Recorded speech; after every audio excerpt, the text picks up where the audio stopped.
Atomic Habits by James Clear. Introduction. My story. On the final day of my sophomore year of high school, I was hit in the face with a baseball bat. As my classmate took a full swing, the bat slipped out of his hands and came flying toward me before striking me directly between the eyes. I have no memory of the moment of impact. The bat smashed into my face with such force that it crushed my nose into a distorted U-shape. The collision sent the soft tissue of my brain slamming into the inside of my skull. Immediately, a wave of swelling surged throughout my head. In a fraction of a second, I had a broken nose, multiple skull fractures, and 2 shattered eye sockets. When I opened my eyes, I saw people staring at me and running over to help. I looked down and noticed spots of red on my clothes. One of my classmates took the shirt off his back and handed it to me. I used it to plug the stream of blood rushing from my broken nose. Shocked and confused, I was unaware of how seriously I had been injured. My teacher looped his arm around my shoulder and we began the long walk to the nurse's office, across the field, down the hill, and back into school. Random hands touched my sides, holding me upright. We took our time and walked slowly. Nobody realized that every minute mattered. When we arrived at the nurse's office, she asked me a series of questions. "What year is it?" 1998, I answered. It was actually 2002. "Who is the President of the United States?" Bill Clinton, I said. The correct answer was George W. Bush. "What is your mom's name?" I stalled. 10 seconds passed. Patty, I said casually, ignoring the fact that it had taken me 10 seconds to remember my own mother's name. That is the last question I remember. My body was unable to handle the rapid swelling in my brain and I lost consciousness before the ambulance arrived. Minutes later, I was carried out of school and taken to the local hospital. Shortly after arriving, my body began shutting down. I struggled with basic functions like swallowing and breathing. I had my first seizure of the day. Then I stopped breathing entirely. As the doctors hurried to supply me with oxygen, they also decided the local hospital was unequipped to handle the situation and ordered a helicopter to fly me to a larger hospital in Cincinnati. I was rolled out of the emergency room doors and toward the helipad across the street. The stretcher rattled on a bumpy sidewalk as one nurse pushed me along while another pumped each breath into me by hand. My mother, who had arrived at the hospital a few moments before, climbed into the helicopter beside me. I remained unconscious and unable to breathe on my own as she held my hand during the flight. While my mother rode with me in the helicopter, my father went home to check on my brother and sister and break the news to them.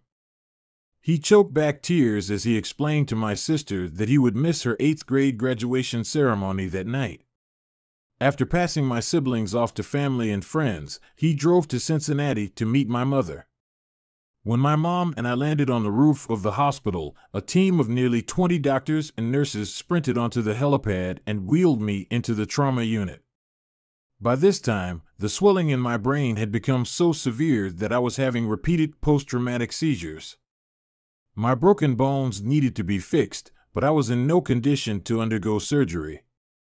After yet another seizure, my third of the day, I was put into a medically induced coma and placed on a ventilator.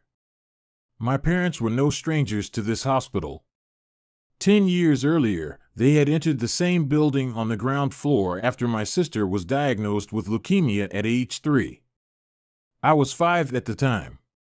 My brother was just 6 months old. After 2.5 years of chemotherapy treatments, spinal taps, and bone marrow biopsies, my little sister finally walked out of the hospital happy, healthy, and cancer-free. And now, after 10 years of normal life, my parents found themselves back in the same place with a different child. While I slipped into a coma, the hospital sent a priest and a social worker to comfort my parents. It was the same priest who had met with them a decade earlier on the evening they found out my sister had cancer. As day faded into night, a series of machines kept me alive. My parents slept restlessly on a hospital mattress. One moment they would collapse from fatigue, the next they would be wide awake with worry. My mother would tell me later, it was one of the worst nights I've ever had. My recovery. Mercifully, by the next morning my breathing had rebounded to the point where the doctors felt comfortable releasing me from the coma. When I finally regained consciousness, I discovered that I had lost my ability to smell. As a test, a nurse asked me to blow my nose and sniff an apple juice box. My sense of smell returned, but, to everyone's surprise, the act of blowing my nose forced air through the fractures in my eye socket and pushed my left eye outward. My eyeball bulged out of the socket, held precariously in place by my eyelid and the optic nerve attaching my eye to my brain. The ophthalmologist said my eye would gradually slide back into place as the air seeped out, but it was hard to tell how long this would take. I was scheduled for surgery 1 week later, which would allow me some additional time to heal. I looked like I had been on the wrong end of a boxing match, but I was cleared to leave the hospital. I returned home with a broken nose, half a dozen facial fractures, and a bulging left eye. The following months were hard. It felt like everything in my life was on pause. I had double vision for weeks. I literally couldn't see straight. It took more than a month, but my eyeball did eventually return to its normal location. Between the seizures and my vision problems, it was 8 months before I could drive a car again. At physical therapy, I practiced basic motor patterns like walking in a straight line. I was determined not to let my injury get me down, but there were more than a few moments when I felt depressed and overwhelmed. I became painfully aware of how far I had to go when I returned to the baseball field 1 year later. Baseball had always been a major part of my life. My dad had played minor league baseball for the St. Louis Cardinals, and I had a dream of playing professionally, too. After months of rehabilitation, what I wanted more than anything was to get back on the field. But my return to baseball was not smooth. When the season rolled around, I was the only junior to be cut from the varsity baseball team. I was sent down to play with the sophomores on junior varsity. I had been playing since age 4, and for someone who had spent so much time and effort on the sport, getting cut was humiliating. I vividly remember the day it happened. I sat in my car and cried as I flipped through the radio, desperately searching for a song that would make me feel better. After a year of self-doubt, I managed to make the varsity team as a senior, but I rarely made it on the field. In total, I played 11 innings of high school varsity baseball, barely more than a single game. Despite my lackluster high school career, I still believed I could become a great player. And I knew that if things were going to improve, I was the one responsible for making it happen. The turning point came 2 years after my injury, when I began college at Denison University. It was a new beginning, and it was the place where I would discover the surprising power of small habits for the first time. How I learned about habits. Attending Denison was one of the best decisions of my life. I earned a spot on the baseball team and, although I was at the bottom of the roster as a freshman, I was thrilled. Despite the chaos of my high school years, I had managed to become a college athlete. I wasn't going to be starting on the baseball team anytime soon, so I focused on getting my life in order. While my peers stayed up late and played video games, I built good sleep habits and went to bed early each night. In the messy world of a college dorm, I made a point to keep my room neat and tidy. These improvements were minor, but they gave me a sense of control over my life. I started to feel confident again. And this growing belief in myself rippled into the classroom as I improved my study habits and managed to earn straight A's during my first year. A habit is a routine or behavior that is performed regularly and, in many cases, automatically. As each semester passed, I accumulated small but consistent habits that ultimately led to results that were unimaginable to me when I started. For example, for the first time in my life, I made it a habit to lift weights multiple times per week, and in the years that followed, my 6'4" frame bulked up from a featherweight 170 to a lean 200 pounds. When my sophomore season arrived, I earned a starting role on the pitching staff.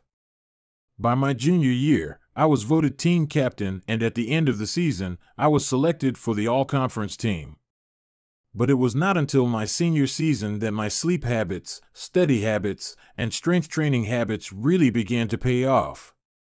6 years after I had been hit in the face with a baseball bat, flown to the hospital, and placed into a coma, I was selected as the top male athlete at Denison University and named to the ESPN Academic All-America team, an honor given to just 33 players across the country. By the time I graduated, I was listed in the school record books in 8 different categories. That same year, I was awarded the university's highest academic honor, the President's Medal. I hope you'll forgive me if this sounds boastful. To be honest, there was nothing legendary or historic about my athletic career. I never ended up playing professionally. However, looking back on those years, I believe I accomplished something just as rare. I fulfilled my potential. And I believe the concepts in this book can help you fulfill your potential as well. We all face challenges in life. This injury was one of mine, and the experience taught me a critical lesson. Changes that seem small and unimportant at first will compound into remarkable results if you're willing to stick with them for years. We all deal with setbacks, but in the long run, the quality of our lives often depends on the quality of our habits. With the same habits, you'll end up with the same results. But with better habits, anything is possible. Maybe there are people who can achieve incredible success overnight.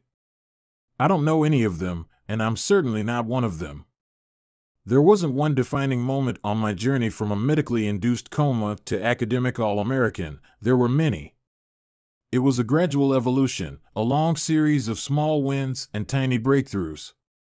The only way I made progress, the only choice I had, was to start small. And I employed this same strategy a few years later when I started my own business and began working on this book. How and why I wrote this book. In November 2012, I began publishing articles at jamesclear.com. For years, I had been keeping notes about my personal experiments with habits, and I was finally ready to share some of them publicly. I began by publishing a new article every Monday and Thursday. Within a few months, this simple writing habit led to my first 1,000 email subscribers, and by the end of 2013, that number had grown to more than 30,000 people. In 2014, my email list expanded to over 100,000 subscribers, which made it one of the fastest-growing newsletters on the internet. I had felt like an imposter when I began writing 2 years earlier, but now I was becoming known as an expert on habits, a new label that excited me but also felt uncomfortable. I had never considered myself a master of the topic, but rather someone who was experimenting alongside my readers. In 2015, I reached 200,000 email subscribers and signed a book deal with Penguin Random House to begin writing the book you are reading now. As my audience grew, so did my business opportunities. I was increasingly asked to speak at top companies about the science of habit formation, behavior change, and continuous improvement.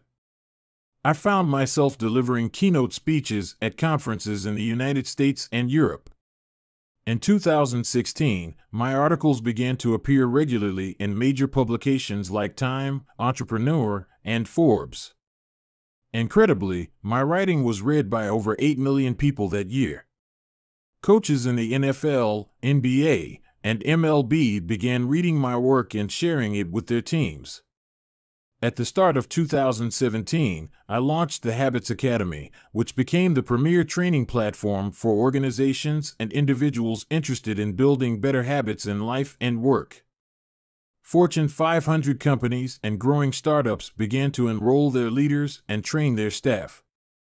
In total, over 10,000 leaders, managers, coaches, and teachers have graduated from the Habits Academy, and my work with them has taught me an incredible amount about what it takes to make habits work in the real world. As I put the finishing touches on this book in 2018, JamesClear.com is receiving millions of visitors per month and nearly 500,000 people subscribe to my weekly email newsletter, a number that is so far beyond my expectations when I began that I'm not even sure what to think of it. How this book will benefit you. The entrepreneur and investor Naval Ravikant has said, to write a great book, you must first become the book. I originally learned about the ideas mentioned here because I had to live them. I had to rely on small habits to rebound from my injury, to get stronger in the gym, to perform at a high level on the field, to become a writer, to build a successful business, and simply to develop into a responsible adult. Small habits help me fulfill my potential, and since you picked up this book, I'm guessing you'd like to fulfill yours as well. In the pages that follow, I will share a step-by-step plan for building better habits, not for days or weeks, but for a lifetime. While science supports everything I've written, this book is not an academic research paper, it's an operating manual. You'll find wisdom and practical advice front and center as I explain the science of how to create and change your habits in a way that is easy to understand and apply. The fields I draw on, biology, neuroscience, philosophy, psychology, and more, have been around for many years.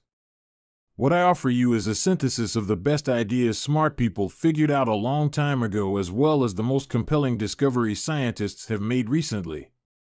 My contribution, I hope, is to find the ideas that matter most and connect them in a way that is highly actionable. Anything wise in these pages you should credit to the many experts who preceded me. Anything foolish, assume it is my error. The backbone of this book is my 4-step model of habits: cue, craving, response, and reward, and the 4 laws of behavior change that evolve out of these steps.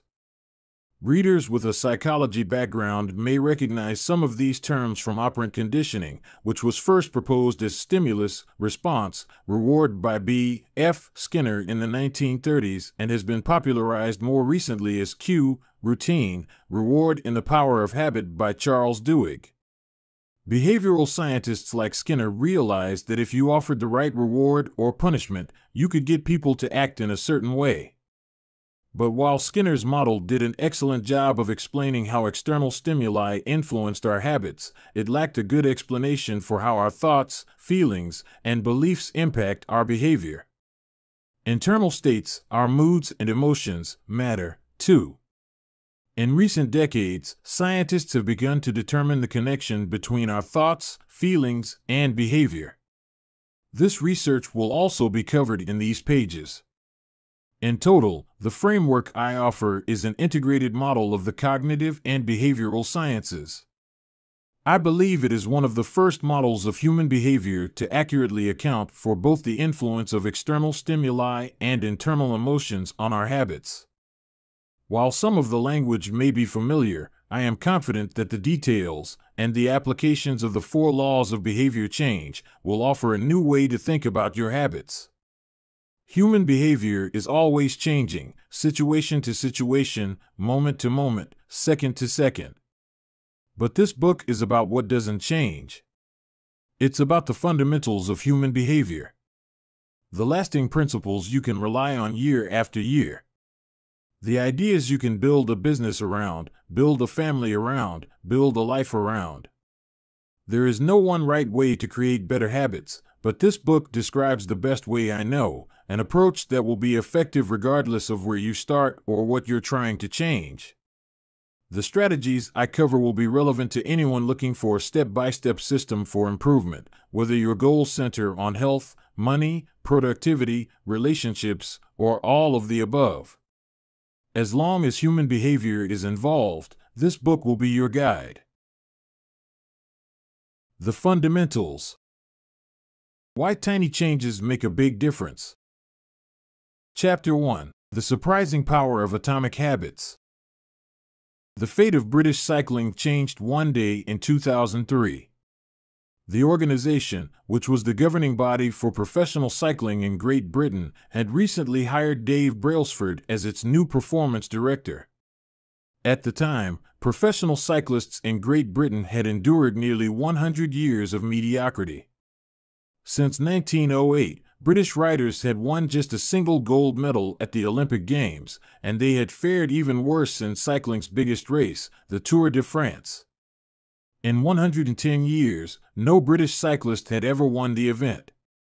In fact, the performance of British riders had been so underwhelming that one of the top bike manufacturers in Europe refused to sell bikes to the team because they were afraid that it would hurt sales if other professionals saw the Brits using their gear. Brailsford had been hired to put British cycling on a new trajectory. What made him different from previous coaches was his relentless commitment to a strategy that he referred to as the aggregation of marginal gains, which was the philosophy of searching for a tiny margin of improvement in everything you do. Brailsford said, "The whole principle came from the idea that if you broke down everything you could think of that goes into riding a bike, and then improve it by 1%, you will get a significant increase when you put them all together." Brailsford and his coaches began by making small adjustments you might expect from a professional cycling team. They redesigned the bike seats to make them more comfortable and rubbed alcohol on the tires for a better grip. They asked riders to wear electrically heated overshorts to maintain ideal muscle temperature while riding and used biofeedback sensors to monitor how each athlete responded to a particular workout. The team tested various fabrics in a wind tunnel and had their outdoor riders switch to indoor racing suits, which proved to be lighter and more aerodynamic. But they didn't stop there. Brailsford and his team continued to find 1% improvements in overlooked and unexpected areas. They tested different types of massage gels to see which one led to the fastest muscle recovery. They hired a surgeon to teach each rider the best way to wash their hands to reduce the chances of catching a cold. They determined the type of pillow and mattress that led to the best night's sleep for each rider. They even painted the inside of the team truck white, which helped them spot little bits of dust that would normally slip by unnoticed but could degrade the performance of the finely tuned bikes. As these and hundreds of other small improvements accumulated, the results came faster than anyone could have imagined. Just 5 years after Brailsford took over, the British cycling team dominated the road and track cycling events at the 2008 Olympic Games in Beijing, where they won an astounding 60% of the gold medals available. 4 years later, when the Olympic Games came to London, the Brits raised the bar as they set 9 Olympic records and 7 world records. That same year, Bradley Wiggins became the first British cyclist to win the Tour de France. The next year, his teammate Chris Froome won the race, and he would go on to win again in 2015, 2016, and 2017, giving the British team 5 Tour de France victories in 6 years. During the 10-year span from 2007 to 2017, British cyclists won 178 World Championships and 66 Olympic or Paralympic gold medals and captured 5 Tour de France victories in what is widely regarded as the most successful run in cycling history. How does this happen? How does a team of previously ordinary athletes transform into world champions with tiny changes that, at first glance, would seem to make a modest difference at best? Why do small improvements accumulate into such remarkable results, and how can you replicate this approach in your own life? Why small habits make a big difference? It is so easy to overestimate the importance of one defining moment and underestimate the value of making small improvements on a daily basis. Too often, we convince ourselves that massive success requires massive action. Whether it is losing weight, building a business, writing a book, winning a championship, or achieving any other goal, we put pressure on ourselves to make some earth-shattering improvement that everyone will talk about. Meanwhile, improving by 1% isn't particularly notable. Sometimes it isn't even noticeable, but it can be far more meaningful, especially in the long run. The difference a tiny improvement can make over time is astounding. Here's how the math works out. If you can get 1% better each day for 1 year, you'll end up 37 times better by the time you're done. Conversely, if you get 1% worse each day for 1 year, you'll decline nearly down to zero. What starts as a small win or a minor setback accumulates into something much more. Habits are the compound interest of self-improvement. The same way that money multiplies through compound interest, the effects of your habits multiply as you repeat them. They seem to make little difference on any given day, and yet the impact they deliver over the months and years can be enormous. It is only when looking back 2, 5, or perhaps 10 years later that the value of good habits and the cost of bad ones becomes strikingly apparent. This can be a difficult concept to appreciate in daily life. We often dismiss small changes because they don't seem to matter very much in the moment. If you save a little money now, you're still not a millionaire. If you go to the gym 3 days in a row, you're still out of shape. If you study Mandarin for an hour tonight, you still haven't learned the language. We make a few changes, but the results never seem to come quickly, and so we slide back into our previous routines. Unfortunately, the slow pace of transformation also makes it easy to let a bad habit slide. If you eat an unhealthy meal today, the scale doesn't move much. If you work late tonight and ignore your family, they will forgive you. If you procrastinate and put your project off until tomorrow, there will usually be time to finish it later. A single decision is easy to dismiss. But when we repeat 1% errors day after day, by replicating poor decisions, duplicating tiny mistakes, and rationalizing little excuses, our small choices compound into toxic results. It's the accumulation of many missteps, a 1% decline here and there, that eventually leads to a problem. The impact created by a change in your habits is similar to the effect of shifting the route of an airplane by just a few degrees. Imagine you are flying from Los Angeles to New York City. If a pilot leaving from LAX adjusts the heading just 3.5 degrees south, you will land in Washington, D.C., instead of New York. Such a small change is barely noticeable at takeoff. The nose of the airplane moves just a few feet, but when magnified across the entire United States, you end up hundreds of miles apart. Similarly, a slight change in your daily habits can guide your life to a very different destination. Making a choice that is 1% better or 1% worse seems insignificant in the moment, but over the span of moments that make up a lifetime, these choices determine the difference between who you are and who you could be. Success is the product of daily habits, not once-in-a-lifetime transformations. That said, it doesn't matter how successful or unsuccessful you are right now. What matters is whether your habits are putting you on the path toward success. You should be far more concerned with your current trajectory than with your current results. If you're a millionaire but you spend more than you earn each month, then you're on a bad trajectory. If your spending habits don't change, it's not going to end well. Conversely, if you're broke, but you save a little bit every month, then you're on the path toward financial freedom, even if you're moving slower than you'd like. Your outcomes are a lagging measure of your habits. Your net worth is a lagging measure of your financial habits. Your weight is a lagging measure of your eating habits. Your knowledge is a lagging measure of your learning habits. Your clutter is a lagging measure of your cleaning habits. You get what you repeat. If you want to predict where you'll end up in life, all you have to do is follow the curve of tiny gains or tiny losses and see how your daily choices will compound 10 or 20 years down the line. Are you spending less than you earn each month? Are you making it into the gym each week? Are you reading books and learning something new each day? Tiny battles like these are the ones that will define your future self. Time magnifies the margin between success and failure. It will multiply whatever you feed it. Good habits make time your ally. Bad habits make time your enemy. Habits are a double-edged sword.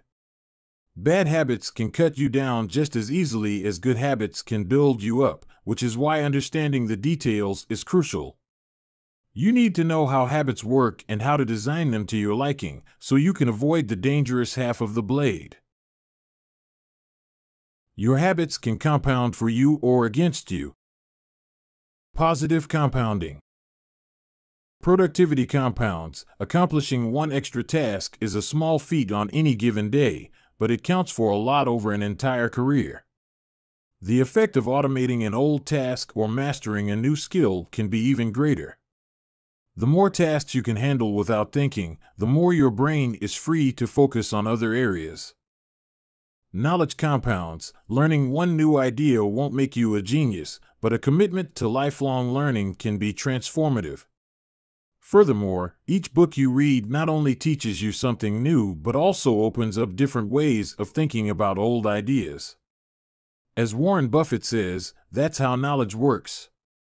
It builds up, like compound interest. Relationships compound. People reflect your behavior back to you.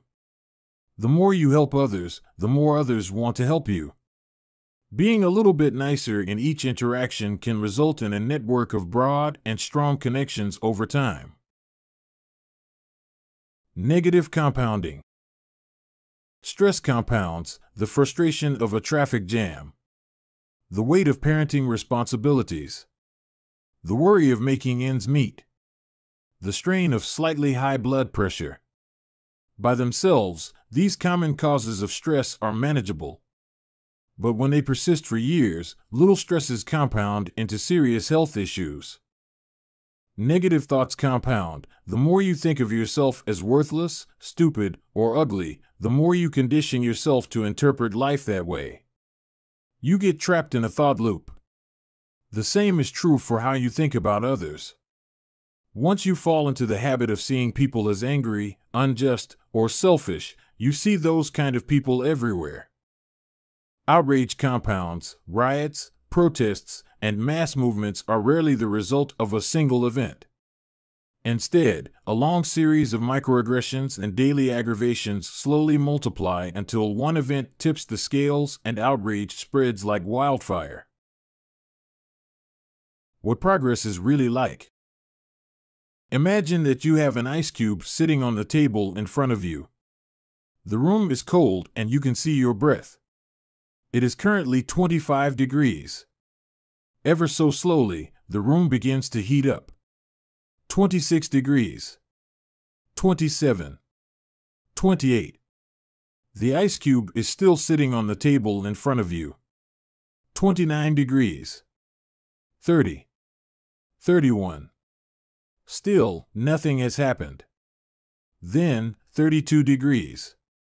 The ice begins to melt. A 1-degree shift, seemingly no different from the temperature increases before it, has unlocked a huge change. Breakthrough moments are often the result of many previous actions, which build up the potential required to unleash a major change. This pattern shows up everywhere. Cancer spends 80% of its life undetectable, then takes over the body in months. Bamboo can barely be seen for the first 5 years as it builds extensive root systems underground before exploding 90 feet into the air within 6 weeks. Similarly, habits often appear to make no difference until you cross a critical threshold and unlock a new level of performance. In the early and middle stages of any quest, there is often a valley of disappointment. You expect to make progress in a linear fashion, and it's frustrating how ineffective changes can seem during the first days, weeks, and even months. It doesn't feel like you are going anywhere. It's a hallmark of any compounding process. The most powerful outcomes are delayed. This is one of the core reasons why it is so hard to build habits that last. People make a few small changes, fail to see a tangible result, and decide to stop.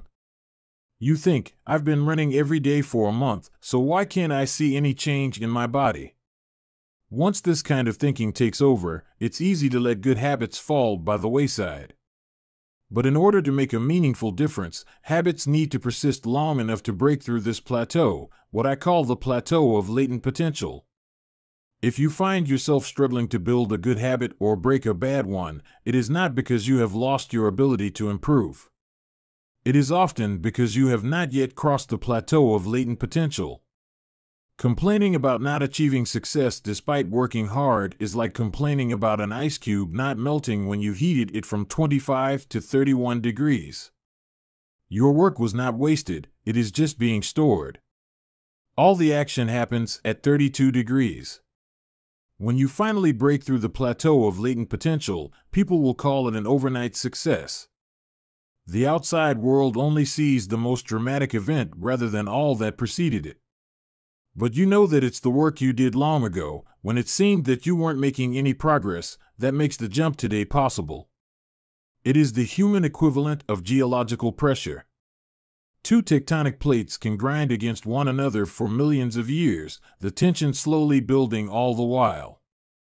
Then, one day, they rub each other once again, in the same fashion they have for ages, but this time the tension is too great. An earthquake erupts. Change can take years before it happens all at once. Mastery requires patience. The San Antonio Spurs, one of the most successful teams in NBA history, have a quote from social reformer Jacob Riis hanging in their locker room: "When nothing seems to help, I go and look at a stonecutter hammering away at his rock, perhaps 100 times without as much as a crack showing in it. Yet at the 101st blow it will split in two, and I know it was not that last blow that did it, but all that had gone before." The plateau of latent potential. We often expect progress to be linear. At the very least, we hope it will come quickly.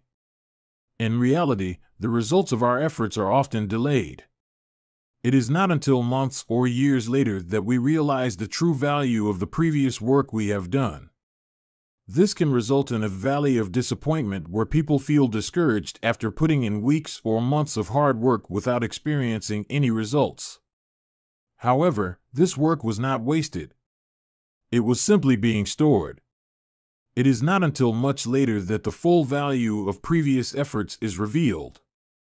All big things come from small beginnings.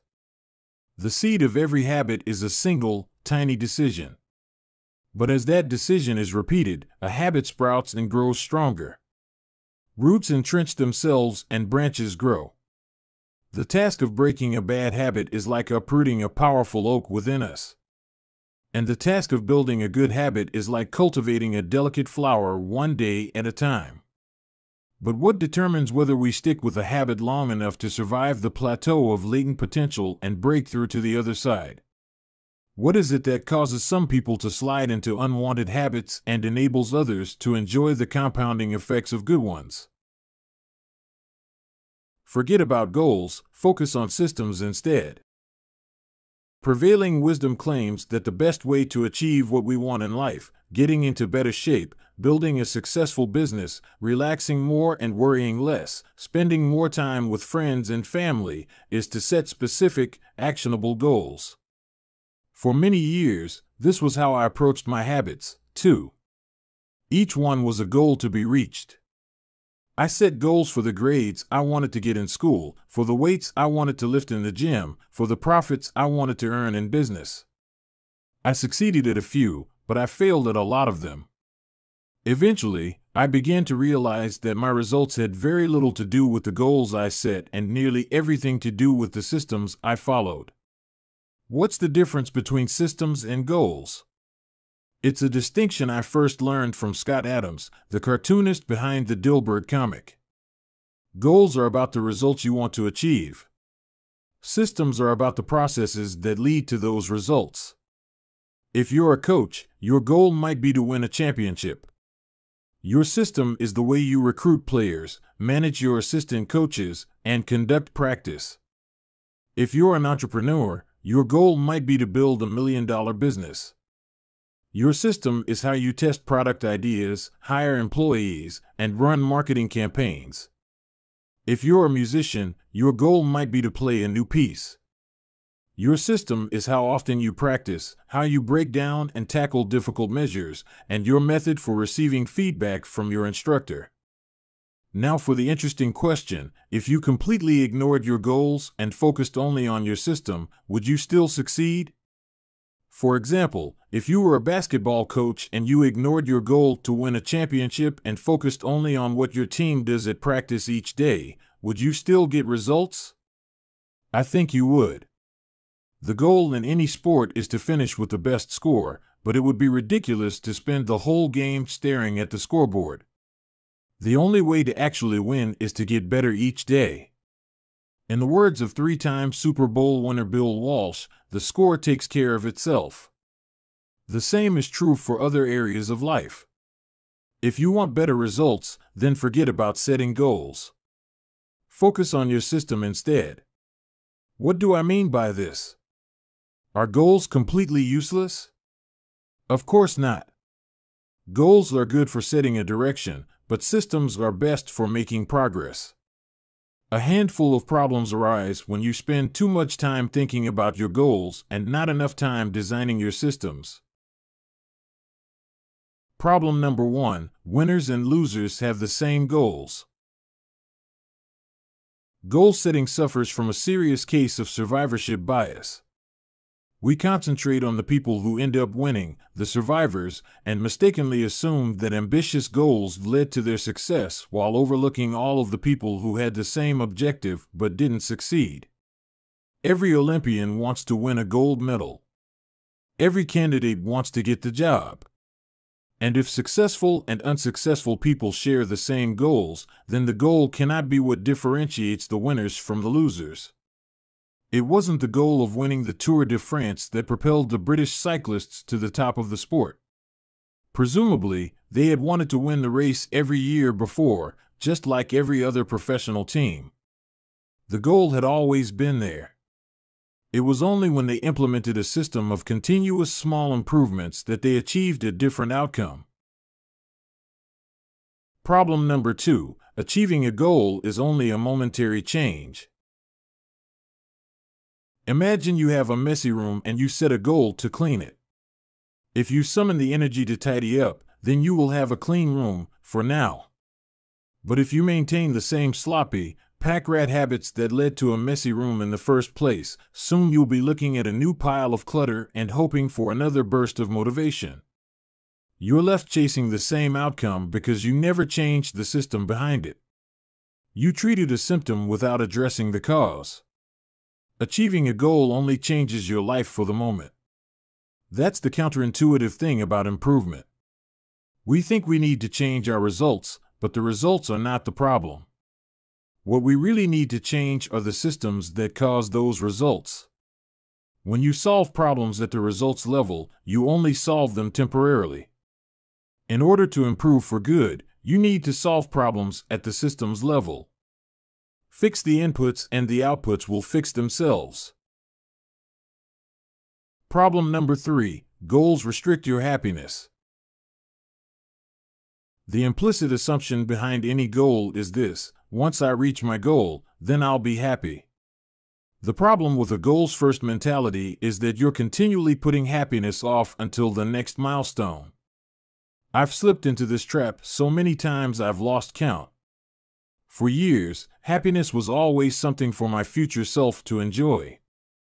I promised myself that once I gained 20 pounds of muscle or after my business was featured in the New York Times, then I could finally relax.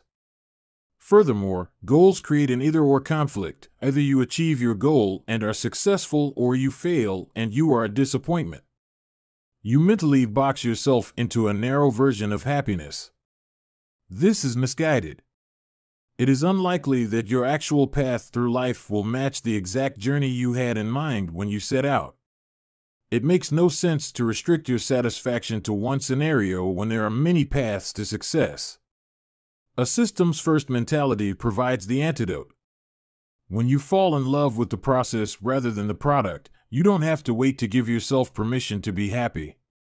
You can be satisfied anytime your system is running. And a system can be successful in many different forms, not just the one you first envision. Problem number 4: goals are at odds with long-term progress. Finally, a goal-oriented mindset can create a yo-yo effect. Many runners work hard for months, but as soon as they cross the finish line, they stop training. The race is no longer there to motivate them. When all of your hard work is focused on a particular goal, what is left to push you forward after you achieve it? This is why many people find themselves reverting to their old habits after accomplishing a goal. The purpose of setting goals is to win the game. The purpose of building systems is to continue playing the game. True long-term thinking is goal-less thinking. It's not about any single accomplishment. It is about the cycle of endless refinement and continuous improvement. Ultimately, it is your commitment to the process that will determine your progress. A system of atomic habits.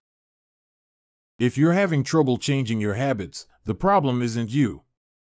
The problem is your system. Bad habits repeat themselves again and again, not because you don't want to change, but because you have the wrong system for change. You do not rise to the level of your goals. You fall to the level of your systems. Focusing on the overall system, rather than a single goal, is one of the core themes of this book. It is also one of the deeper meanings behind the word atomic. By now, you've probably realized that an atomic habit refers to a tiny change, a marginal gain, a 1% improvement. But atomic habits are not just any old habits, however small. They are little habits that are part of a larger system. Just as atoms are the building blocks of molecules, atomic habits are the building blocks of remarkable results. Habits are like the atoms of our lives. Each one is a fundamental unit that contributes to your overall improvement. At first, these tiny routines seem insignificant, but soon they build on each other and fuel bigger wins that multiply to a degree that far outweighs the cost of their initial investment. They are both small and mighty. This is the meaning of the phrase atomic habits, a regular practice or routine that is not only small and easy to do, but also the source of incredible power, a component of the system of compound growth. Chapter Summary. Habits are the compound interest of self-improvement. Getting 1% better every day counts for a lot in the long run. Habits are a double-edged sword. They can work for you or against you, which is why understanding the details is essential. Small changes often appear to make no difference until you cross a critical threshold. The most powerful outcomes of any compounding process are delayed. You need to be patient. An atomic habit is a little habit that is part of a larger system. Just as atoms are the building blocks of molecules, atomic habits are the building blocks of remarkable results. If you want better results, then forget about setting goals. Focus on your system instead. You do not rise to the level of your goals. You fall to the level of your systems. Chapter 2. How your habits shape your identity, and vice versa. Why is it so easy to repeat bad habits and so hard to form good ones? Few things can have a more powerful impact on your life than improving your daily habits. And yet it is likely that this time next year you'll be doing the same thing rather than something better. It often feels difficult to keep good habits going for more than a few days, even with sincere effort and the occasional burst of motivation. Habits like exercise, meditation, journaling, and cooking are reasonable for a day or two and then become a hassle. However, once your habits are established, they seem to stick around forever, especially the unwanted ones. Despite our best intentions, unhealthy habits like eating junk food, watching too much television, procrastinating, and smoking can feel impossible to break. Changing our habits is challenging for two reasons. 1, we try to change the wrong thing, and 2, we try to change our habits in the wrong way. In this chapter, I'll address the first point. In the chapters that follow, I'll answer the second. Our first mistake is that we try to change the wrong thing. To understand what I mean, consider that there are 3 levels at which change can occur. You can imagine them like the layers of an onion. 3 layers of behavior change. There are 3 layers of behavior change: a change in your outcomes, a change in your processes, or a change in your identity. The first layer is changing your outcomes. This level is concerned with changing your results, losing weight, publishing a book, winning a championship. Most of the goals you set are associated with this level of change. The second layer is changing your process. This level is concerned with changing your habits and systems, implementing a new routine at the gym, decluttering your desk for better workflow, developing a meditation practice.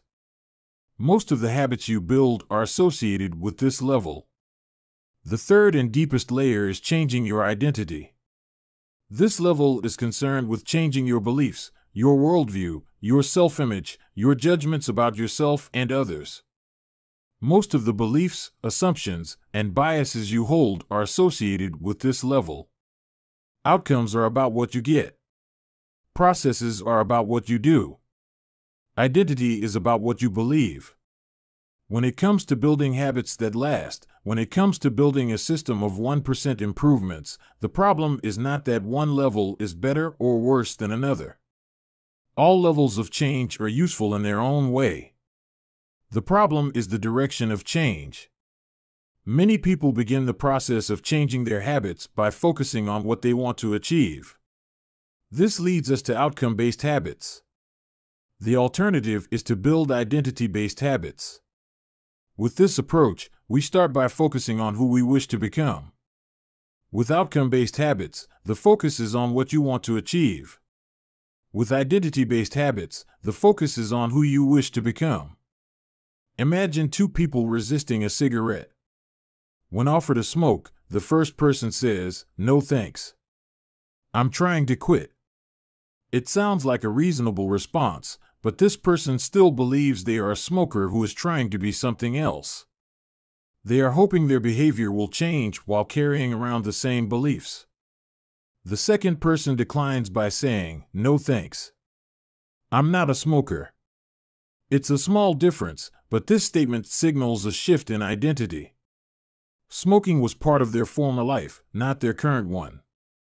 They no longer identify as someone who smokes. Most people don't even consider identity change when they set out to improve.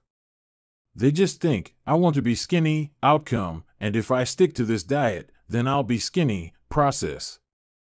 They set goals and determine the actions they should take to achieve those goals without considering the beliefs that drive their actions. They never shift the way they look at themselves, and they don't realize that their old identity can sabotage their new plans for change. Behind every system of actions are a system of beliefs. The system of a democracy is founded on beliefs like freedom, majority rule, and social equality. The system of a dictatorship has a very different set of beliefs like absolute authority and strict obedience. You can imagine many ways to try to get more people to vote in a democracy, but such behavior change would never get off the ground in a dictatorship. That's not the identity of the system. Voting is a behavior that is impossible under a certain set of beliefs. A similar pattern exists whether we are discussing individuals, organizations, or societies. There are a set of beliefs and assumptions that shape the system and identity behind the habits. Behavior that is incongruent with the self will not last. You may want more money, but if your identity is someone who consumes rather than creates, then you will continue to be pulled toward spending rather than earning. You may want better health, but if you continue to prioritize comfort over accomplishment, you'll be drawn to relaxing rather than training. It's hard to change your habits if you never change the underlying beliefs that led to your past behavior. You have a new goal and a new plan, but you haven't changed who you are. The story of Brian Clark, an entrepreneur from Boulder, Colorado, provides a good example. "For as long as I can remember, I've chewed my fingernails," Clark told me. "It started as a nervous habit when I was young, and then morphed into an undesirable grooming ritual. One day, I resolved to stop chewing my nails until they grew out a bit. Through mindful willpower alone, I managed to do it. Then, Clark did something surprising. I asked my wife to schedule my first ever manicure," he said. "My thought was that if I started paying to maintain my nails, I wouldn't chew them. And it worked. but not for the monetary reason. What happened was the manicure made my fingers look really nice for the first time. The manicurist even said that, other than the chewing, I had really healthy, attractive nails. Suddenly, I was proud of my fingernails. And even though that's something I had never aspired to, it made all the difference. I've never chewed my nails since, not even a single close call. And it's because I now take pride in properly caring for them. The ultimate form of intrinsic motivation is when a habit becomes part of your identity. It's one thing to say I'm the type of person who wants this. It's something very different to say I'm the type of person who is this. The more pride you have in a particular aspect of your identity, the more motivated you will be to maintain the habits associated with it. If you're proud of how your hair looks, you'll develop all sorts of habits to care for and maintain it. If you're proud of the size of your biceps, you'll make sure you never skip an upper body workout. If you're proud of the scarves you knit, you'll be more likely to spend hours knitting each week. Once your pride gets involved, you'll fight tooth and nail to maintain your habits. True behavior change is identity change. You might start a habit because of motivation, but the only reason you'll stick with one is that it becomes part of your identity. Anyone can convince themselves to visit the gym or eat healthy once or twice, but if you don't shift the belief behind the behavior, then it is hard to stick with long-term changes. Improvements are only temporary until they become part of who you are. The goal is not to read a book, the goal is to become a reader. The goal is not to run a marathon, the goal is to become a runner. The goal is not to learn an instrument, the goal is to become a musician. Your behaviors are usually a reflection of your identity. What you do is an indication of the type of person you believe that you are, either consciously or non-consciously. Research has shown that once a person believes in a particular aspect of their identity, they are more likely to act in alignment with that belief. For example, people who identified as being a voter were more likely to vote than those who simply claimed voting was an action they wanted to perform. Similarly, the person who incorporates exercise into their identity doesn't have to convince themselves to train. Doing the right thing is easy. After all, when your behavior and your identity are fully aligned, you are no longer pursuing behavior change. You are simply acting like the type of person you already believe yourself to be. Like all aspects of habit formation, this, too, is a double-edged sword. When working for you, identity change can be a powerful force for self-improvement. When working against you, though, identity change can be a curse. Once you have adopted an identity, it can be easy to let your allegiance to it impact your ability to change. Many people walk through life in a cognitive slumber, blindly following the norms attached to their identity. I'm terrible with directions. I'm not a morning person. I'm bad at remembering people's names. I'm always late. I'm not good with technology. I'm horrible at math, and 1,000 other variations. When you have repeated a story to yourself for years, it is easy to slide into these mental grooves and accept them as a fact. In time, you begin to resist certain actions because that's not who I am. There is internal pressure to maintain your self-image and behave in a way that is consistent with your beliefs. You find whatever way you can to avoid contradicting yourself. The more deeply a thought or action is tied to your identity, the more difficult it is to change it. It can feel comfortable to believe what your culture believes, group identity, or to do what upholds your self-image, personal identity, even if it's wrong. The biggest barrier to positive change at any level, individual, team, society, is identity conflict. Good habits can make rational sense, but if they conflict with your identity, you will fail to put them into action. On any given day, you may struggle with your habits because you're too busy or too tired or too overwhelmed or hundreds of other reasons. Over the long run, however, the real reason you fail to stick with habits is that your self-image gets in the way. This is why you can't get too attached to one version of your identity. Progress requires unlearning. Becoming the best version of yourself requires you to continuously edit your beliefs and to upgrade and expand your identity. This brings us to an important question. If your beliefs and worldview play such an important role in your behavior, where do they come from in the first place? How, exactly, is your identity formed? And how can you emphasize new aspects of your identity that serve you and gradually erase the pieces that hinder you? The two-step process to changing your identity. Your identity emerges out of your habits. You are not born with preset beliefs.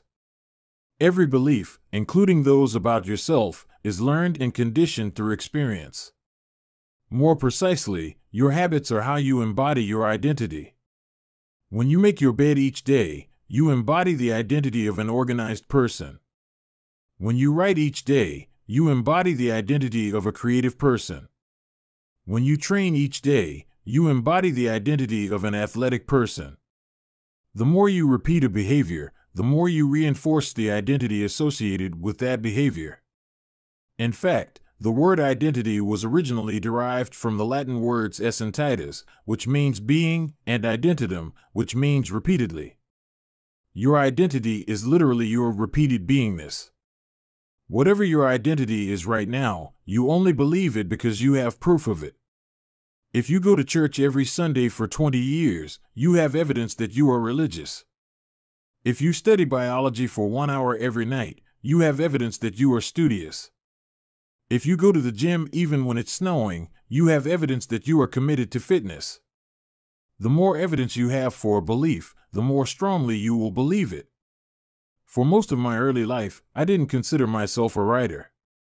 If you were to ask any of my high school teachers or college professors, they would tell you I was an average writer at best, certainly not a standout.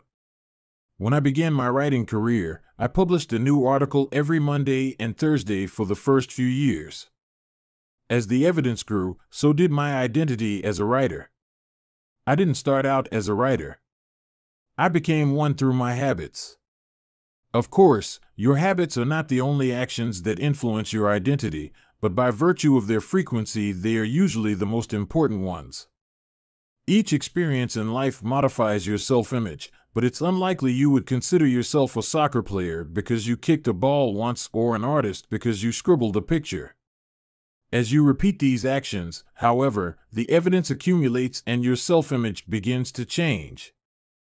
The effect of one-off experiences tends to fade away while the effect of habits gets reinforced with time, which means your habits contribute most of the evidence that shapes your identity. In this way, the process of building habits is actually the process of becoming yourself. This is a gradual evolution. We do not change by snapping our fingers and deciding to be someone entirely new. We change bit by bit, day by day, habit by habit. We are continually undergoing microevolutions of the self. Each habit is like a suggestion. Hey, maybe this is who I am. If you finish a book, then perhaps you are the type of person who likes reading. If you go to the gym, then perhaps you are the type of person who likes exercise. If you practice playing the guitar, perhaps you are the type of person who likes music. Every action you take is a vote for the type of person you wish to become. No single instance will transform your beliefs, but as the votes build up, so does the evidence of your new identity. This is one reason why meaningful change does not require radical change. Small habits can make a meaningful difference by providing evidence of a new identity. And if a change is meaningful, it actually is big. That's the paradox of making small improvements. Putting this all together, you can see that habits are the path to changing your identity. The most practical way to change who you are is to change what you do. Each time you write a page, you are a writer. Each time you practice the violin, you are a musician. Each time you start a workout, you are an athlete. Each time you encourage your employees, you are a leader. Each habit not only gets results, but also teaches you something far more important: to trust yourself. You start to believe you can actually accomplish these things. When the votes mount up and the evidence begins to change, the story you tell yourself begins to change as well. Of course, it works the opposite way, too. Every time you choose to perform a bad habit, it's a vote for that identity. The good news is that you don't need to be perfect. In any election, there are going to be votes for both sides. You don't need a unanimous vote to win an election, you just need a majority. It doesn't matter if you cast a few votes for a bad behavior or an unproductive habit. Your goal is simply to win the majority of the time. New identities require new evidence. If you keep casting the same votes you've always cast, you're going to get the same results you've always had. If nothing changes, nothing is going to change. It is a simple two-step process. 1. Decide the type of person you want to be. 2. Prove it to yourself with small wins. First, decide who you want to be. This holds at any level, as an individual, as a team, as a community, as a nation. What do you want to stand for? What are your principles and values? Who do you wish to become? These are big questions, and many people aren't sure where to begin, but they do know what kind of results they want, to get six-pack abs, or to feel less anxious, or to double their salary. That's fine. Start there and work backward from the results you want to the type of person who could get those results.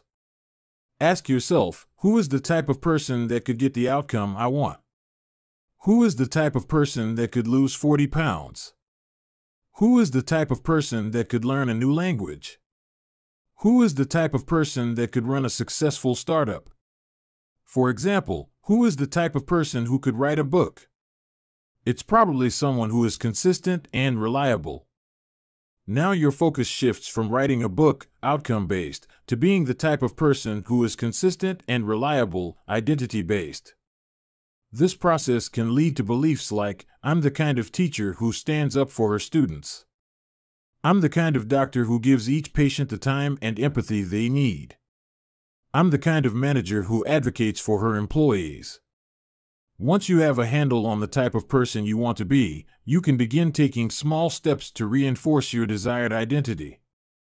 I have a friend who lost over 100 pounds by asking herself, what would a healthy person do? All day long, she would use this question as a guide. Would a healthy person walk or take a cab? Would a healthy person order a burrito or a salad? She figured if she acted like a healthy person long enough, eventually she would become that person. She was right. The concept of identity-based habits is our first introduction to another key theme in this book, feedback loops. Your habits shape your identity, and your identity shapes your habits. It's a two-way street. The formation of all habits is a feedback loop, a concept we will explore in depth in the next chapter, but it's important to let your values, principles, and identity drive the loop rather than your results. The focus should always be on becoming that type of person, not getting a particular outcome. The real reason habits matter. Identity change is the North Star of habit change. The remainder of this book will provide you with step-by-step instructions on how to build better habits in yourself, your family, your team, your company, and anywhere else you wish. But the true question is, are you becoming the type of person you want to become? The first step is not what or how, but who. You need to know who you want to be. Otherwise, your quest for change is like a boat without a rudder. And that's why we are starting here. You have the power to change your beliefs about yourself. Your identity is not set in stone. You have a choice in every moment. You can choose the identity you want to reinforce today with the habits you choose today. And this brings us to the deeper purpose of this book and the real reason habits matter. Building better habits isn't about littering your day with life hacks. It's not about flossing one tooth each night or taking a cold shower each morning or wearing the same outfit each day. It's not about achieving external measures of success like earning more money, losing weight, or reducing stress. Habits can help you achieve all of these things, but fundamentally they are not about having something. They are about becoming someone. Ultimately, your habits matter because they help you become the type of person you wish to be. They are the channel through which you develop your deepest beliefs about yourself. Quite literally, you become your habits. Chapter Summary. There are 3 levels of change: outcome change, process change, and identity change. The most effective way to change your habits is to focus not on what you want to achieve, but on who you wish to become. Your identity emerges out of your habits. Every action is a vote for the type of person you wish to become. Becoming the best version of yourself requires you to continuously edit your beliefs and to upgrade and expand your identity. The real reason habits matter is not because they can get you better results, although they can do that, but because they can change your beliefs about yourself. Chapter 3: How to Build Better Habits in 4 Simple Steps.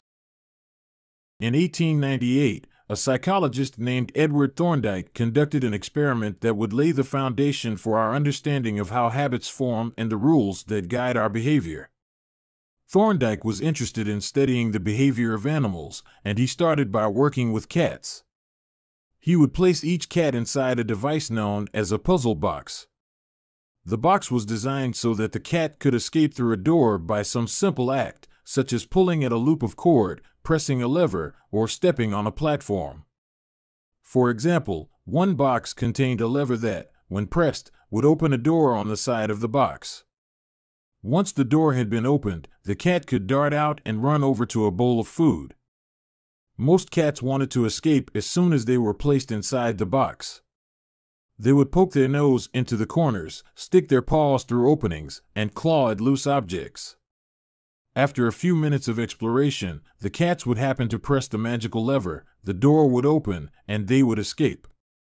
Thorndike tracked the behavior of each cat across many trials.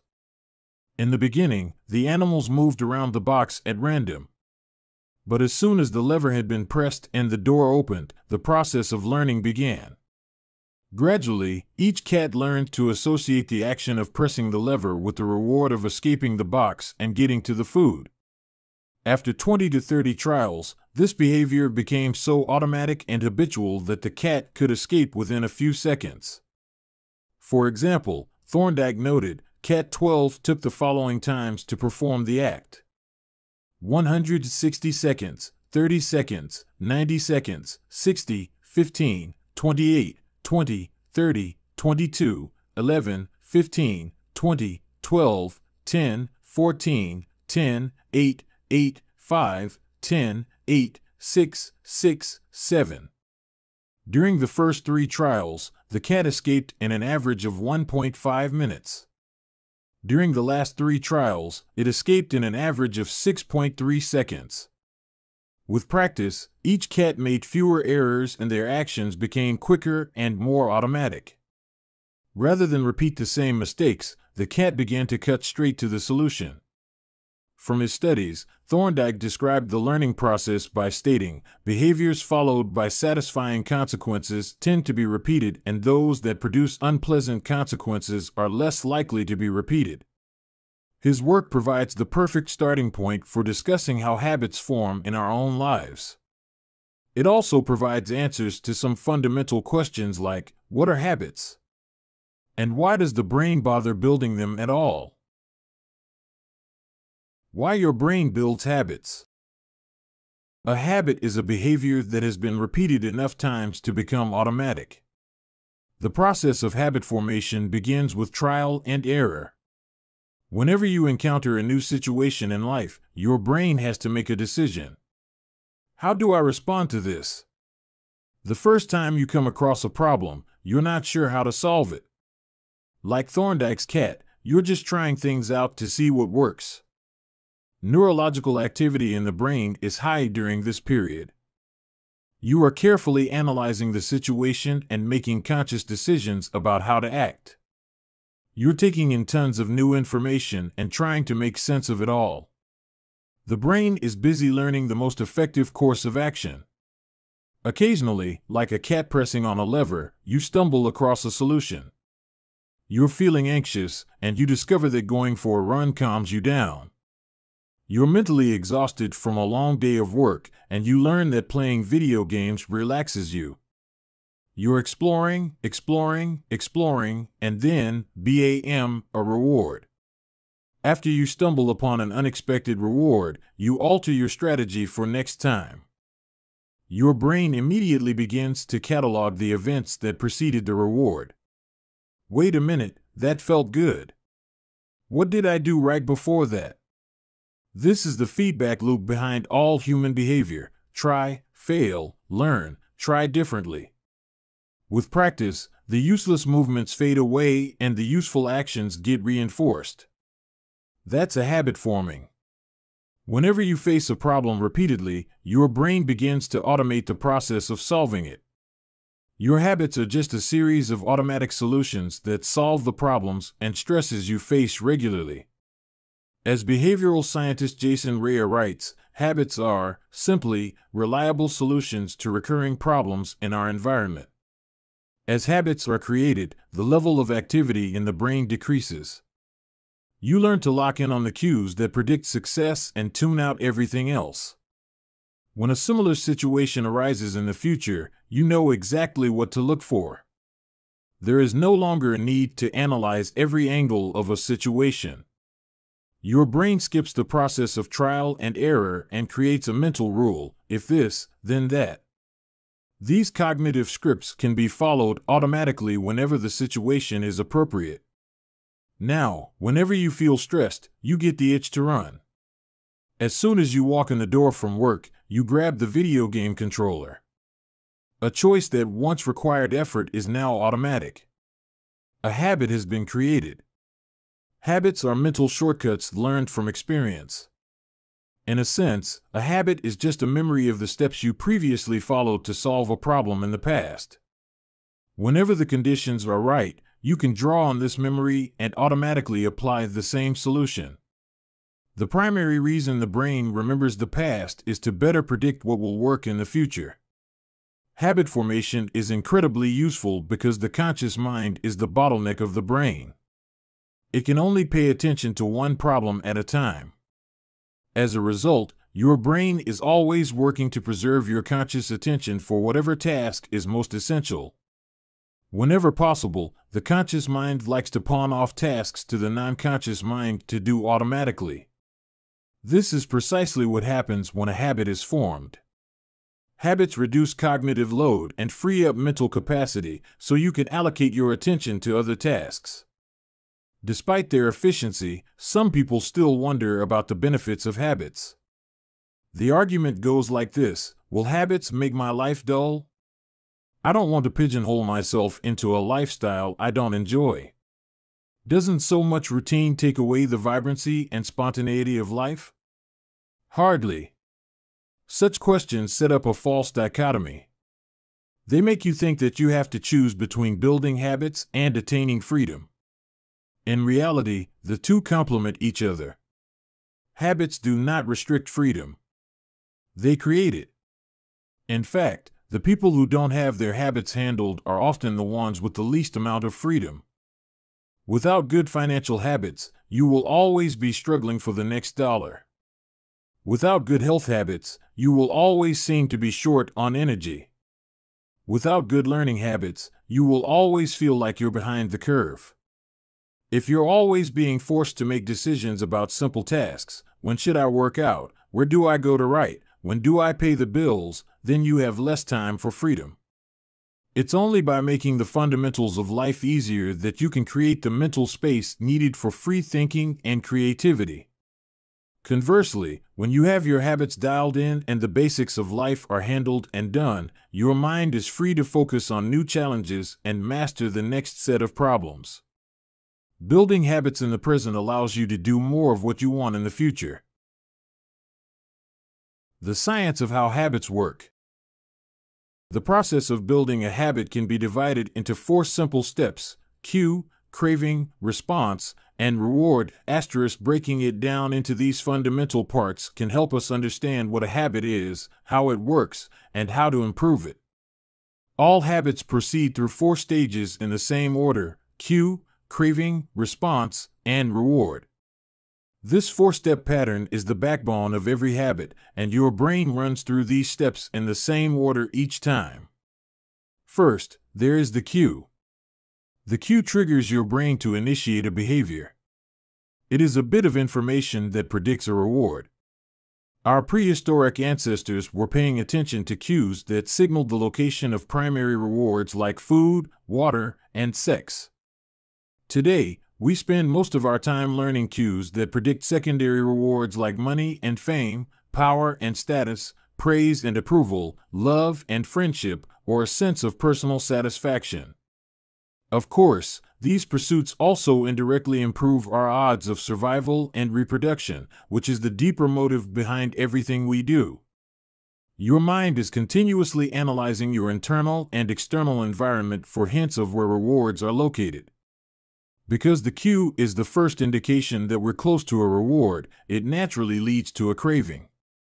Cravings are the second step, and they are the motivational force behind every habit. Without some level of motivation or desire, without craving a change, we have no reason to act. What you crave is not the habit itself, but the change in state it delivers. You do not crave smoking a cigarette, you crave the feeling of relief it provides. You are not motivated by brushing your teeth, but rather by the feeling of a clean mouth. You do not want to turn on the television, you want to be entertained. Every craving is linked to a desire to change your internal state. This is an important point that we will discuss in detail later. Cravings differ from person to person. In theory, any piece of information could trigger a craving, but in practice, people are not motivated by the same cues. For a gambler, the sound of slot machines can be a potent trigger that sparks an intense wave of desire. For someone who rarely gambles, the jingles and chimes of the casino are just background noise. Cues are meaningless until they are interpreted. The thoughts, feelings, and emotions of the observer are what transform a cue into a craving. The third step is the response. The response is the actual habit you perform, which can take the form of a thought or an action. Whether a response occurs depends on how motivated you are and how much friction is associated with the behavior. If a particular action requires more physical or mental effort than you are willing to expend, then you won't do it. Your response also depends on your ability. It sounds simple, but a habit can occur only if you are capable of doing it. If you want to dunk a basketball but can't jump high enough to reach the hoop, well, you're out of luck. Finally, the response delivers a reward. Rewards are the end goal of every habit. The cue is about noticing the reward. The craving is about wanting the reward. The response is about obtaining the reward. We chase rewards because they serve two purposes. 1, they satisfy us, and 2, they teach us. The first purpose of rewards is to satisfy your craving. Yes, rewards provide benefits on their own. Food and water deliver the energy you need to survive. Getting a promotion brings more money and respect. Getting in shape improves your health and your dating prospects. But the more immediate benefit is that rewards satisfy your craving to eat or to gain status or to win approval. At least for a moment, rewards deliver contentment and relief from craving. Second, rewards teach us which actions are worth remembering in the future. Your brain is a reward detector.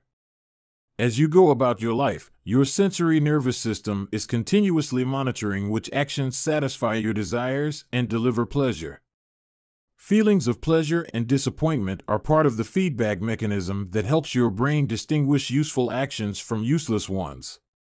Rewards close the feedback loop and complete the habit cycle. If a behavior is insufficient in any of the 4 stages, it will not become a habit. Eliminate the cue and your habit will never start. Reduce the craving and you won't experience enough motivation to act. Make the behavior difficult and you won't be able to do it.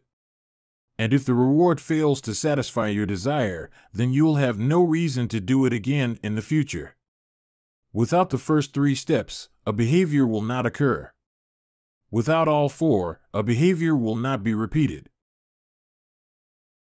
The habit loop. The four stages of habit are best described as a feedback loop. They form an endless cycle that is running every moment you are alive. This habit loop is continually scanning the environment, predicting what will happen next, trying out different responses, and learning from the results. In summary, the cue triggers a craving, which motivates a response, which provides a reward, which satisfies the craving and, ultimately, becomes associated with the cue. Together, these four steps form a neurological feedback loop: cue, craving, response, reward, cue, craving, response, reward, that ultimately allows you to create automatic habits.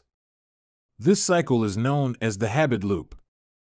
This four-step process is not something that happens occasionally, but rather it is an endless feedback loop that is running and active during every moment you are alive, even now. The brain is continually scanning the environment, predicting what will happen next, trying out different responses, and learning from the results.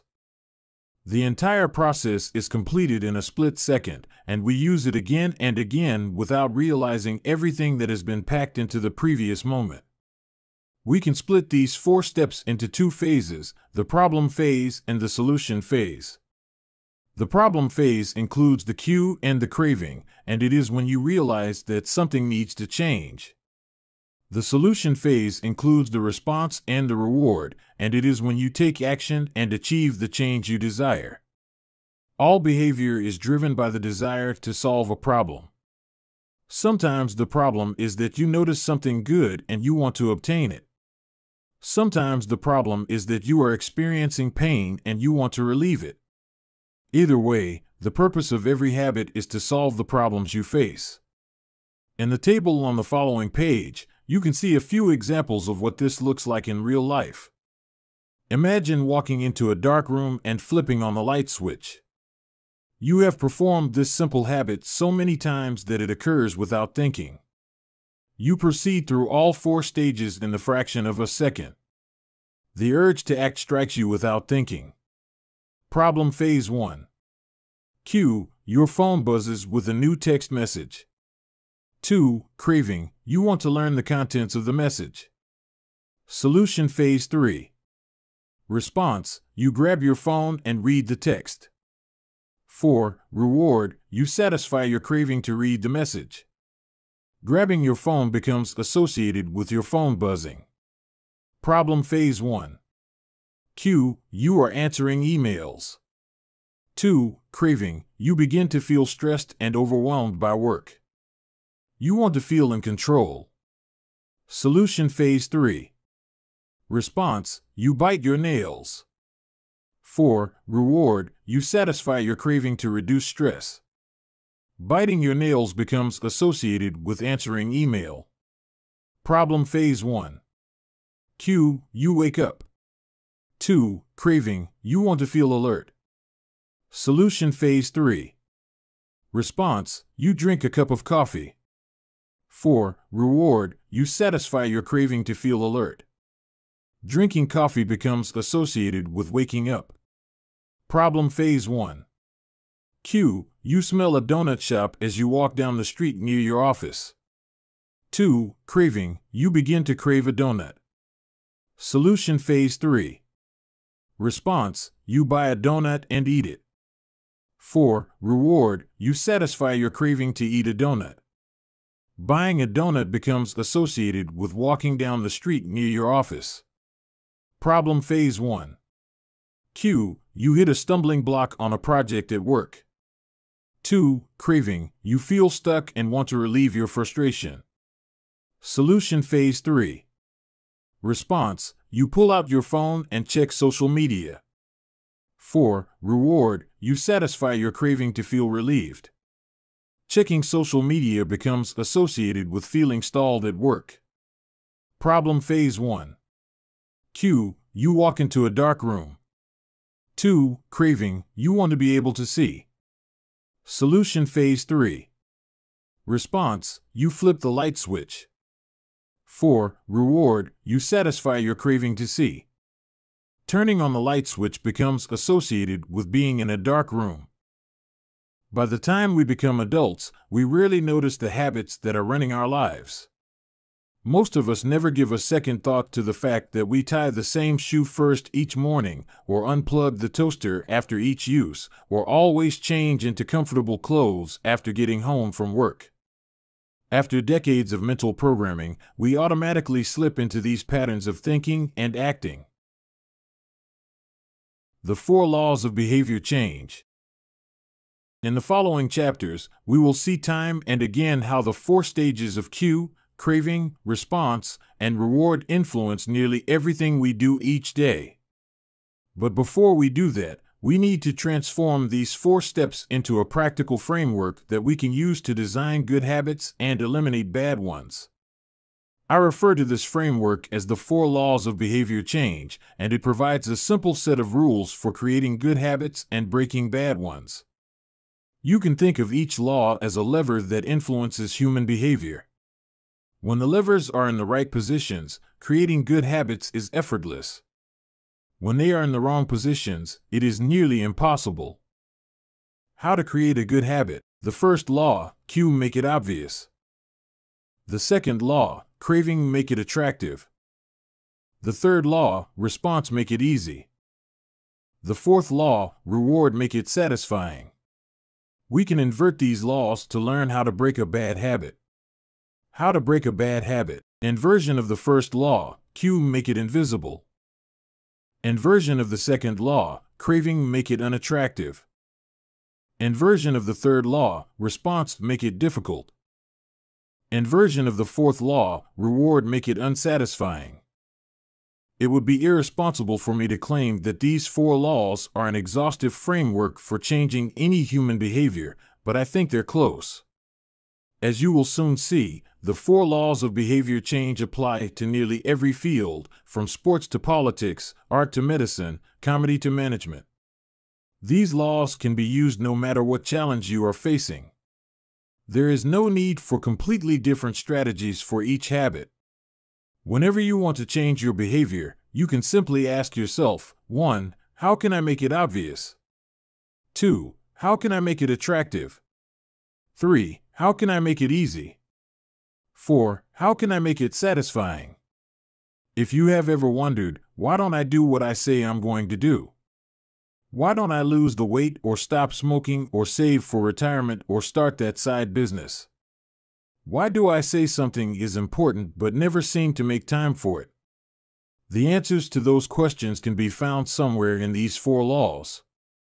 The key to creating good habits and breaking bad ones is to understand these fundamental laws and how to alter them to your specifications. Every goal is doomed to fail if it goes against the grain of human nature. Your habits are shaped by the systems in your life. In the chapters that follow, we will discuss these laws one by one and show how you can use them to create a system in which good habits emerge naturally and bad habits wither away. Chapter Summary. A habit is a behavior that has been repeated enough times to become automatic. The ultimate purpose of habits is to solve the problems of life with as little energy and effort as possible. Any habit can be broken down into a feedback loop that involves 4 steps: cue, craving, response, and reward. The 4 laws of behavior change are a simple set of rules we can use to build better habits. They are: 1. Make it obvious. 2. Make it attractive. 3. Make it easy. And 4. Make it satisfying. The first law. Make it obvious. Chapter 4. The Man Who Didn't Look Right. The psychologist Gary Klein once told me a story about a woman who attended a family gathering. She had spent years working as a paramedic and, upon arriving at the event, took one look at her father-in-law and got very concerned. "I don't like the way you look," she said. Her father-in-law, who was feeling perfectly fine, jokingly replied, "Well, I don't like your looks either." "No," she insisted. "You need to go to the hospital now." A few hours later, The man was undergoing life-saving surgery after an examination had revealed that he had a blockage to a major artery and was at immediate risk of a heart attack. Without his daughter-in-law's intuition, he could have died. What did the paramedic see? How did she predict his impending heart attack? When major arteries are obstructed, the body focuses on sending blood to critical organs and away from peripheral locations near the surface of the skin. The result is a change in the pattern of distribution of blood in the face. After many years of working with people with heart failure, the woman had unknowingly developed the ability to recognize this pattern on sight. She couldn't explain what it was that she noticed in her father-in-law's face, but she knew something was wrong. Similar stories exist in other fields. For example, military analysts can identify which blip on a radar screen is an enemy missile and which one is a plane from their own fleet, even though they are traveling at the same speed, flying at the same altitude, and look identical on radar in nearly every respect. During the Gulf War, Lieutenant Commander Michael Riley saved an entire battleship when he ordered a missile shot down, despite the fact that it looked exactly like the battleship's own planes on radar. He made the right call, but even his superior officers couldn't explain how he did it.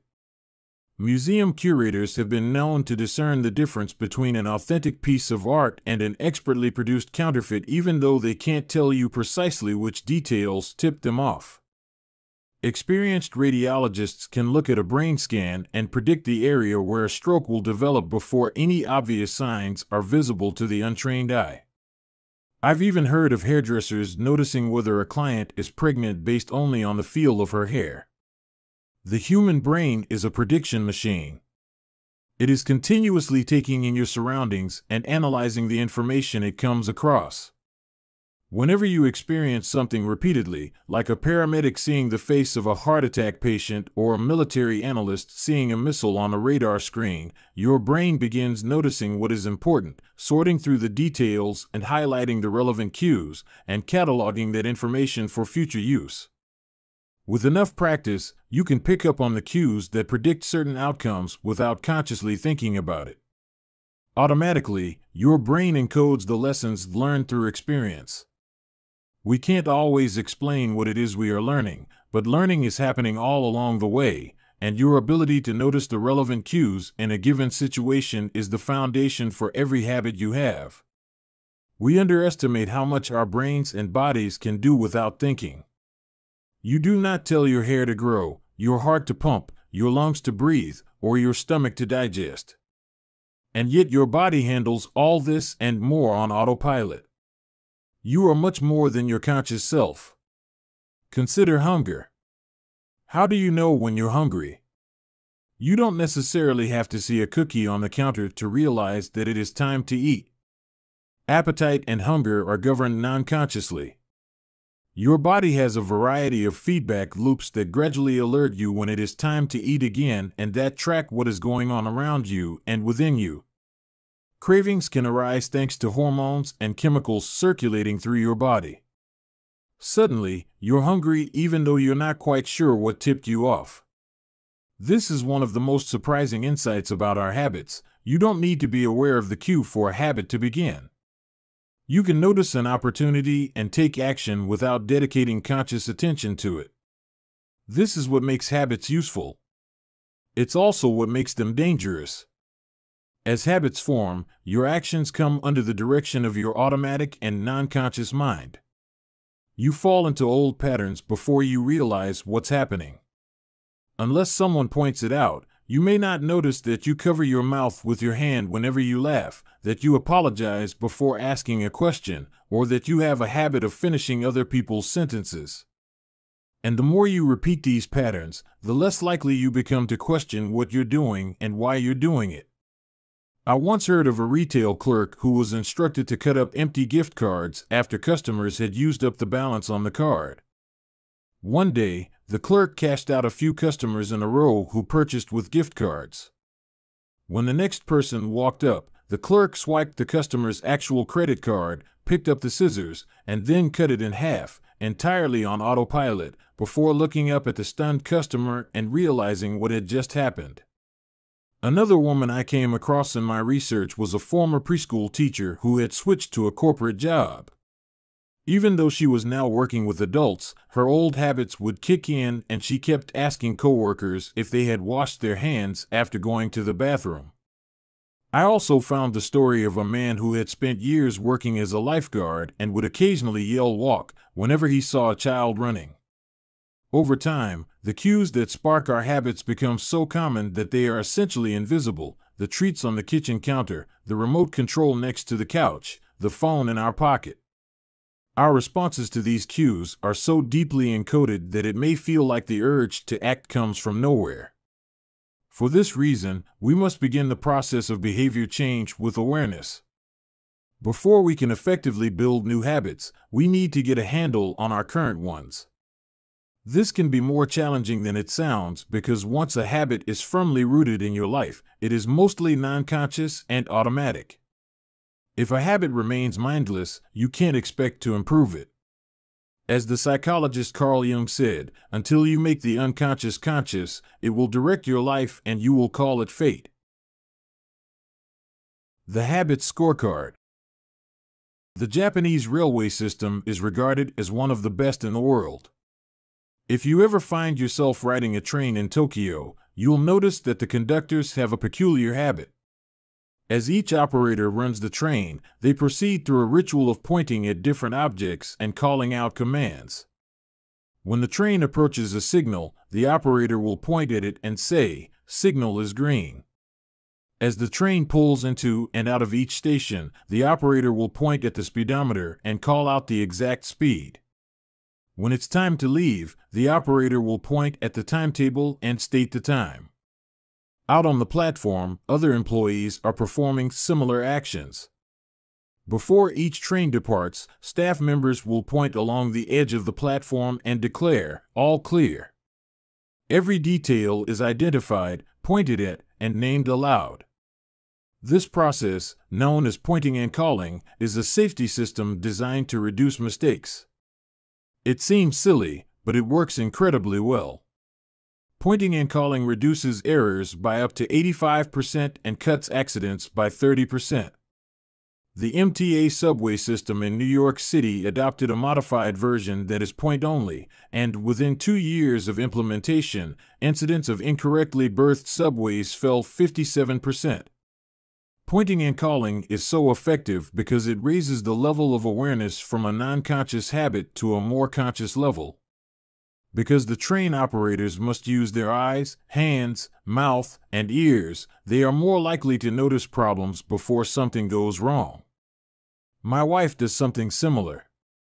Whenever we are preparing to walk out the door for a trip, she verbally calls out the most essential items in her packing list.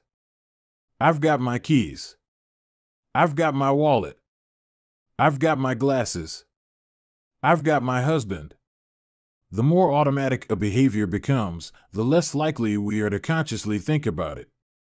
And when we've done something 1,000 times before, we begin to overlook things. We assume that the next time will be just like the last. We're so used to doing what we've always done that we don't stop to question whether it's the right thing to do at all. Many of our failures in performance are largely attributable to a lack of self-awareness. One of our greatest challenges in changing habits is maintaining awareness of what we are actually doing. This helps explain why the consequences of bad habits can sneak up on us. We need a point-and-call system for our personal lives. That's the origin of the Habit Scorecard, which is a simple exercise you can use to become more aware of your behavior. To create your own, make a list of your daily habits. Here's a sample of where your list might start. Wake up. Turn off alarm. Check my phone. Go to the bathroom. Weigh myself. Take a shower. Brush my teeth. Floss my teeth. Put on deodorant. Hang up towel to dry. Get dressed. Make a cup of tea. And so on. Once you have a full list, look at each behavior and ask yourself, is this a good habit, a bad habit, or a neutral habit? If it is a good habit, write plus next to it. If it is a bad habit, right. If it is a neutral habit, write $sign. For example, the list above might look like this: wake up = turn off alarm = check my phone, go to the bathroom = weigh myself plus take a shower plus brush my teeth plus floss my teeth plus put on deodorant plus hang up towel to dry = get dressed = make a cup of tea plus the marks you give to a particular habit will depend on your situation and your goals. For someone who is trying to lose weight, eating a bagel with peanut butter every morning might be a bad habit. For someone who is trying to bulk up and add muscle, the same behavior might be a good habit. It all depends on what you're working toward. Scoring your habits can be a bit more complex for another reason as well. The labels good habit and bad habit are slightly inaccurate. There are no good habits or bad habits. There are only effective habits. That is, effective at solving problems. All habits serve you in some way, even the bad ones, which is why you repeat them. For this exercise, categorize your habits by how they will benefit you in the long run. Generally speaking, good habits will have net positive outcomes. Bad habits have net negative outcomes. Smoking a cigarette may reduce stress right now, that's how it's serving you, but it's not a healthy long-term behavior. If you're still having trouble determining how to rate a particular habit, here is a question I like to use: does this behavior help me become the type of person I wish to be? Does this habit cast a vote for or against my desired identity? Habits that reinforce your desired identity are usually good. Habits that conflict with your desired identity are usually bad. As you create your habit scorecard, there is no need to change anything at first. The goal is to simply notice what is actually going on. Observe your thoughts and actions without judgment or internal criticism. Don't blame yourself for your faults. Don't praise yourself for your successes. If you eat a chocolate bar every morning, acknowledge it, almost as if you were watching someone else. Oh, how interesting that they would do such a thing. If you binge eat, simply notice that you are eating more calories than you should. If you waste time online, notice that you are spending your life in a way that you do not want to. The first step to changing bad habits is to be on the lookout for them. If you feel like you need extra help, then you can try pointing and calling in your own life. Say out loud the action that you are thinking of taking and what the outcome will be. If you want to cut back on your junk food habit but notice yourself grabbing another cookie, say out loud, "I'm about to eat this cookie, but I don't need it. Eating it will cause me to gain weight and hurt my health."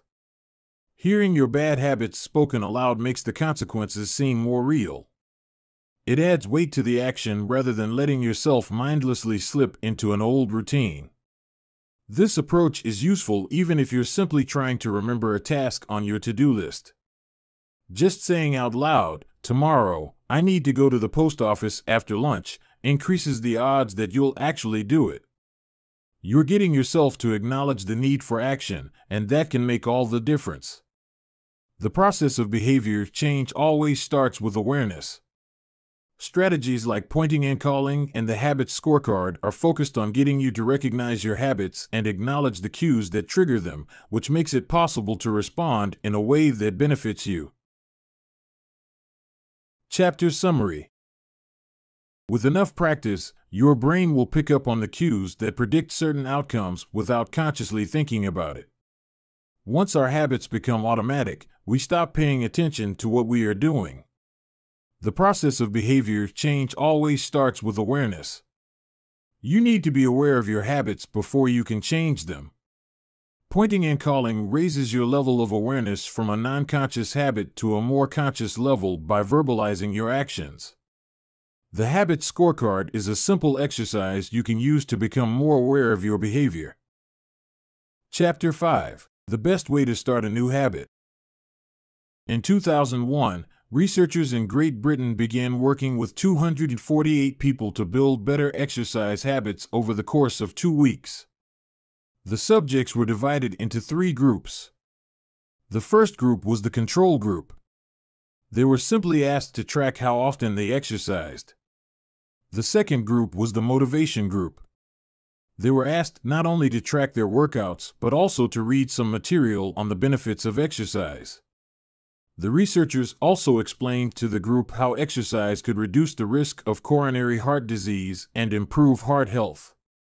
Finally, there was the third group. These subjects received the same presentation as the second group, which ensured that they had equal levels of motivation. However, they were also asked to formulate a plan for when and where they would exercise over the following week. Specifically, each member of the third group completed the following sentence: "During the next week, I will partake in at least 20 minutes of vigorous exercise on day, at time, in place." In the first and second groups, 35 to 38% of people exercised at least once per week. Interestingly, the motivational presentation given to the second group seemed to have no meaningful impact on behavior. But 91% of the third group exercised at least once per week, more than double the normal rate. The sentence they filled out is what researchers refer to as an implementation intention, which is a plan you make beforehand about when and where to act. That is, how you intend to implement a particular habit. The cues that can trigger a habit come in a wide range of forms: the feel of your phone buzzing in your pocket, the smell of chocolate chip cookies, the sound of ambulance sirens, but the two most common cues are time and location. Implementation intentions leverage both of these cues.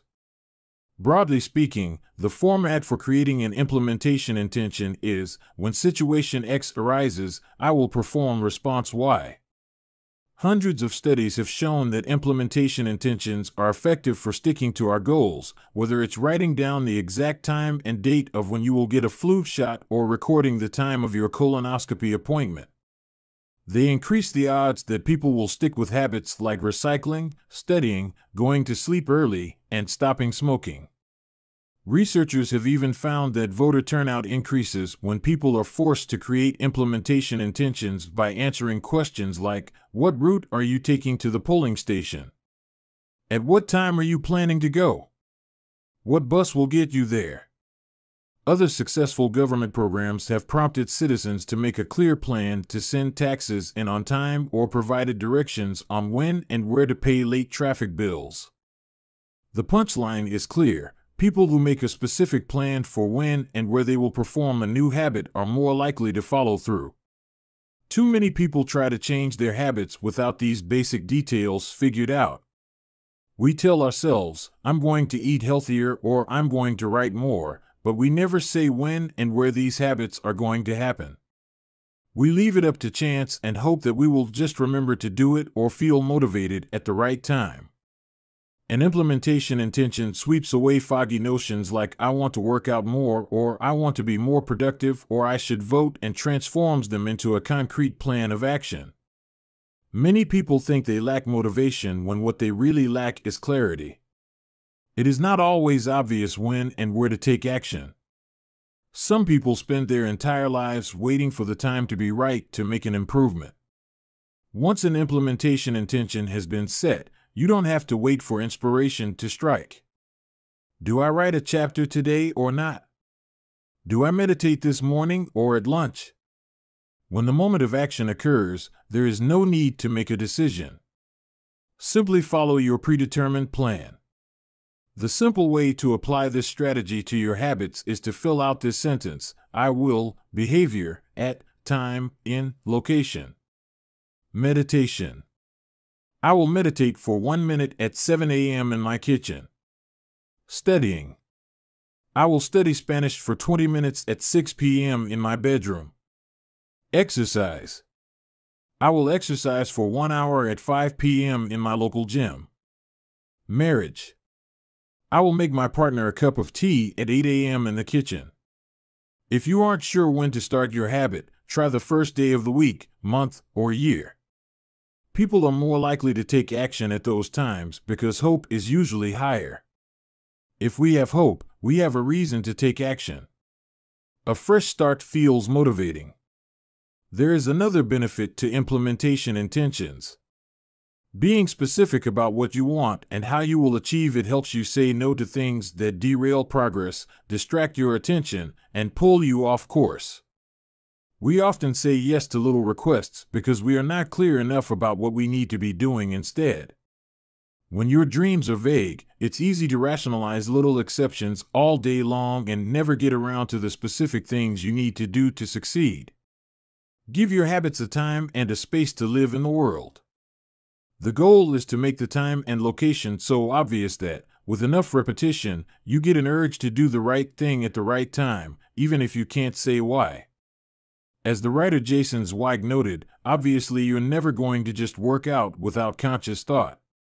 But like a dog salivating at a bell, maybe you start to get antsy around the time of day you normally work out. There are many ways to use implementation intentions in your life and work.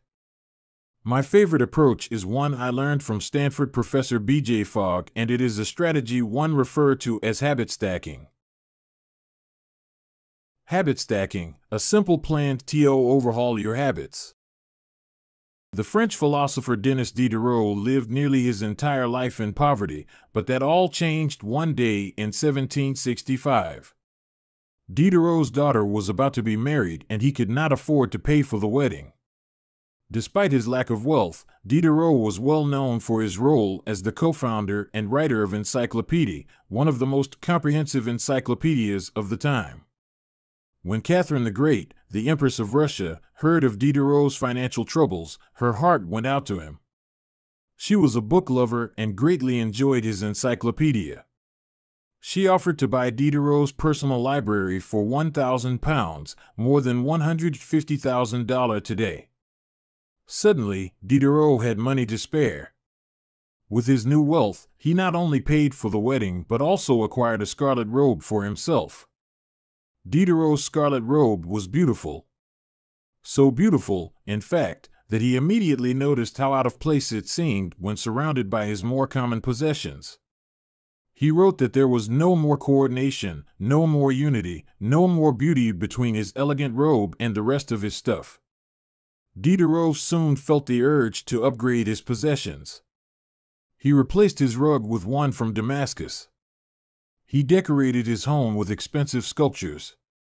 He bought a mirror to place above the mantel and a better kitchen table. He tossed aside his old straw chair for a leather one. Like falling dominoes, one purchase led to the next. Diderot's behavior is not uncommon. In fact, the tendency for one purchase to lead to another one has a name: the Diderot effect. The Diderot effect states that obtaining a new possession often creates a spiral of consumption that leads to additional purchases. You can spot this pattern everywhere. You buy a dress and have to get new shoes and earrings to match. You buy a couch and suddenly question the layout of your entire living room. You buy a toy for your child and soon find yourself purchasing all of the accessories that go with it. It's a chain reaction of purchases. Many human behaviors follow this cycle. You often decide what to do next based on what you have just finished doing. Going to the bathroom leads to washing and drying your hands, which reminds you that you need to put the dirty towels in the laundry, so you add laundry detergent to the shopping list, and so on. No behavior happens in isolation. Each action becomes a cue that triggers the next behavior. Why is this important? When it comes to building new habits, you can use the connectedness of behavior to your advantage. One of the best ways to build a new habit is to identify a current habit you already do each day and then stack your new behavior on top. This is called habit stacking. Habit stacking is a special form of an implementation intention. Rather than pairing your new habit with a particular time and location, you pair it with a current habit. This method, which was created by B.J. Fogg as part of his Tiny Habits program, can be used to design an obvious cue for nearly any habit. The habit stacking formula is, after current habit, I will new habit. For example, meditation. After I pour my cup of coffee each morning, I will meditate for 1 minute. Exercise. After I take off my work shoes, I will immediately change into my workout clothes. Gratitude. After I sit down to dinner, I will say one thing I'm grateful for that happened today. Marriage. After I get into bed at night, I will give my partner a kiss. Safety. After I put on my running shoes, I will text a friend or family member where I am running and how long it will take. The key is to tie your desired behavior into something you already do each day. Once you have mastered this basic structure, you can begin to create larger stacks by chaining small habits together. This allows you to take advantage of the natural momentum that comes from one behavior leading into the next, a positive version of the Diderot effect. Habit stacking increases the likelihood that you'll stick with a habit by stacking your new behavior on top of an old one. This process can be repeated to chain numerous habits together, each one acting as the cue for the next. Your morning routine habit stack might look like this. 1. After I pour my morning cup of coffee, I will meditate for 60 seconds. 2. After I meditate for 60 seconds, I will write my to-do list for the day. 3. After I write my to-do list for the day, I will immediately begin my first task. Or, consider this habit stack in the evening. 1. After I finish eating dinner, I will put my plate directly into the dishwasher. 2. After I put my dishes away, I will immediately wipe down the counter. 3. After I wipe down the counter, I will set out my coffee mug for tomorrow morning. You can also insert new behaviors into the middle of your current routines. For example, you may already have a morning routine that looks like this: wake up greater than make my bed greater than take a shower. Let's say you want to develop the habit of reading more each night. You can expand your habit stack and try something like, wake up greater than make my bed greater than place a book on my pillow greater than take a shower. Now, when you climb into bed each night, a book will be sitting there waiting for you to enjoy. Overall, habit stacking allows you to create a set of simple rules that guide your future behavior. It's like you always have a game plan for which action should come next. Once you get comfortable with this approach, you can develop general habit stacks to guide you whenever the situation is appropriate. Exercise. When I see a set of stairs, I will take them instead of using the elevator. Social skills. When I walk into a party, I will introduce myself to someone I don't know yet. Finances. When I want to buy something over $100, I will wait 24 hours before purchasing. Healthy eating. When I serve myself a meal, I will always put veggies on my plate first. Minimalism. When I buy a new item, I will give something away. One in, one out. Mood. When the phone rings, I will take one deep breath and smile before answering. Forgetfulness. When I leave a public place, I will check the table and chairs to make sure I don't leave anything behind. No matter how you use this strategy, the secret to creating a successful habit stack is selecting the right cue to kick things off. Unlike an implementation intention, which specifically states the time and location for a given behavior, habit stacking implicitly has the time and location built into it. When and where you choose to insert a habit into your daily routine can make a big difference. If you're trying to add meditation into your morning routine, but mornings are chaotic and your kids keep running into the room, then that may be the wrong place and time. Consider when you are most likely to be successful. Don't ask yourself to do a habit when you're likely to be occupied with something else. Your cue should also have the same frequency as your desired habit. If you want to do a habit every day, but you stack it on top of a habit that only happens on Mondays, that's not a good choice. One way to find the right trigger for your habit stack is by brainstorming a list of your current habits. You can use your habit scorecard from the last chapter as a starting point. Alternatively, you can create a list with 2 columns. In the first column, write down the habits you do each day without fail. For example, get out of bed. Take a shower. Brush your teeth.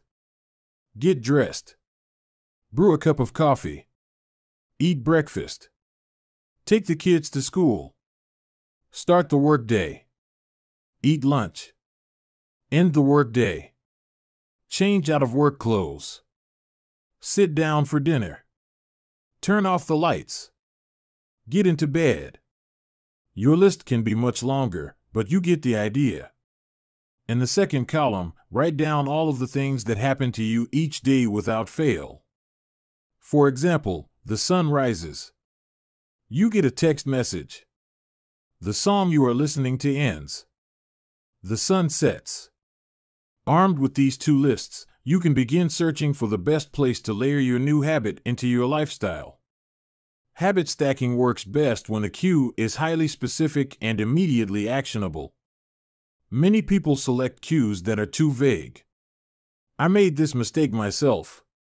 When I wanted to start a push-up habit, my habit stack was when I take a break for lunch, I will do 10 push-ups. At first glance, this sounded reasonable. But soon, I realized the trigger was unclear. Would I do my push-ups before I ate lunch? After I ate lunch? Where would I do them? After a few inconsistent days, I changed my habit stack to, when I close my laptop for lunch, I will do 10 push-ups next to my desk. Ambiguity gone. Habits like read more or eat better are worthy causes, but these goals do not provide instruction on how and when to act. Be specific and clear. After I close the door. After I brush my teeth. After I sit down at the table. The specificity is important. The more tightly bound your new habit is to a specific cue, the better the odds are that you will notice when the time comes to act. The first law of behavior change is to make it obvious. Strategies like implementation intentions and habit stacking are among the most practical ways to create obvious cues for your habits and design a clear plan for when and where to take action. Chapter Summary. The first law of behavior change is make it obvious. The two most common cues are time and location. Creating an implementation intention is a strategy you can use to pair a new habit with a specific time and location. The implementation intention formula is I will, behavior, at, time, in, location. Habit stacking is a strategy you can use to pair a new habit with a current habit. The habit stacking formula is after, current habit, I will, new habit. Chapter 6. Motivation is overrated. Environment often matters more. Anne Thorndike, a primary care physician at Massachusetts General Hospital in Boston, had a crazy idea. She believed she could improve the eating habits of thousands of hospital staff and visitors without changing their willpower or motivation in the slightest way. In fact, she didn't plan on talking to them at all. Thorndike and her colleagues designed a 6-month study to alter the choice architecture of the hospital cafeteria. They started by changing how drinks were arranged in the room. Originally, the refrigerators located next to the cash registers in the cafeteria were filled with only soda. The researchers added water as an option to each one. Additionally, they placed baskets of bottled water next to the food stations throughout the room. Soda was still in the primary refrigerators, but water was now available at all drink locations. Over the next 3 months, the number of soda sales at the hospital dropped by 11.4%. Meanwhile, sales of bottled water increased by 25.8%. They made similar adjustments and saw similar results with the food in the cafeteria. Nobody had said a word to anyone eating there. People often choose products not because of what they are, but because of where they are. If I walk into the kitchen and see a plate of cookies on the counter, I'll pick up half a dozen and start eating, even if I hadn't been thinking about them beforehand and didn't necessarily feel hungry. If the communal table at the office is always filled with donuts and bagels, it's going to be hard not to grab one every now and then. Your habits change depending on the room you are in and the cues in front of you. Environment is the invisible hand that shapes human behavior. Despite our unique personalities, certain behaviors tend to arise again and again under certain environmental conditions. In church, people tend to talk in whispers. On a dark street, people act wary and guarded. In this way, the most common form of change is not internal, but external. We are changed by the world around us. Every habit is context dependent. In 1936, psychologist Kurt Lewin wrote a simple equation that makes a powerful statement: behavior is a function of the person in their environment, or B equals F, P, E. It didn't take long for Lewin's equation to be tested in business. In 1952, the economist Hawkins Stern described a phenomenon he called suggestion impulse buying, which is triggered when a shopper sees a product for the first time and visualizes a need for it. In other words, customers will occasionally buy products not because they want them, but because of how they are presented to them. For example, items at eye level tend to be purchased more than those down near the floor.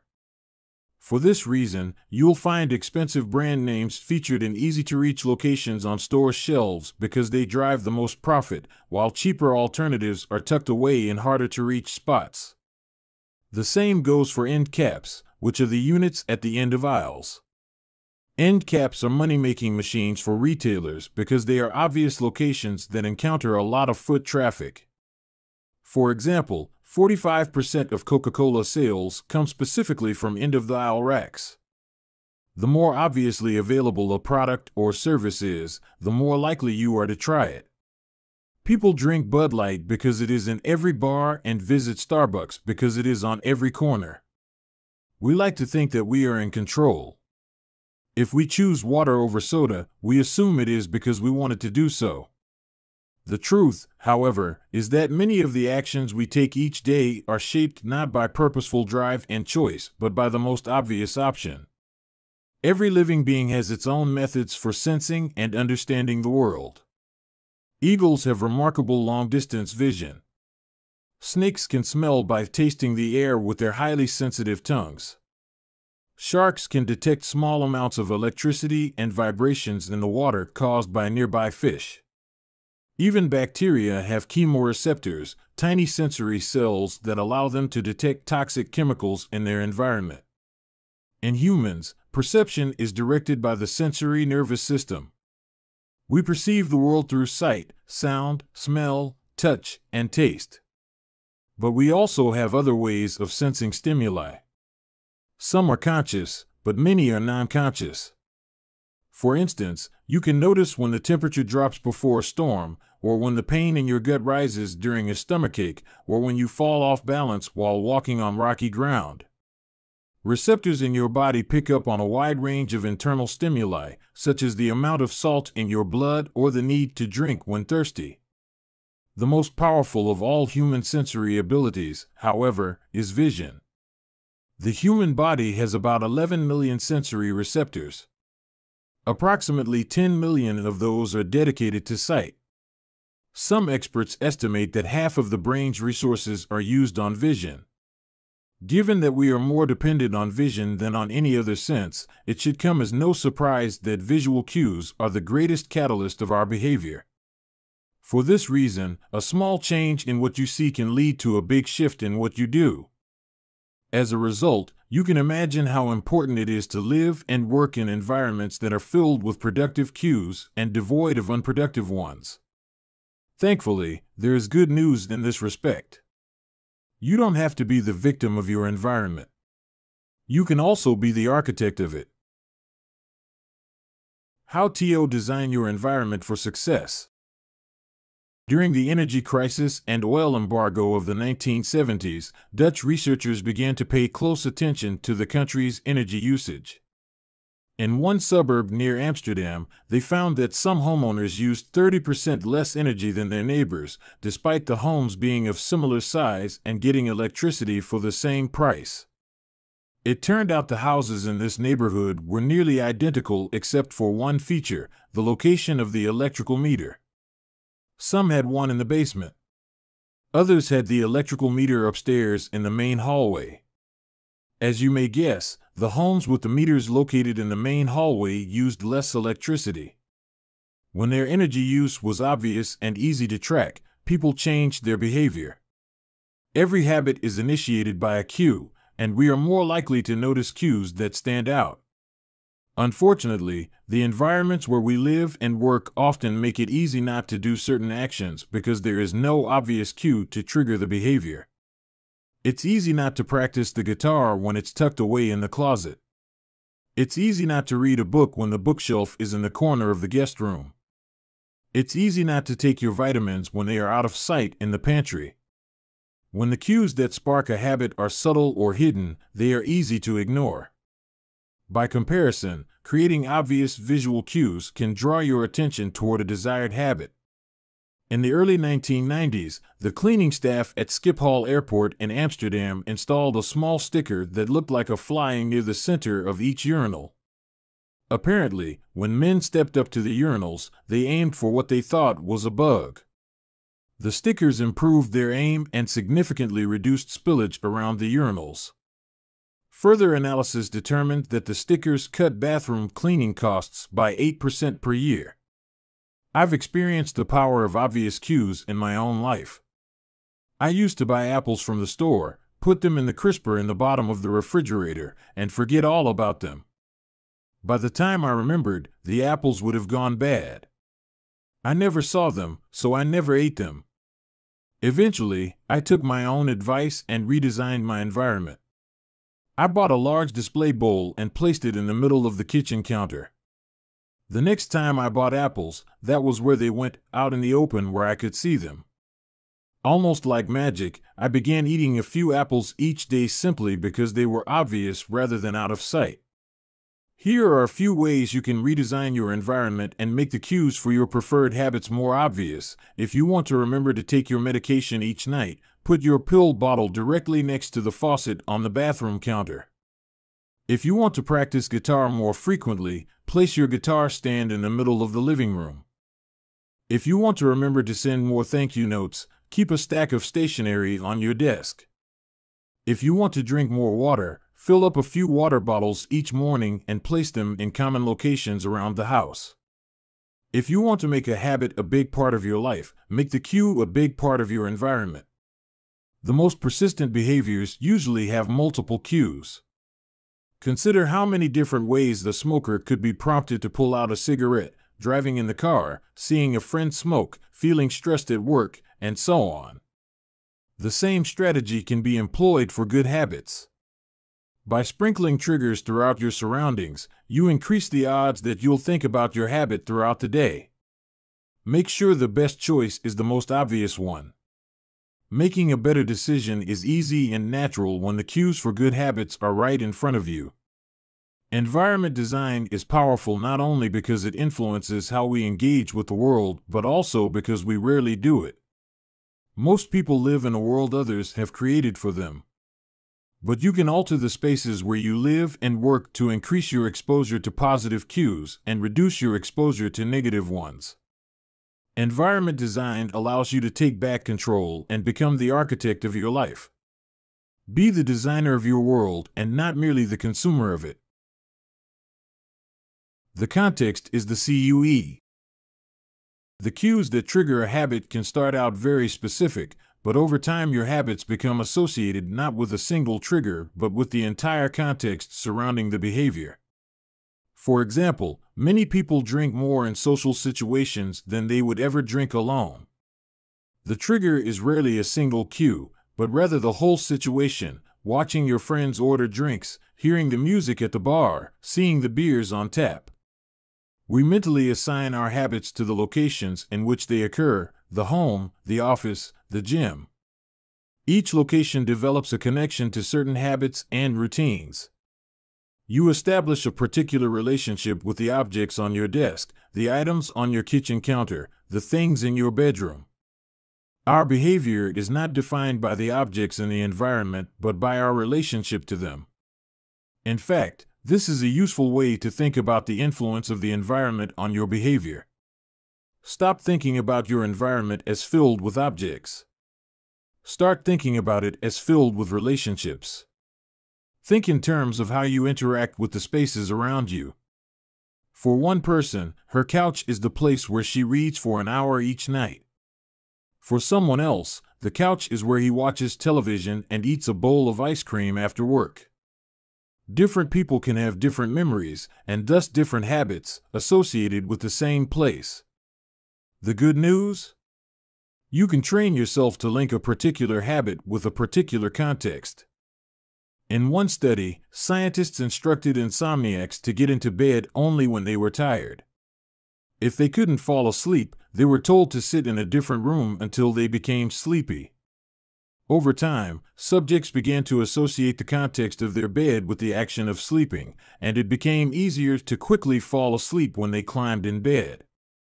Their brains learned that sleeping, not browsing on their phones, not watching television, not staring at the clock, was the only action that happened in that room. The power of context also reveals an important strategy. Habits can be easier to change in a new environment. It helps to escape the subtle triggers and cues that nudge you toward your current habits. Go to a new place, a different coffee shop, a bench in the park, a corner of your room you seldom use, and create a new routine there. It is easier to associate a new habit with a new context than to build a new habit in the face of competing cues. It can be difficult to go to bed early if you watch television in your bedroom each night. It can be hard to study in the living room without getting distracted if that's where you always play video games. But when you step outside your normal environment, you leave your behavioral biases behind. You aren't battling old environmental cues, which allows new habits to form without interruption. Want to think more creatively? Move to a bigger room, a rooftop patio, or a building with expansive architecture. Take a break from the space where you do your daily work, which is also linked to your current thought patterns. Trying to eat healthier? It is likely that you shop on autopilot at your regular supermarket. Try a new grocery store. You may find it easier to avoid unhealthy food when your brain doesn't automatically know where it is located in the store. When you can't manage to get to an entirely new environment, redefine or rearrange your current one. Create a separate space for work, study, exercise, entertainment, and cooking. The mantra I find useful is one space, one use. When I started my career as an entrepreneur, I would often work from my couch or at the kitchen table. In the evenings, I found it very difficult to stop working. There was no clear division between the end of work time and the beginning of personal time. Was the kitchen table my office or the space where I ate meals? Was the couch where I relaxed or where I sent emails? Everything happened in the same place. A few years later, I could finally afford to move to a home with a separate room for my office. Suddenly, work was something that happened in here and personal life was something that happened out there. It was easier for me to turn off the professional side of my brain when there was a clear dividing line between work life and home life. Each room had one primary use. The kitchen was for cooking. The office was for working. Whenever possible, avoid mixing the context of one habit with another. When you start mixing contexts, you'll start mixing habits, and the easier ones will usually win out. This is one reason why the versatility of modern technology is both a strength and a weakness. You can use your phone for all sorts of tasks, which makes it a powerful device. But when you can use your phone to do nearly anything, it becomes hard to associate it with one task. You want to be productive, but you're also conditioned to browse social media, check email, and play video games whenever you open your phone. It's a mishmash of cues. You may be thinking, you don't understand. I live in New York City. My apartment is the size of a smartphone. I need each room to play multiple roles. Fair enough. If your space is limited, divide your room into activity zones, a chair for reading, a desk for writing, a table for eating. You can do the same with your digital spaces. I know a writer who uses his computer only for writing, his tablet only for reading, and his phone only for social media and texting. Every habit should have a home. If you can manage to stick with this strategy, each context will become associated with a particular habit and mode of thought. Habits thrive under predictable circumstances like these. Focus comes automatically when you are sitting at your work desk. Relaxation is easier when you are in a space designed for that purpose. Sleep comes quickly when it is the only thing that happens in your bedroom. If you want behaviors that are stable and predictable, you need an environment that is stable and predictable. A stable environment where everything has a place and a purpose is an environment where habits can easily form. Chapter Summary. Small changes in context can lead to large changes in behavior over time. Every habit is initiated by a cue. We are more likely to notice cues that stand out. Make the cues of good habits obvious in your environment. Gradually, your habits become associated not with a single trigger but with the entire context surrounding the behavior. The context becomes the cue. It is easier to build new habits in a new environment because you are not fighting against old cues. Chapter 7. The Secret to Self-Control. In 1971, as the Vietnam War was heading into its 16th year, Congressman Robert Steele from Connecticut and Morgan Murphy from Illinois made a discovery that stunned the American public. While visiting the troops, they had learned that over 15% of U.S. soldiers stationed there were heroin addicts. Follow-up research revealed that 35% of service members in Vietnam had tried heroin and as many as 20% were addicted. The problem was even worse than they had initially thought. The discovery led to a flurry of activity in Washington, including the creation of the Special Action Office of Drug Abuse Prevention under President Nixon to promote prevention and rehabilitation and to track addicted service members when they returned home. Lee Robbins was one of the researchers in charge. In a finding that completely upended the accepted beliefs about addiction, Robbins found that when soldiers who had been heroin users returned home, only 5% of them became re-addicted within a year, and just 12% relapsed within 3 years. In other words, approximately 9 out of 10 soldiers who used heroin in Vietnam eliminated their addiction nearly overnight. This finding contradicted the prevailing view at the time, which considered heroin addiction to be a permanent and irreversible condition. Instead, Robbins revealed that addictions could spontaneously dissolve if there was a radical change in the environment. In Vietnam, soldiers spent all day surrounded by cues triggering heroin use. It was easy to access, they were engulfed by the constant stress of war, they built friendships with fellow soldiers who were also heroin users, and they were thousands of miles from home. Once a soldier returned to the United States, though, he found himself in an environment devoid of those triggers. When the context changed, so did the habit. Compare this situation to that of a typical drug user. Someone becomes addicted at home or with friends, goes to a clinic to get clean, which is devoid of all the environmental stimuli that prompt their habit, then returns to their old neighborhood with all of their previous cues that caused them to get addicted in the first place. It's no wonder that usually you see numbers that are the exact opposite of those in the Vietnam study. Typically, 90% of heroin users become re-addicted once they return home from rehab. The Vietnam studies ran counter to many of our cultural beliefs about bad habits because it challenged the conventional association of unhealthy behavior as a moral weakness. If you're overweight, a smoker, or an addict, you've been told your entire life that it is because you lack self-control, maybe even that you're a bad person. The idea that a little bit of discipline would solve all our problems is deeply embedded in our culture. Recent research, however, shows something different. When scientists analyze people who appear to have tremendous self-control, it turns out those individuals aren't all that different from those who are struggling. Instead, disciplined people are better at structuring their lives in a way that does not require heroic willpower and self-control. In other words, they spend less time in tempting situations. The people with the best self-control are typically the ones who need to use it the least. It's easier to practice self-restraint when you don't have to use it very often. So, yes, perseverance, grit, and willpower are essential to success, but the way to improve these qualities is not by wishing you were a more disciplined person, but by creating a more disciplined environment. This counterintuitive idea makes even more sense once you understand what happens when a habit is formed in the brain. A habit that has been encoded in the mind is ready to be used whenever the relevant situation arises. When Patty Olwell, a therapist from Austin, Texas, started smoking, she would often light up while riding horses with a friend.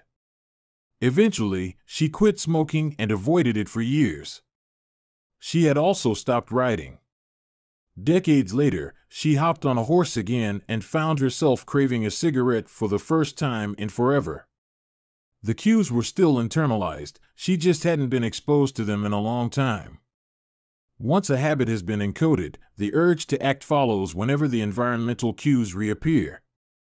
This is one reason behavior change techniques can backfire.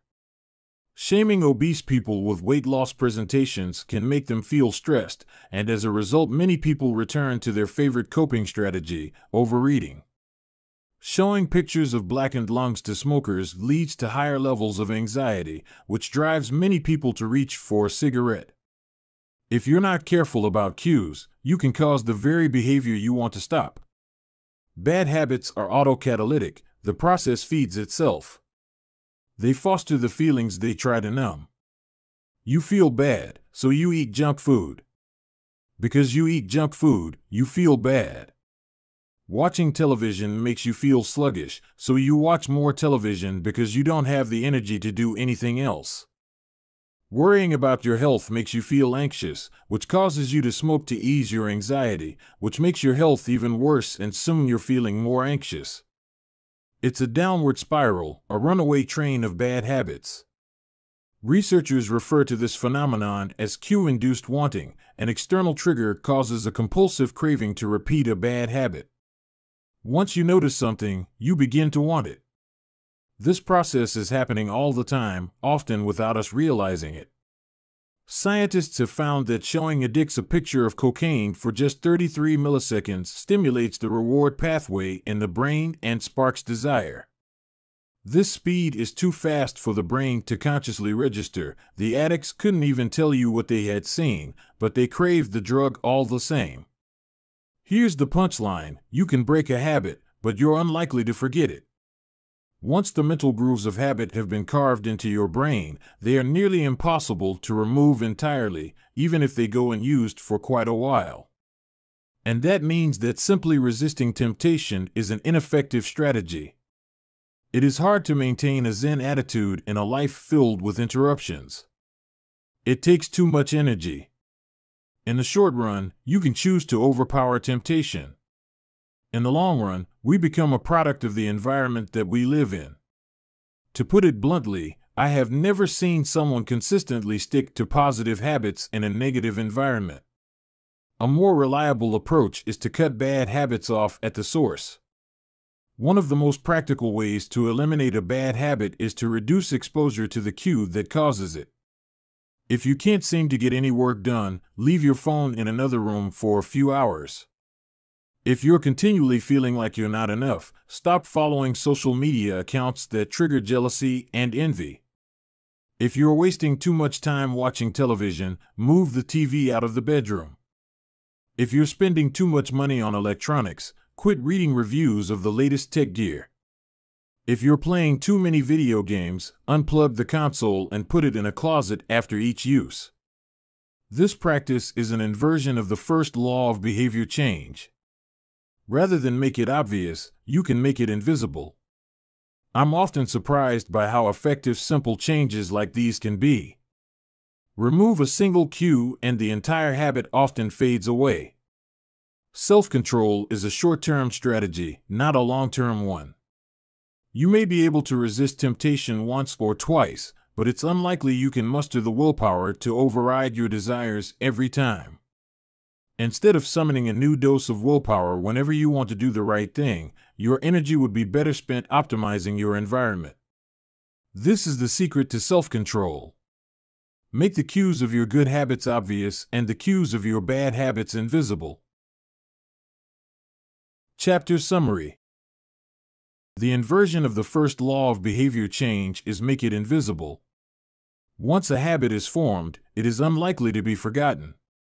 People with high self-control tend to spend less time in tempting situations. It's easier to avoid temptation than resist it. One of the most practical ways to eliminate a bad habit is to reduce exposure to the cue that causes it. Self-control is a short-term strategy, not a long-term one. The second law: make it attractive. Chapter 8: How to make a habit irresistible. In the 1940s, a Dutch scientist named Nico Tinbergen performed a series of experiments that transformed our understanding of what motivates us. Tinbergen, who eventually won a Nobel Prize for his work, was investigating herring gulls, the gray and white birds often seen flying along the seashores of North America. Adult herring gulls have a small red on their beak, and Tinbergen noticed that newly hatched chicks would peck this spot whenever they wanted food. To begin one experiment, he created a collection of fake cardboard beaks, just a head without a body. When the parents had flown away, he went over to the nest and offered these dummy beaks to the chicks. The beaks were obvious fakes, and he assumed the baby birds would reject them altogether. However, when the tiny gulls saw the red spot on the cardboard beak, they pecked away just as if it were attached to their own mother.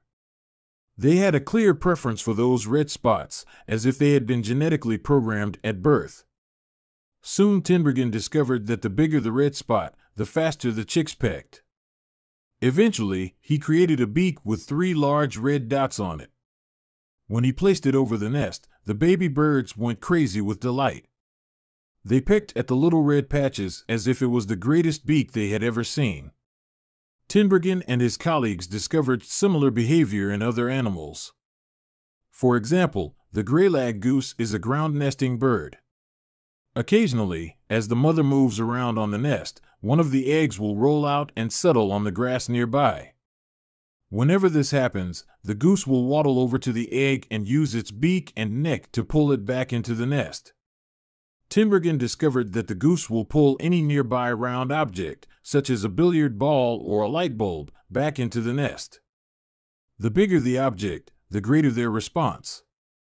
One goose even made a tremendous effort to roll a volleyball back and sit on top.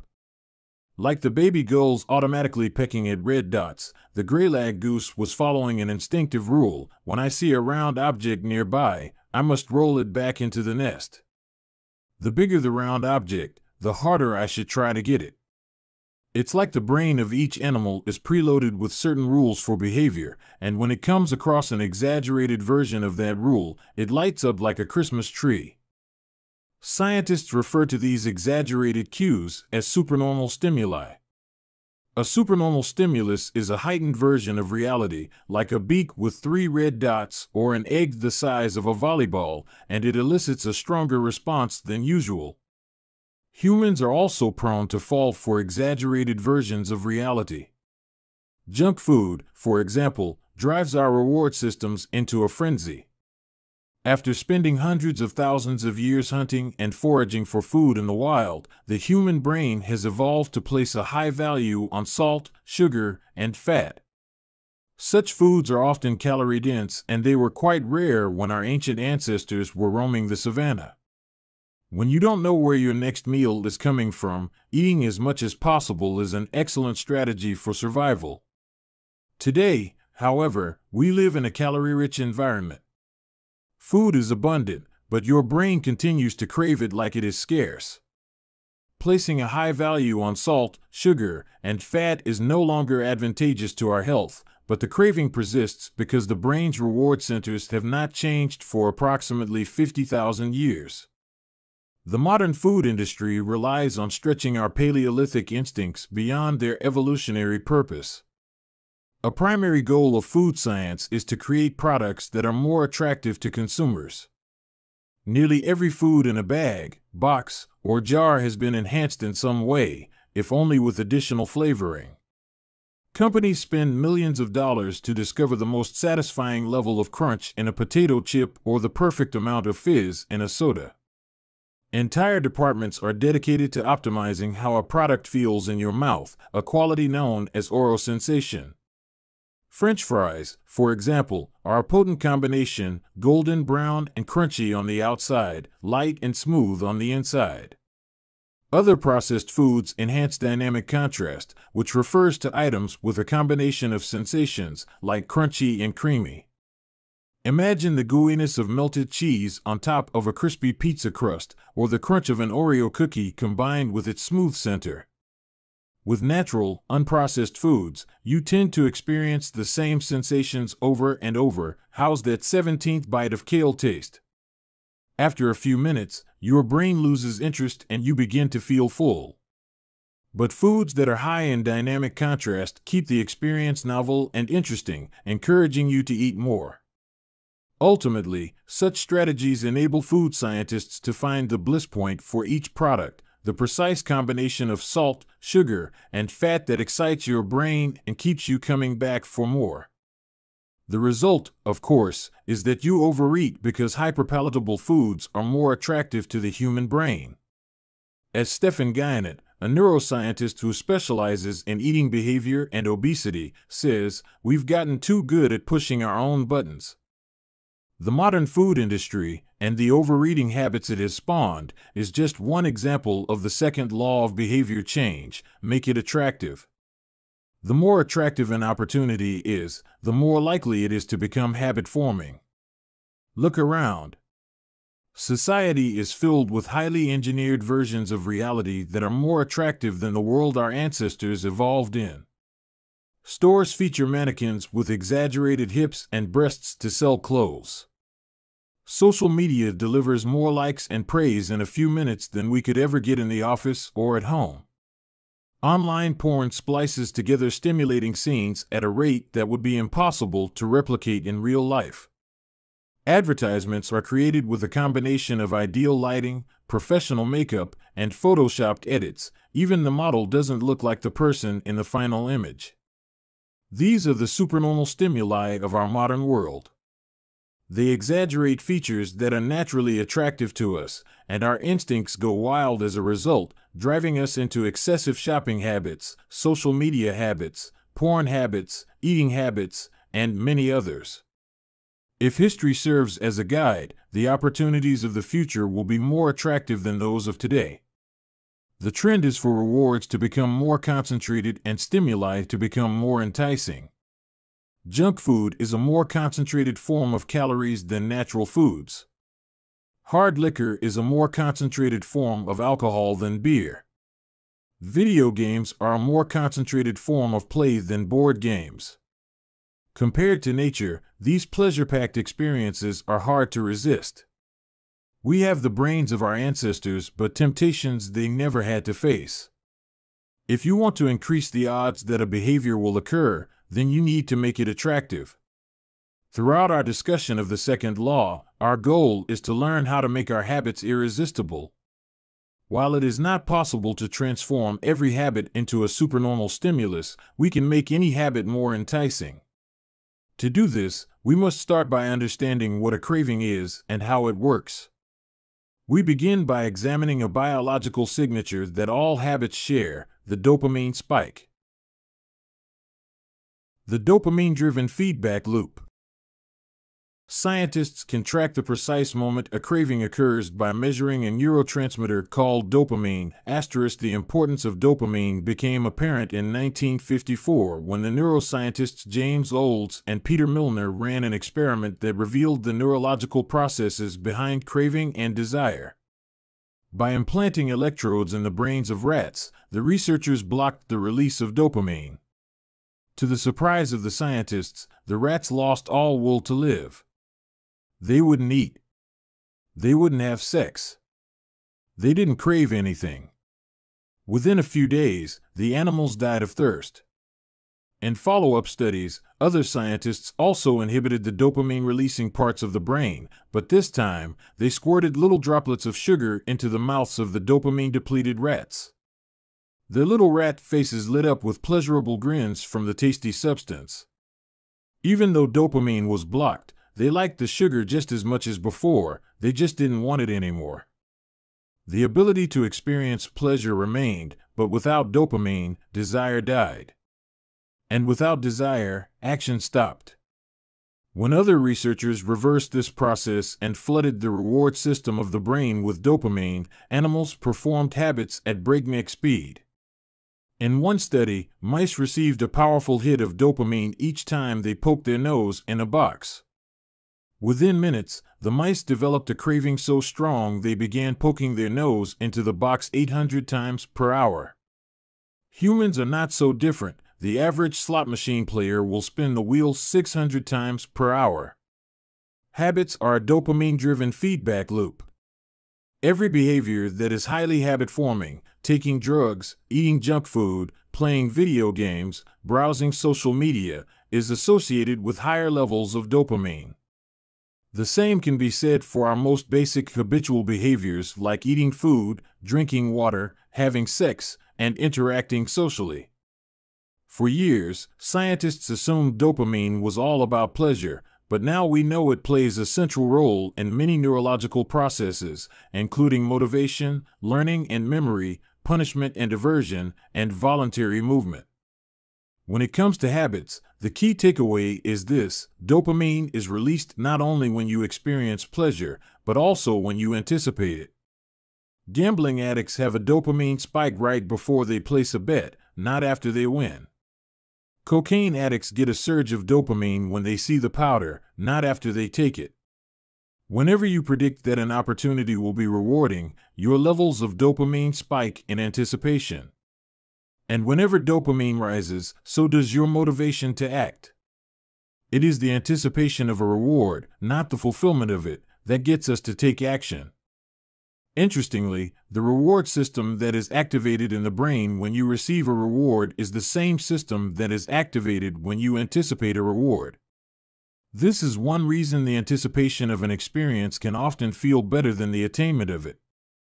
As a child, thinking about Christmas morning can be better than opening the gifts. As an adult, daydreaming about an upcoming vacation can be more enjoyable than actually being on vacation. Scientists refer to this as the difference between wanting and liking. The dopamine spike.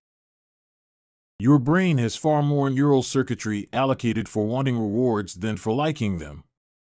The wanting centers in the brain are large: the brain stem, the nucleus accumbens, the ventral tegmental area, the dorsal striatum, the amygdala, and portions of the prefrontal cortex. By comparison, the liking centers of the brain are much smaller. They are often referred to as hedonic hotspots and are distributed like tiny islands throughout the brain. For instance, researchers have found that 100% of the nucleus accumbens is activated during wanting. Meanwhile, only 10% of the structure is activated during liking. The fact that the brain allocates so much precious space to the regions responsible for craving and desire provides further evidence of the crucial role these processes play. Desire is the engine that drives behavior. Every action is taken because of the anticipation that precedes it. It is the craving that leads to the response. These insights reveal the importance of the second law of behavior change. We need to make our habits attractive because it is the expectation of a rewarding experience that motivates us to act in the first place. This is where a strategy known as temptation bundling comes into play. How to use temptation bundling to make your habits more attractive. Ronan Byrne, an electrical engineering student in Dublin, Ireland, enjoyed watching Netflix, but he also knew that he should exercise more often than he did.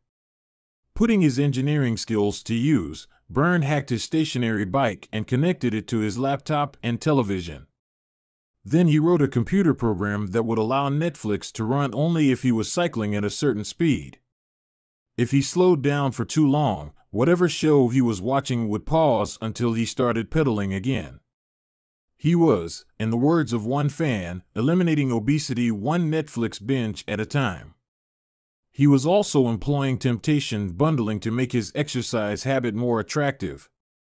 Temptation bundling works by linking an action you want to do with an action you need to do. In Byrne's case, he bundled watching Netflix, the thing he wanted to do, with riding his stationary bike, the thing he needed to do. Businesses are masters at temptation bundling. For instance, when the American Broadcasting Company, more commonly known as ABC, launched its Thursday night television lineup for the 2014 to 2015 season, they promoted temptation bundling on a massive scale. Every Thursday, the company would air 3 shows created by screenwriter Shonda Rhimes: Grey's Anatomy, Scandal, and How to Get Away with Murder.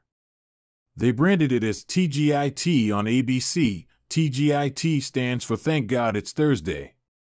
In addition to promoting the shows, ABC encouraged viewers to make popcorn, drink red wine, and enjoy the evening. Andrew Kubitz, head of scheduling for ABC, described the idea behind the campaign. We see Thursday night as a viewership opportunity, with either couples or women by themselves who want to sit down and escape and have fun and drink their red wine and have some popcorn. The brilliance of this strategy is that ABC was associating the thing they needed viewers to do, watch their shows, with activities their viewers already wanted to do: relax, drink wine, and eat popcorn. Over time, people began to connect watching ABC with feeling relaxed and entertained. If you drink red wine and eat popcorn at 8 p.m. every Thursday, then eventually 8 p.m. on Thursday means relaxation and entertainment. The reward gets associated with the cue, and the habit of turning on the television becomes more attractive. You're more likely to find a behavior attractive if you get to do one of your favorite things at the same time. Perhaps you want to hear about the latest celebrity gossip, but you need to get in shape. Using temptation bundling, you could only read the tabloids and watch reality shows at the gym. Maybe you want to get a pedicure, but you need to clean out your email inbox. Solution: only get a pedicure while processing overdue work emails. Temptation bundling is one way to apply a psychology theory known as Premack's principle.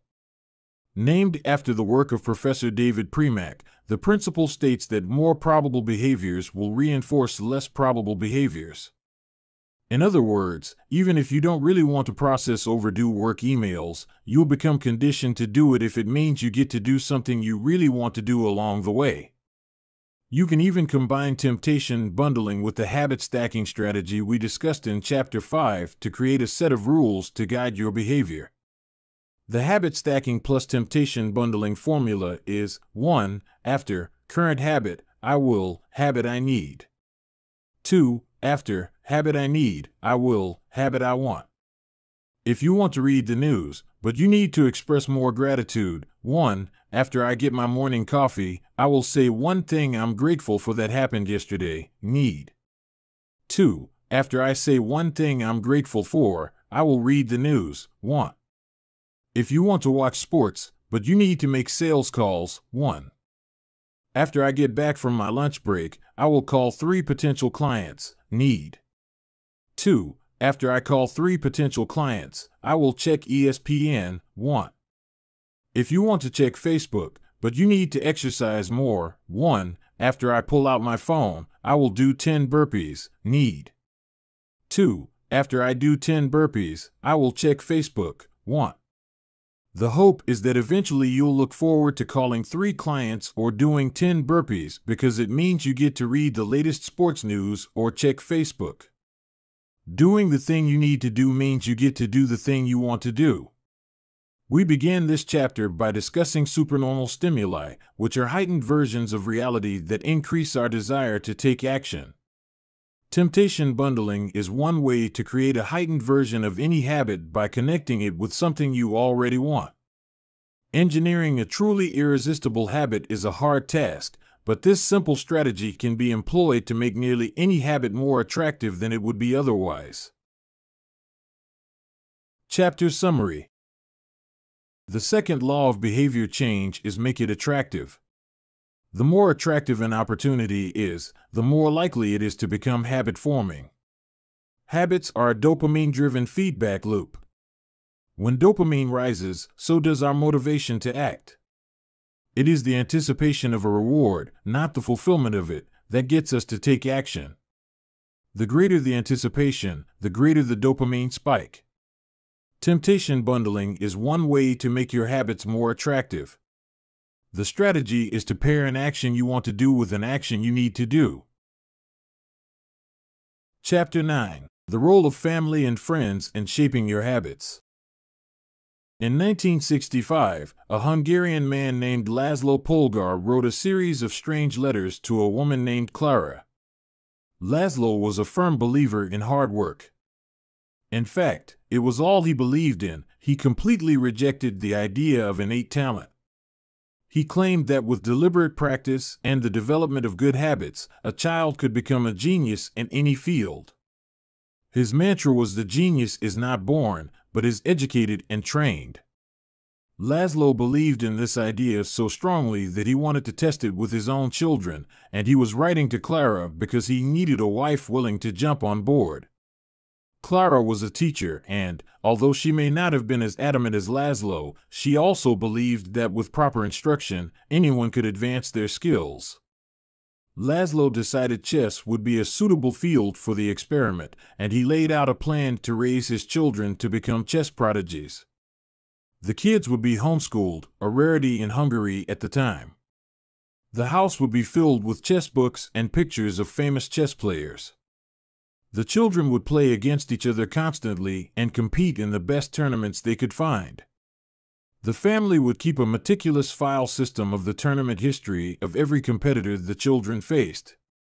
Their lives would be dedicated to chess. Laszlo successfully courted Clara, and within a few years, the Polgars were parents to 3 young girls, Susan, Sophia, and Judith. Susan, the oldest, began playing chess when she was 4 years old. Within 6 months, she was defeating adults. Sophia, the middle child, did even better. By 14, she was a world champion, and a few years later, she became a grandmaster. Judith, the youngest, was the best of all. By age 5, she could beat her father. At 12, she was the youngest player ever listed among the top 100 chess players in the world. At 15 years and 4 months old, she became the youngest grandmaster of all time, younger than Bobby Fischer, the previous record holder. For 27 years, she was the #1 ranked female chess player in the world. The childhood of the Polgar sisters was atypical, to say the least. And yet, if you ask them about it, they claim their lifestyle was attractive, even enjoyable. In interviews, the sisters talk about their childhood as entertaining rather than grueling. They loved playing chess. They couldn't get enough of it. Once, Laszlo reportedly found Sophia playing chess in the bathroom in the middle of the night. Encouraging her to go back to sleep, he said, "Sophia, leave the pieces alone." To which she replied, "Daddy, they won't leave me alone." The Polgar sisters grew up in a culture that prioritized chess above all else, praised them for it, rewarded them for it. In their world, an obsession with chess was normal. And as we are about to see, whatever habits are normal in your culture are among the most attractive behaviors you'll find. The seductive pull of social norms. Humans are herd animals. We want to fit in, to bond with others, and to earn the respect and approval of our peers. Such inclinations are essential to our survival. For most of our evolutionary history, our ancestors lived in tribes. Becoming separated from the tribe, or worse, being cast out, was a death sentence. The lone wolf dies, but the pack survives. Meanwhile, those who collaborated and bonded with others enjoyed increased safety, mating opportunities, and access to resources. As Charles Darwin noted, in the long history of humankind, those who learn to collaborate and improvise most effectively have prevailed. As a result, one of the deepest human desires is to belong. And this ancient preference exerts a powerful influence on our modern behavior. We don't choose our earliest habits, we imitate them. We follow the script handed down by our friends and family, our church or school, our local community and society at large. Each of these cultures and groups comes with its own set of expectations and standards, when and whether to get married, how many children to have, which holidays to celebrate, how much money to spend on your child's birthday party. In many ways, these social norms are the invisible rules that guide your behavior each day. You're always keeping them in mind, even if they are at the not top of your mind. Often, you follow the habits of your culture without thinking, without questioning, and sometimes without remembering. As the French philosopher Michel de Montaigne wrote, the customs and practices of life and society sweep us along. Most of the time, going along with the group does not feel like a burden. Everyone wants to belong. If you grow up in a family that rewards you for your chess skills, playing chess will seem like a very attractive thing to do. If you work in a job where everyone wears expensive suits, then you'll be inclined to splurge on one as well. If all of your friends are sharing an inside joke or using a new phrase, you'll want to do it, too, so they know that you get it. Behaviors are attractive when they help us fit in. We imitate the habits of 3 groups in particular. 1. The close. 2. The many. 3. The powerful. Each group offers an opportunity to leverage the second law of behavior change and make our habits more attractive. 1. Imitating the close. Proximity has a powerful effect on our behavior. This is true of the physical environment, as we discussed in Chapter 6, but it is also true of the social environment. We pick up habits from the people around us. We copy the way our parents handle arguments, the way our peers flirt with one another, the way our coworkers get results. When your friends smoke pot, you give it a try, too. When your wife has a habit of double-checking that the door is locked before going to bed, you pick it up as well. I find that I often imitate the behavior of those around me without realizing it. In conversation, I'll automatically assume the body posture of the other person. In college, I began to talk like my roommates. When traveling to other countries, I unconsciously imitate the local accent despite reminding myself to stop. As a general rule, the closer we are to someone, the more likely we are to imitate some of their habits. One groundbreaking study tracked 12,000 people for 32 years and found that a person's chances of becoming obese increased by 57% if he or she had a friend who became obese. It works the other way, too. Another study found that if one person in a relationship lost weight, the other partner would also slim down about 1/3 of the time. Our friends and family provide a sort of invisible peer pressure that pulls us in their direction. Of course, peer pressure is bad only if you're surrounded by bad influences.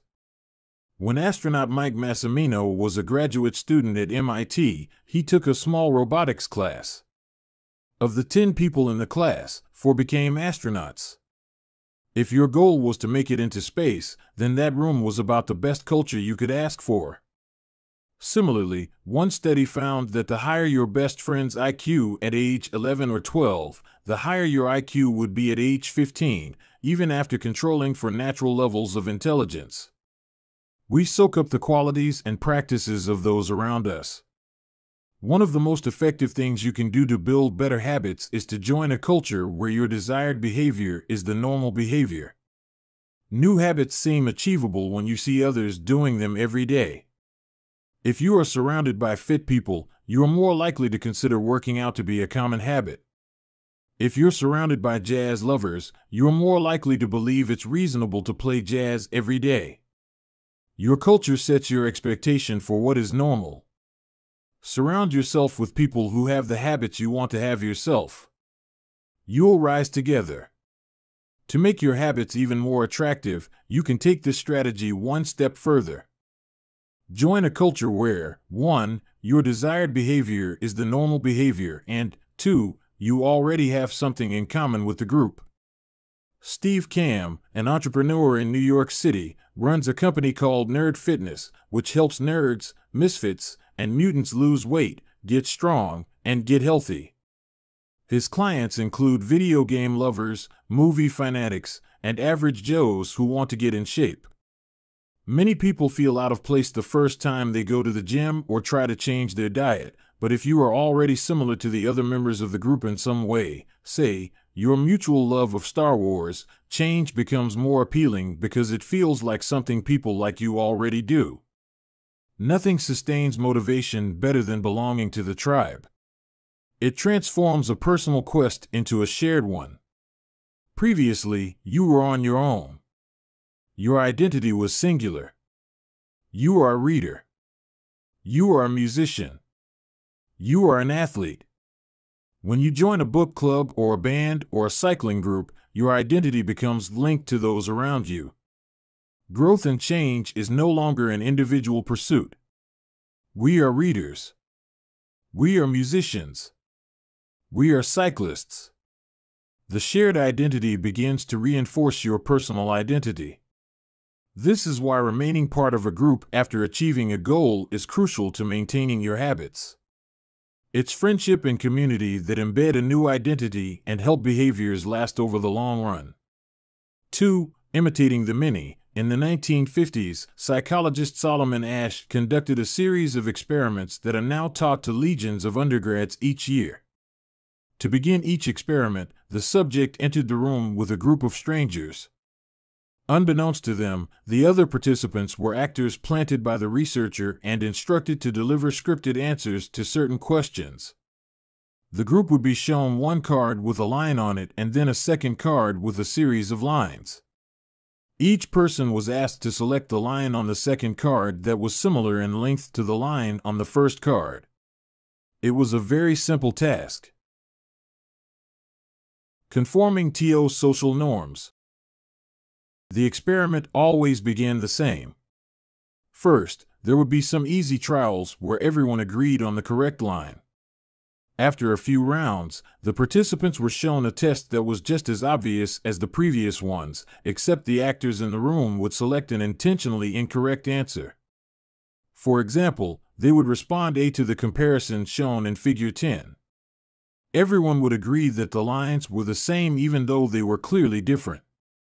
The subject, who was unaware of the ruse, would immediately become bewildered. Their eyes would open wide. They would laugh nervously to themselves. They would double-check the reactions of other participants. Their agitation would grow as one person after another delivered the same incorrect response. Soon, the subject began to doubt their own eyes. Eventually, they delivered the answer they knew in their heart to be incorrect. Asch ran this experiment many times and in many different ways. What he discovered was that as the number of actors increased, so did the conformity of the subject. If it was just the subject and one actor, then there was no effect on the person's choice. They just assumed they were in the room with a dummy. When two actors were in the room with the subject, there was still little impact. But as the number of people increased to 3 actors and 4 and all the way to 8, the subject became more likely to second-guess themselves. By the end of the experiment, nearly 75% of the subjects had agreed with the group answer even though it was obviously incorrect.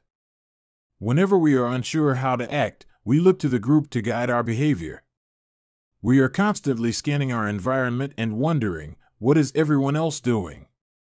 We check reviews on Amazon or Yelp or TripAdvisor because we want to imitate the best buying, eating, and travel habits. It's usually a smart strategy. There is evidence in numbers. But there can be a downside. The normal behavior of the tribe often overpowers the desired behavior of the individual. For example, one study found that when a chimpanzee learns an effective way to crack nuts open as a member of one group and then switches to a new group that uses a less effective strategy, it will avoid using the superior nut cracking method just to blend in with the rest of the chimps. Humans are similar. There is tremendous internal pressure to comply with the norms of the group. The reward of being accepted is often greater than the reward of winning an argument, looking smart, or finding truth. Most days, we'd rather be wrong with the crowd than be right by ourselves. The human mind knows how to get along with others. It wants to get along with others. This is our natural mode. You can override it. You can choose to ignore the group or to stop caring what other people think, but it takes work. Running against the grain of your culture requires extra effort. When changing your habits means challenging the tribe, change is unattractive. When changing your habits means fitting in with the tribe, change is very attractive. 3. Imitating the powerful. Humans everywhere pursue power, prestige, and status. We want pins and medallions on our jackets. We want president or partner in our titles. We want to be acknowledged, recognized, and praised. This tendency can seem vain, but overall, it's a smart move. Historically, a person with greater power and status has access to more resources, worries less about survival, and proves to be a more attractive mate.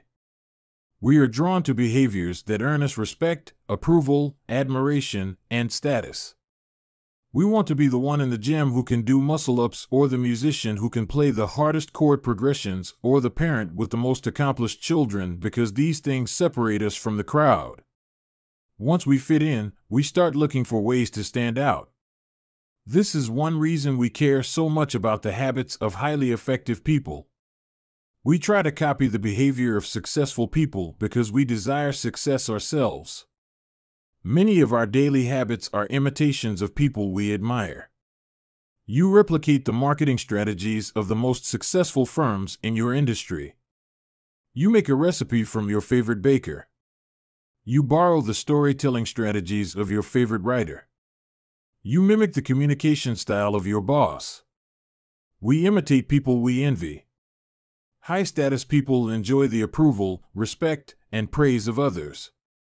And that means if a behavior can get us approval, respect, and praise, we find it attractive. We are also motivated to avoid behaviors that would lower our status.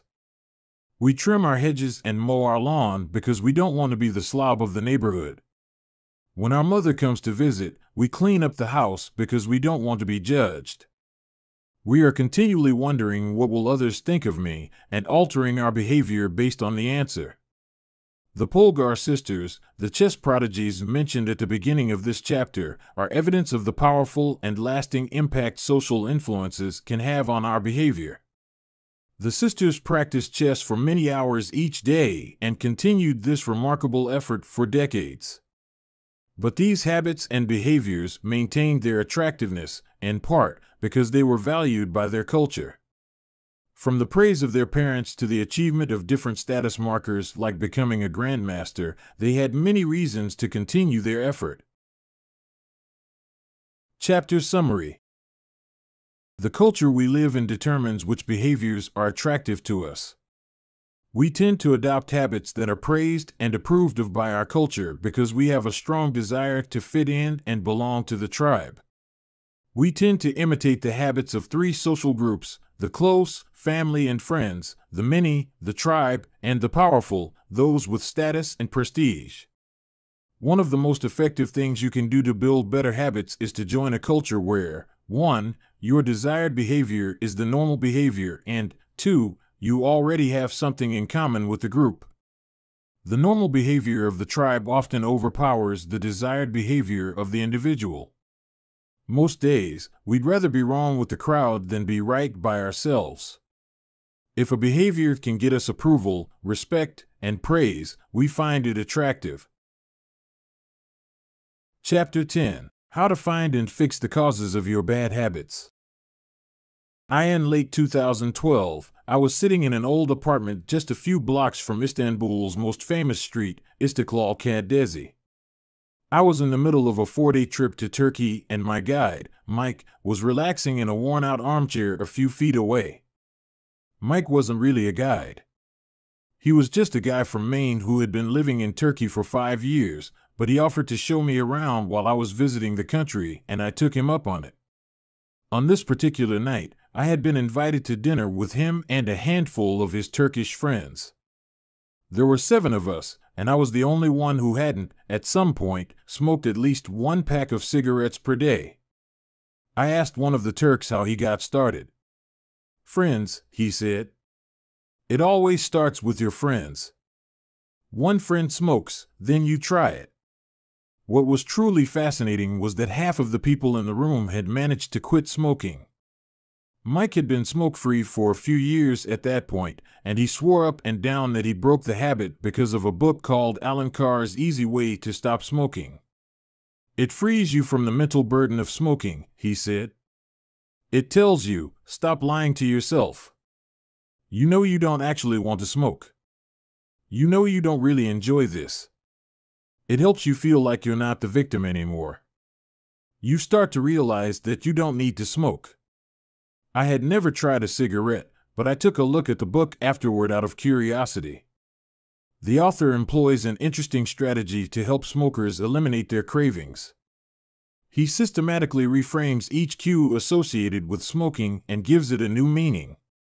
He says things like, you think you are quitting something, but you're not quitting anything because cigarettes do nothing for you. You think smoking is something you need to do to be social, but it's not. You can be social without smoking at all. You think smoking is about relieving stress, but it's not. Smoking does not relieve your nerves, it destroys them. Over and over, he repeats these phrases and others like them. Get it clearly into your mind, he says. You are losing nothing and you are making marvelous positive gains not only in health, energy, and money, but also in confidence, self-respect, freedom, and, most important of all, in the length and quality of your future life. By the time you get to the end of the book, smoking seems like the most ridiculous thing in the world to do. And if you no longer expect smoking to bring you any benefits, you have no reason to smoke. It is an inversion of the second law of behavior change, make it unattractive. Now, I know this idea might sound overly simplistic. Just change your mind and you can quit smoking. But stick with me for a minute. Where cravings come from. Every behavior has a surface-level craving and a deeper, underlying motive. I often have a craving that goes something like this: I want to eat tacos. If you were to ask me why I want to eat tacos, I wouldn't say, because I need food to survive. But the truth is, somewhere deep down, I am motivated to eat tacos because I have to eat to survive. The underlying motive is to obtain food and water even if my specific craving is for a taco. Some of our underlying motives include: conserve energy, obtain food and water, find love and reproduce, connect and bond with others, win social acceptance and approval, reduce uncertainty, achieve status and prestige. A craving is just a specific manifestation of a deeper underlying motive. Your brain did not evolve with a desire to smoke cigarettes or to check Instagram or to play video games. At a deep level, you simply want to reduce uncertainty and relieve anxiety, to win social acceptance and approval, or to achieve status. Look at nearly any product that is habit-forming and you'll see that it does not create a new motivation, but rather latches onto the underlying motives of human nature. Find love and reproduce equals using Tinder. Connect and bond with others equals browsing Facebook. Win social acceptance and approval equals posting on Instagram. Reduce uncertainty equals searching on Google. Achieve status and prestige equals playing video games. Your habits are modern-day solutions to ancient desires. New versions of old vices. The underlying motives behind human behavior remain the same. The specific habits we perform differ based on the period of history. Here's the powerful part: there are many different ways to address the same underlying motive. One person might learn to reduce stress by smoking a cigarette. Another person learns to ease their anxiety by going for a run. Your current habits are not necessarily the best way to solve the problems you face, they are just the methods you learn to use. Once you associate a solution with the problem you need to solve, you keep coming back to it. Habits are all about associations. These associations determine whether we predict a habit to be worth repeating or not. As we covered in our discussion of the first law, your brain is continually absorbing information and noticing cues in the environment. Every time you perceive a cue, your brain runs a simulation and makes a prediction about what to do in the next moment. Cue: you notice that the stove is hot. Prediction: if I touch it, I'll get burned, so I should avoid touching it. Cue: you see that the traffic light turned green. Prediction: if I step on the gas, I'll make it safely through the intersection and get closer to my destination, so I should step on the gas. You see a cue, categorize it based on past experience, and determine the appropriate response. This all happens in an instant, but it plays a crucial role in your habits because every action is preceded by a prediction. Life feels reactive, but it is actually predictive. All day long, you are making your best guess of how to act given what you've just seen and what has worked for you in the past. You are endlessly predicting what will happen in the next moment. Our behavior is heavily dependent on these predictions. Put another way, our behavior is heavily dependent on how we interpret the events that happen to us, not necessarily the objective reality of the events themselves. Two people can look at the same cigarette, and one feels the urge to smoke while the other is repulsed by the smell. The same cue can spark a good habit or a bad habit depending on your prediction. The cause of your habits is actually the prediction that precedes them. These predictions lead to feelings, which is how we typically describe a craving, a feeling, a desire, an urge. Feelings and emotions transform the cues we perceive and the predictions we make into a signal that we can apply. They help explain what we are currently sensing. For instance, whether or not you realize it, you are noticing how warm or cold you feel right now. If the temperature drops by 1 degree, you probably won't do anything. If the temperature drops 10 degrees, however, you'll feel cold and put on another layer of clothing. Feeling cold was the signal that prompted you to act. You have been sensing the cues the entire time, but it is only when you predict that you would be better off in a different state that you take action. A craving is the sense that something is missing. It is the desire to change your internal state. When the temperature falls, there is a gap between what your body is currently sensing and what it wants to be sensing. This gap between your current state and your desired state provides a reason to act. Desire is the difference between where you are now and where you want to be in the future. Even the tiniest action is tinged with the motivation to feel differently than you do in the moment. When you binge eat or light up or browse social media, what you really want is not a potato chip or a cigarette or a bunch of likes. What you really want is to feel different. Our feelings and emotions tell us whether to hold steady in our current state or to make a change. They help us decide the best course of action. Neurologists have discovered that when emotions and feelings are impaired, we actually lose the ability to make decisions. We have no signal of what to pursue and what to avoid. As the neuroscientist Antonio Damasio explains, it is emotion that allows you to mark things as good, bad, or indifferent. To summarize, the specific cravings you feel and habits you perform are really an attempt to address your fundamental underlying motives. Whenever a habit successfully addresses a motive, you develop a craving to do it again. In time, you learn to predict that checking social media will help you feel loved or that watching YouTube will allow you to forget your fears. Habits are attractive when we associate them with positive feelings, and we can use this insight to our advantage rather than to our detriment. How to reprogram your brain to enjoy hard habits. You can make hard habits more attractive if you can learn to associate them with a positive experience. Sometimes, all you need is a slight mindset shift. For instance, we often talk about everything we have to do in a given day. You have to wake up early for work. You have to make another sales call for your business. You have to cook dinner for your family. Now, imagine changing just one word. You don't have to. You get to. You get to wake up early for work. You get to make another sales call for your business. You get to cook dinner for your family. By simply changing one word, you shift the way you view each event. You transition from seeing these behaviors as burdens and turn them into opportunities. The key point is that both versions of reality are true. You have to do those things, and you also get to do them. We can find evidence for whatever mindset we choose. I once heard a story about a man who uses a wheelchair.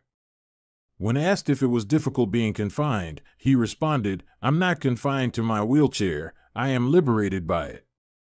If it wasn't for my wheelchair, I would be bedbound and never able to leave my house." This shift in perspective completely transformed how he lived each day. Reframing your habits to highlight their benefits rather than their drawbacks is a fast and lightweight way to reprogram your mind and make a habit seem more attractive. Exercise.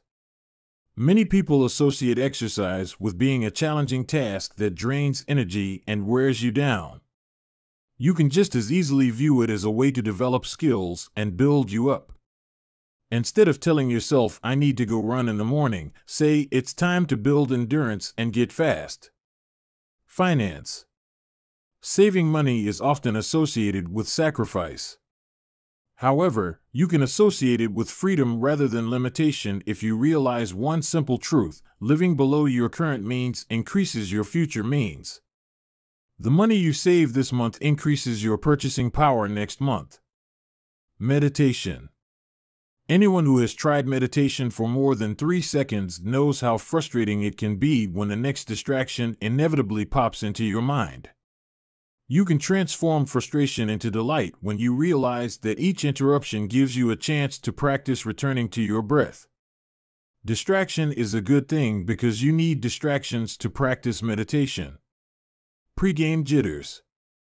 Many people feel anxious before delivering a big presentation or competing in an important event. They experience quicker breathing, a faster heart rate, heightened arousal. If we interpret these feelings negatively, then we feel threatened and tense up. If we interpret these feelings positively, then we can respond with fluidity and grace. You can reframe "I am nervous" to "I am excited and I'm getting an adrenaline rush to help me concentrate." These little mindset shifts aren't magic, but they can help change the feelings you associate with a particular habit or situation. If you want to take it a step further, you can create a motivation ritual.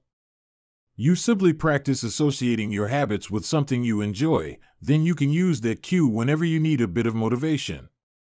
For instance, if you always play the same song before having sex, then you'll begin to link the music with the act. Whenever you want to get in the mood, just press play. Ed Lattimore, a boxer and writer from Pittsburgh, benefited from a similar strategy without knowing it. "Odd realization," he wrote. "My focus and concentration goes up just by putting my headphones on while writing. I don't even have to play any music." Without realizing it, he was conditioning himself. In the beginning, he put his headphones on, played some music he enjoyed, and did focused work. After doing it 5, 10, 20 times, putting his headphones on became a cue that he automatically associated with increased focus. The craving followed naturally. Athletes use similar strategies to get themselves in the mindset to perform. During my baseball career, I developed a specific ritual of stretching and throwing before each game. The whole sequence took about 10 minutes, and I did it the same way every single time. While it physically warmed me up to play, more importantly, it put me in the right mental state. I began to associate my pregame ritual with feeling competitive and focused. Even if I wasn't motivated beforehand, by the time I was done with my ritual, I was in game mode. You can adapt this strategy for nearly any purpose. Say you want to feel happier in general. Find something that makes you truly happy, like petting your dog or taking a bubble bath, and then create a short routine that you perform every time before you do the thing you love. Maybe you take 3 deep breaths and smile. 3 deep breaths. Smile. Pet the dog. Repeat. Eventually, you'll begin to associate this breathe and smile routine with being in a good mood. It becomes a cue that means feeling happy. Once established, you can break it out anytime you need to change your emotional state. Stressed at work? Take 3 deep breaths and smile. Sad about life? 3 deep breaths and smile. Once a habit has been built, the cue can prompt a craving, even if it has little to do with the original situation. The key to finding and fixing the causes of your bad habits is to reframe the associations you have about them. It's not easy, but if you can reprogram your predictions, you can transform a hard habit into an attractive one. Chapter Summary. The inversion of the second law of behavior change is make it unattractive. Every behavior has a surface-level craving and a deeper underlying motive. Your habits are modern-day solutions to ancient desires. The cause of your habits is actually the prediction that precedes them. The prediction leads to a feeling. Highlight the benefits of avoiding a bad habit to make it seem unattractive. Habits are attractive when we associate them with positive feelings and unattractive when we associate them with negative feelings. Create a motivation ritual by doing something you enjoy immediately before a difficult habit. The third law, make it easy. Chapter 11. Walk slowly, but never backward. On the first day of class, Jerry Yulesman, a professor at the University of Florida, divided his film photography students into two groups. Everyone on the left side of the classroom, he explained, would be in the quantity group. They would be graded solely on the amount of work they produced. On the final day of class, he would tally the number of photos submitted by each student. 100 photos would rate an A, 90 photos a B, 80 photos a C, and so on. Meanwhile, everyone on the right side of the room would be in the quality group. They would be graded only on the excellence of their work. They would only need to produce one photo during the semester, but to get an A, it had to be a nearly perfect image. At the end of the term, he was surprised to find that all the best photos were produced by the quantity group.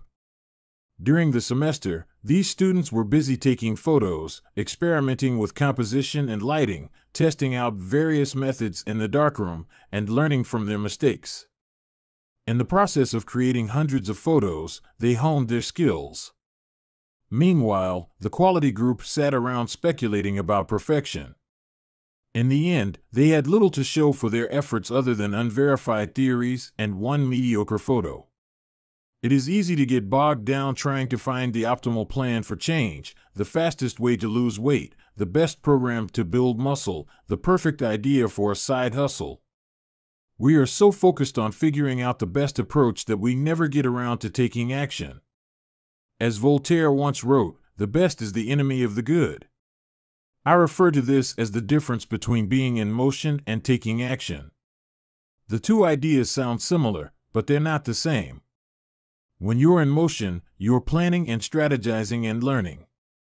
Those are all good things, but they don't produce a result. Action, on the other hand, is the type of behavior that will deliver an outcome. If I outline 20 ideas for articles I want to write, that's motion.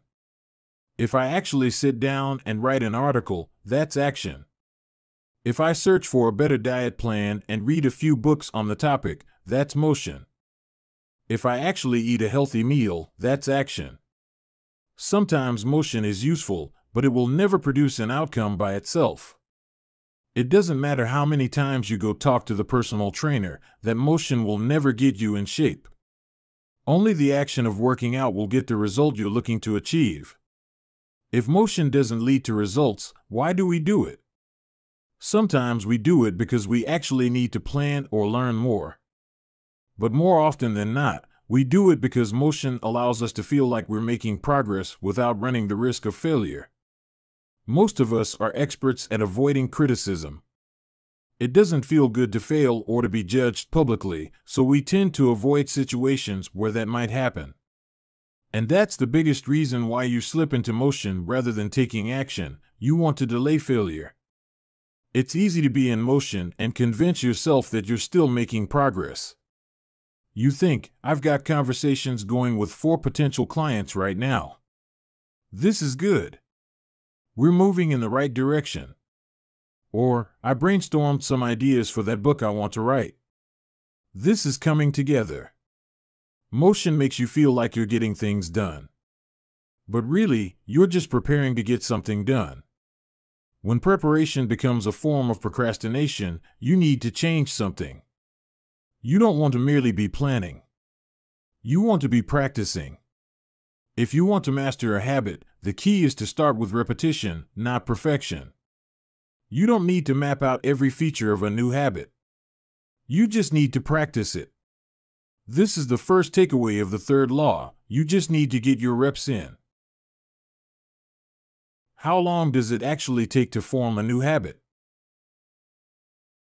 Habit formation is the process by which a behavior becomes progressively more automatic through repetition. The more you repeat an activity, the more the structure of your brain changes to become efficient at that activity. Neuroscientists call this long-term potentiation, which refers to the strengthening of connections between neurons in the brain based on recent patterns of activity.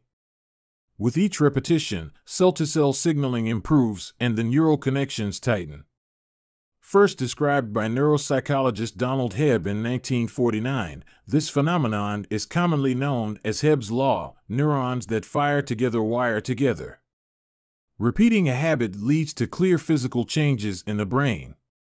In musicians, the cerebellum, critical for physical movements like plucking a guitar string or pulling a violin bow, is larger than it is in non-musicians. Mathematicians, meanwhile, have increased gray matter in the inferior parietal lobule, which plays a key role in computation and calculation. Its size is directly correlated with the amount of time spent in the field. The older and more experienced the mathematician, the greater the increase in gray matter. When scientists analyzed the brains of taxi drivers in London, they found that the hippocampus, a region of the brain involved in spatial memory, was significantly larger in their subjects than in non-taxi drivers. Even more fascinating, the hippocampus decreased in size when a driver retired. Like the muscles of the body responding to regular weight training, particular regions of the brain adapt as they are used and atrophy as they are abandoned. Of course, the importance of repetition in establishing habits was recognized long before neuroscientists began poking around. In 1860, the English philosopher George H. Lewis noted, in learning to speak a new language, to play on a musical instrument, or to perform unaccustomed movements, great difficulty is felt, because the channels through which each sensation has to pass have not become established, but no sooner has frequent repetition cut a pathway than this difficulty vanishes. The actions become so automatic that they can be performed while the mind is otherwise engaged. Both common sense and scientific evidence agree, repetition is a form of change. Each time you repeat an action, you are activating a particular neural circuit associated with that habit. This means that simply putting in your reps is one of the most critical steps you can take to encoding a new habit. It is why the students who took tons of photos improved their skills, while those who merely theorized about perfect photos did not. One group engaged in active practice, the other in passive learning.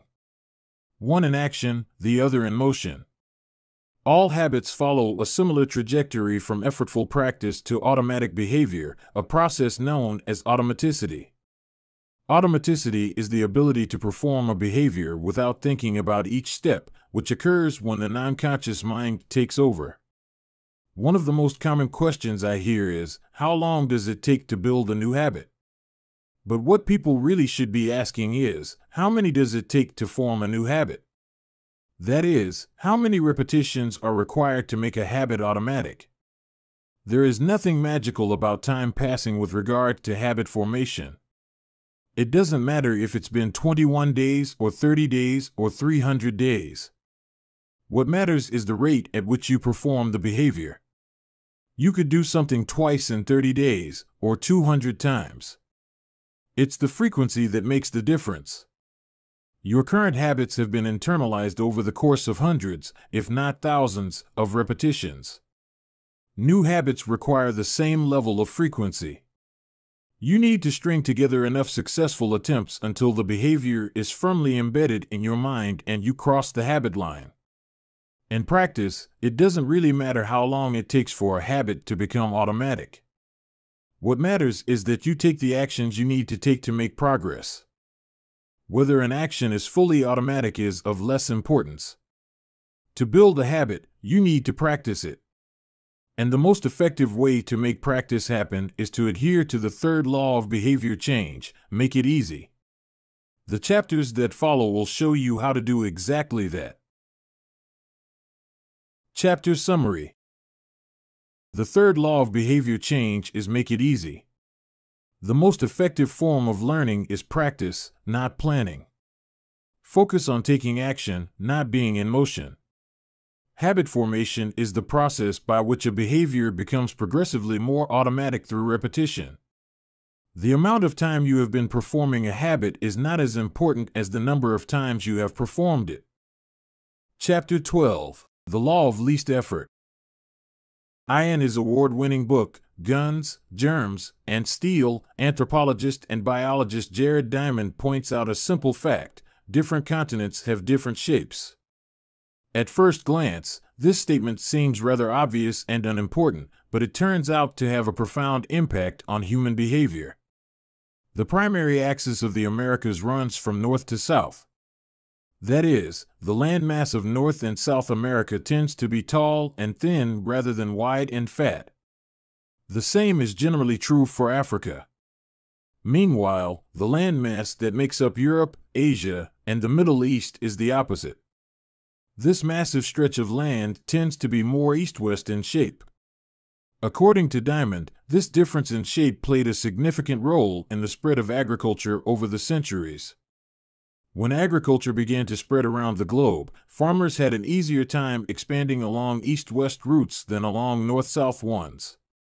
This is because locations along the same latitude generally share similar climates, amounts of sunlight and rainfall, and changes in season. These factors allowed farmers in Europe and Asia to domesticate a few crops and grow them along the entire stretch of land from France to China. The shape of human behavior. By comparison, the climate varies greatly when traveling from north to south. Just imagine how different the weather is in Florida compared to Canada. You can be the most talented farmer in the world, but it won't help you grow Florida oranges in the Canadian winter. Snow is a poor substitute for soil. In order to spread crops along north-south routes, farmers would need to find and domesticate new plants whenever the climate changed. As a result, agriculture spread 2 to 3 times faster across Asia and Europe than it did up and down the Americas. Over the span of centuries, this small difference had a very big impact. Increased food production allowed for more rapid population growth. With more people, these cultures were able to build stronger armies and were better equipped to develop new technologies. The changes started out small: a crop that spread slightly farther, a population that grew slightly faster, but compounded into substantial differences over time. The spread of agriculture provides an example of the third law of behavior change on a global scale. Conventional wisdom holds that motivation is the key to habit change.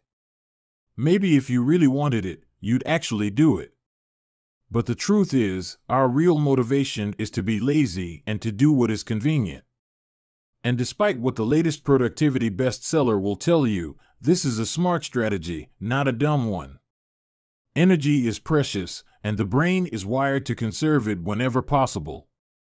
It is human nature to follow the law of least effort, which states that when deciding between two similar options, people will naturally gravitate toward the option that requires the least amount of work. For example, expanding your farm to the east where you can grow the same crops rather than heading north where the climate is different.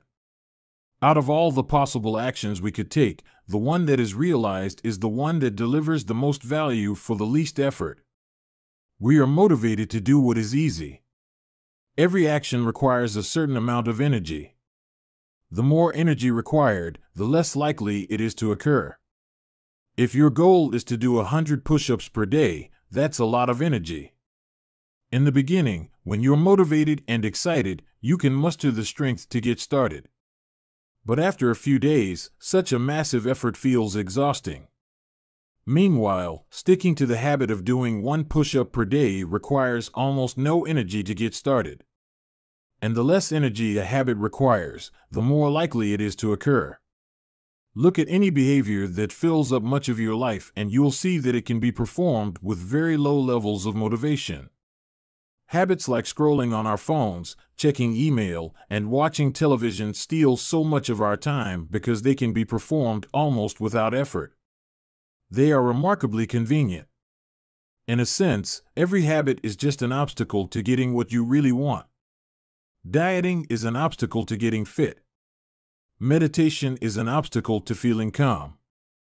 Journaling is an obstacle to thinking clearly. You don't actually want the habit itself. What you really want is the outcome the habit delivers. The greater the obstacle, that is, the more difficult the habit, the more friction there is between you and your desired end state. This is why it is crucial to make your habits so easy that you'll do them even when you don't feel like it. If you can make your good habits more convenient, you'll be more likely to follow through on them. But what about all the moments when we seem to do the opposite? If we're all so lazy, then how do you explain people accomplishing hard things like raising a child or starting a business or climbing Mount Everest? Certainly, you are capable of doing very hard things. The problem is that some days you feel like doing the hard work and some days you feel like giving in. On the tough days, it's crucial to have as many things working in your favor as possible so that you can overcome the challenges life naturally throws your way. The less friction you face, the easier it is for your stronger self to emerge. The idea behind Make It Easy is not to only do easy things. The idea is to make it as easy as possible in the moment to do things that pay off in the long run. How to achieve more with less effort. Imagine you are holding a garden hose that is bent in the middle. Some water can flow through, but not very much. If you want to increase the rate at which water passes through the hose, you have two options. The first option is to crank up the valve and force more water out. The second option is to simply remove the bend in the hose and let water flow through naturally. Trying to pump up your motivation to stick with a hard habit is like trying to force water through a bent hose. You can do it, but it requires a lot of effort and increases the tension in your life. Meanwhile, making your habits simple and easy is like removing the bend in the hose. Rather than trying to overcome the friction in your life, you reduce it.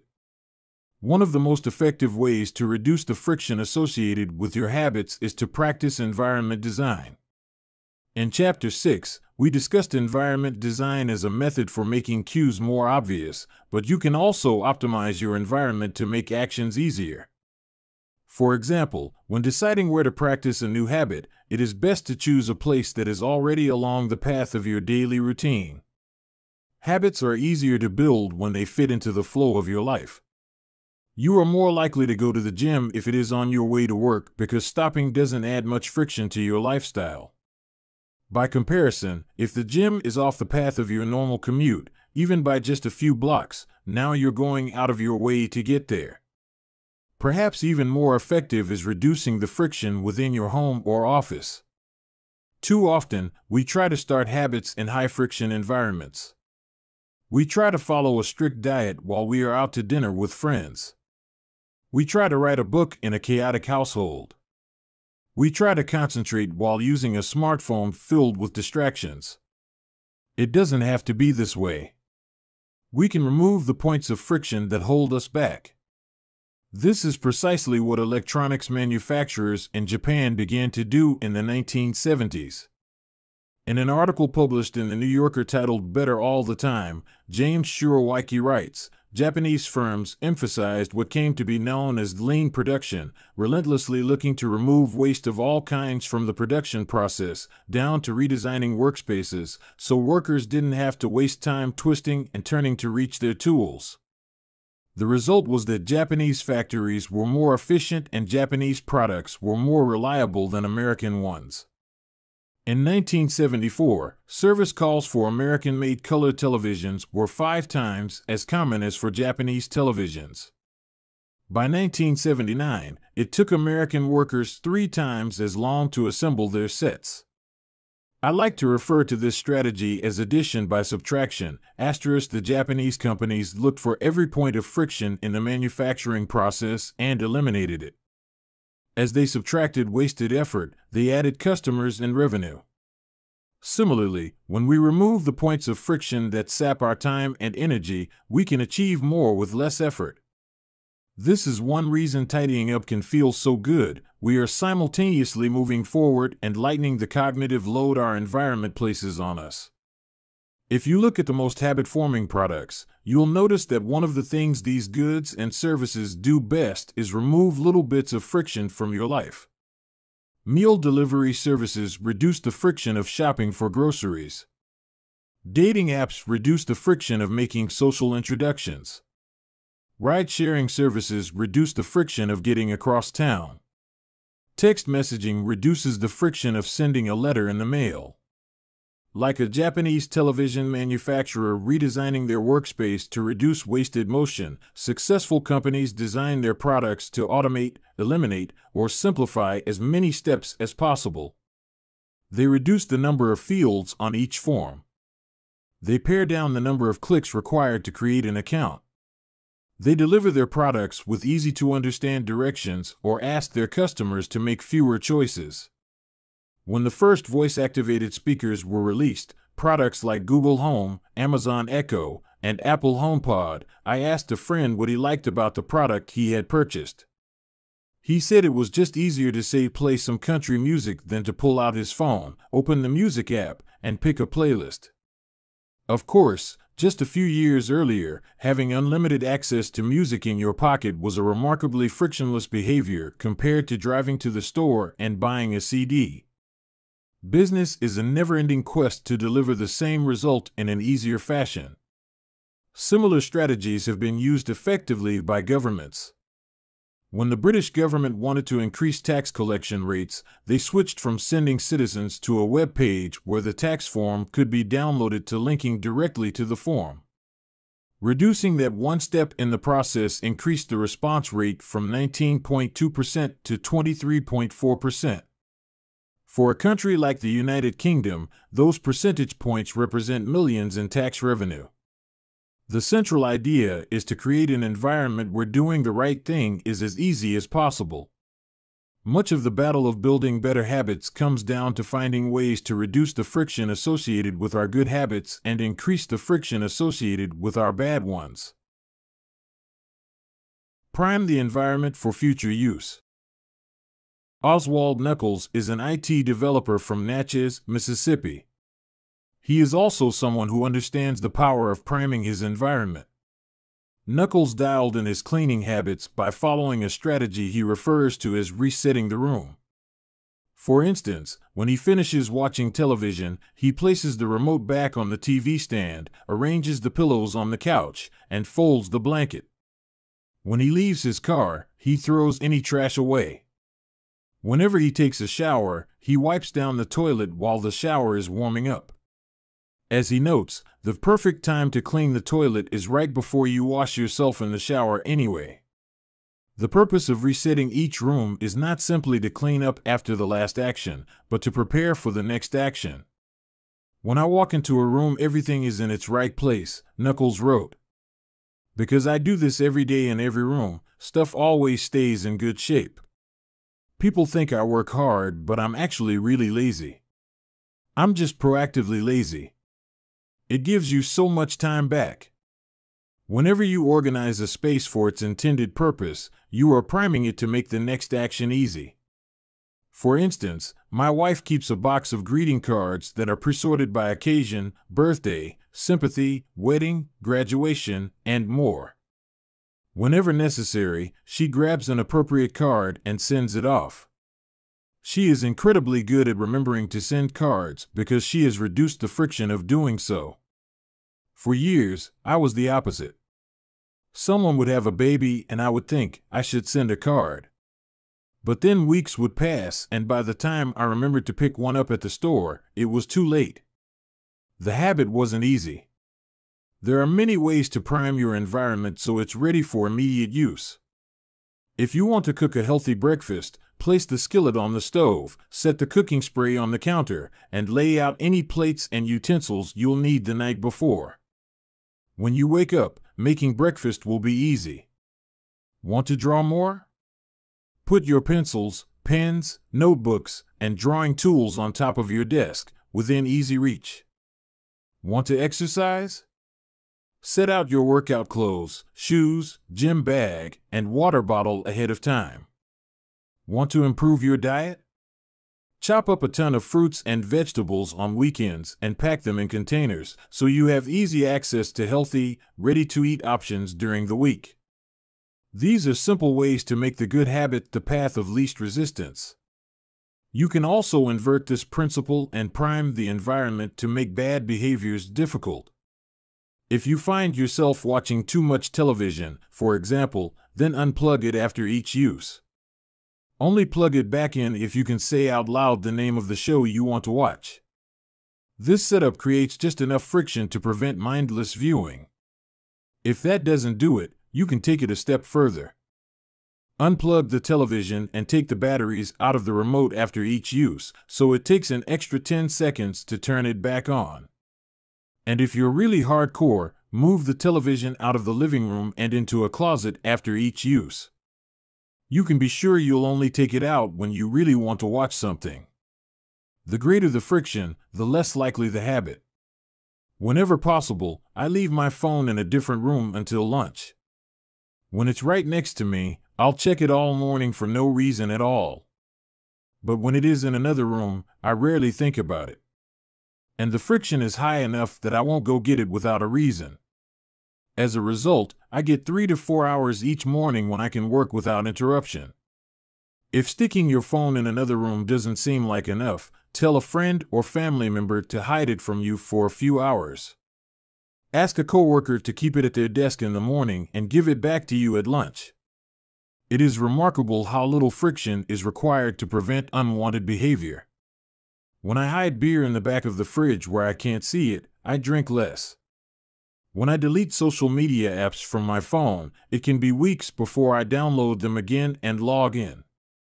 These tricks are unlikely to curb a true addiction, but for many of us, a little bit of friction can be the difference between sticking with a good habit or sliding into a bad one. Imagine the cumulative impact of making dozens of these changes and living in an environment designed to make the good behaviors easier and the bad behaviors harder. Whether we are approaching behavior change as an individual, a parent, a coach, or a leader, we should ask ourselves the same question: how can we design a world where it's easy to do what's right? Redesign your life so the actions that matter most are also the actions that are easiest to do. Chapter Summary. Human behavior follows the law of least effort. We will naturally gravitate toward the option that requires the least amount of work. Create an environment where doing the right thing is as easy as possible. Reduce the friction associated with good behaviors. When friction is low, habits are easy. Increase the friction associated with bad behaviors. When friction is high, habits are difficult. Prime your environment to make future actions easier. Chapter 13. How to stop procrastinating by using the 2-minute rule.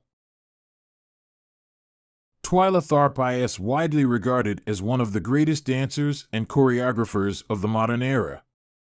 In 1992, she was awarded a MacArthur Fellowship, often referred to as the Genius Grant, and she has spent the bulk of her career touring the globe to perform her original works.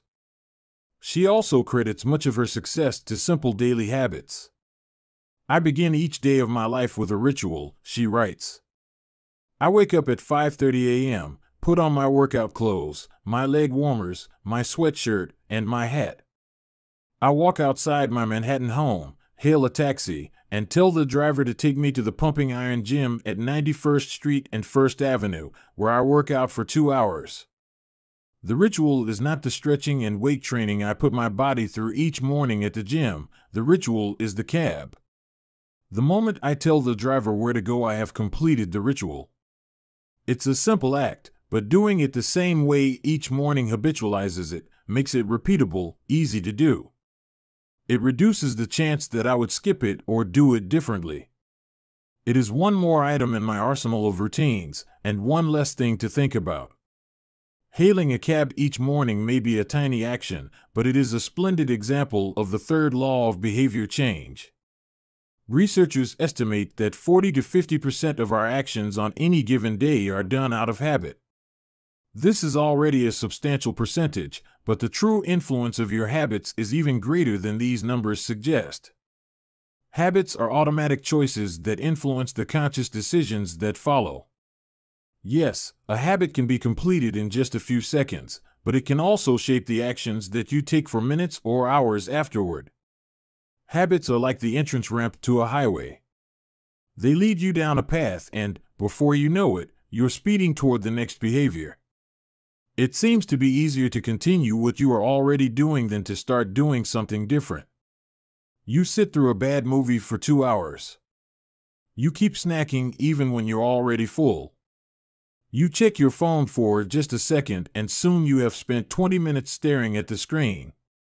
In this way, the habits you follow without thinking often determine the choices you make when you are thinking. Each evening, there is a tiny moment, usually around 5:15 p.m., that shapes the rest of my night. My wife walks in the door from work and either we change into our workout clothes and head to the gym or we crash onto the couch, order Indian food, and watch the Vice, similar to Twyla Tharp hailing the cab. The ritual is changing into my workout clothes. If I change clothes, I know the workout will happen. Everything that follows, driving to the gym, deciding which exercises to do, stepping under the bar, is easy once I've taken the first step. Every day, there are a handful of moments that deliver an outsized impact.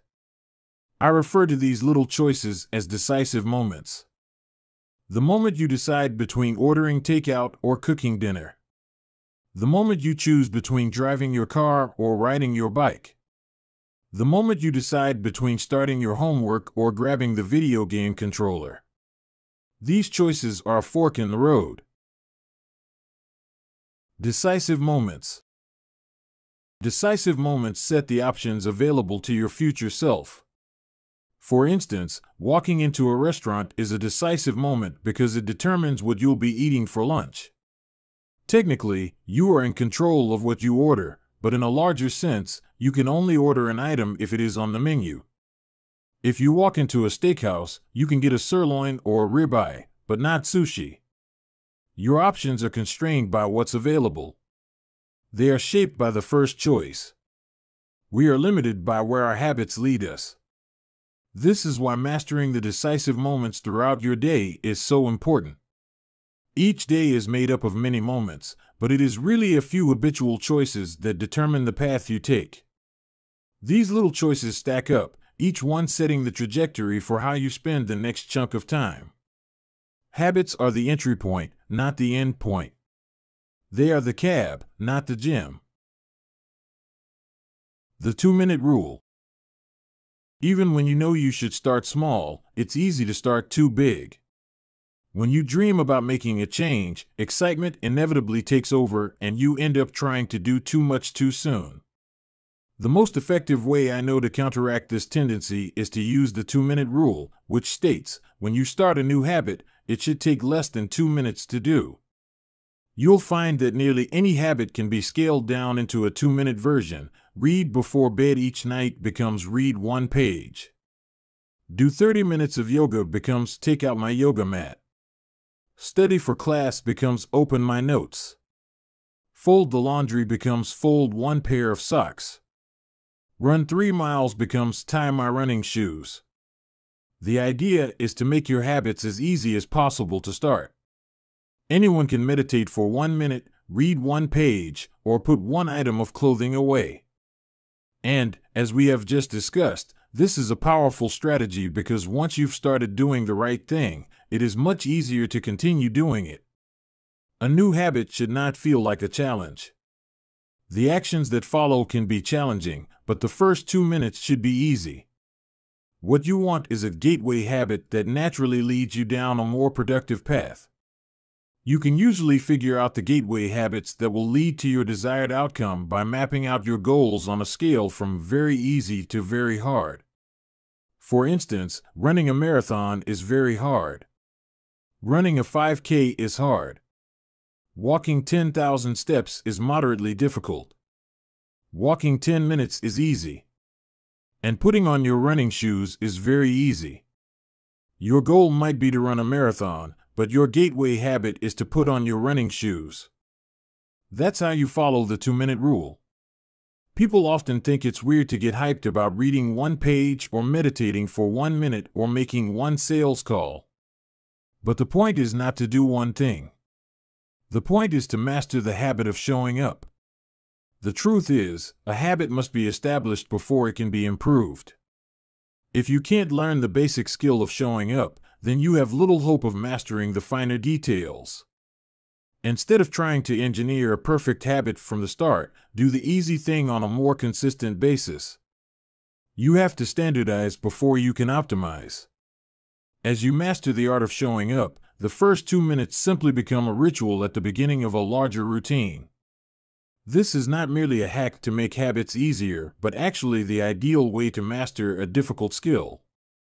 The more you ritualize the beginning of a process, the more likely it becomes that you can slip into the state of deep focus that is required to do great things. By doing the same warm-up before every workout, you make it easier to get into a state of peak performance. By following the same creative ritual, you make it easier to get into the hard work of creating. By developing a consistent power-down habit, you make it easier to get to bed at a reasonable time each night. You may not be able to automate the whole process, but you can make the first action mindless. Make it easy to start and the rest will follow. The 2-minute rule can seem like a trick to some people. You know that the real goal is to do more than just 2 minutes, so it may feel like you're trying to fool yourself. Nobody is actually aspiring to read 1 page or do 1 push-up or open their notes. And if you know it's a mental trick, why would you fall for it? If the 2-minute rule feels forced, try this: do it for 2 minutes and then stop. Go for a run, but you must stop after 2 minutes. Start meditating, but you must stop after 2 minutes. Study Arabic, but you must stop after 2 minutes. It's not a strategy for starting, it's the whole thing. Your habit can only last 120 seconds. One of my readers used this strategy to lose over 100 pounds.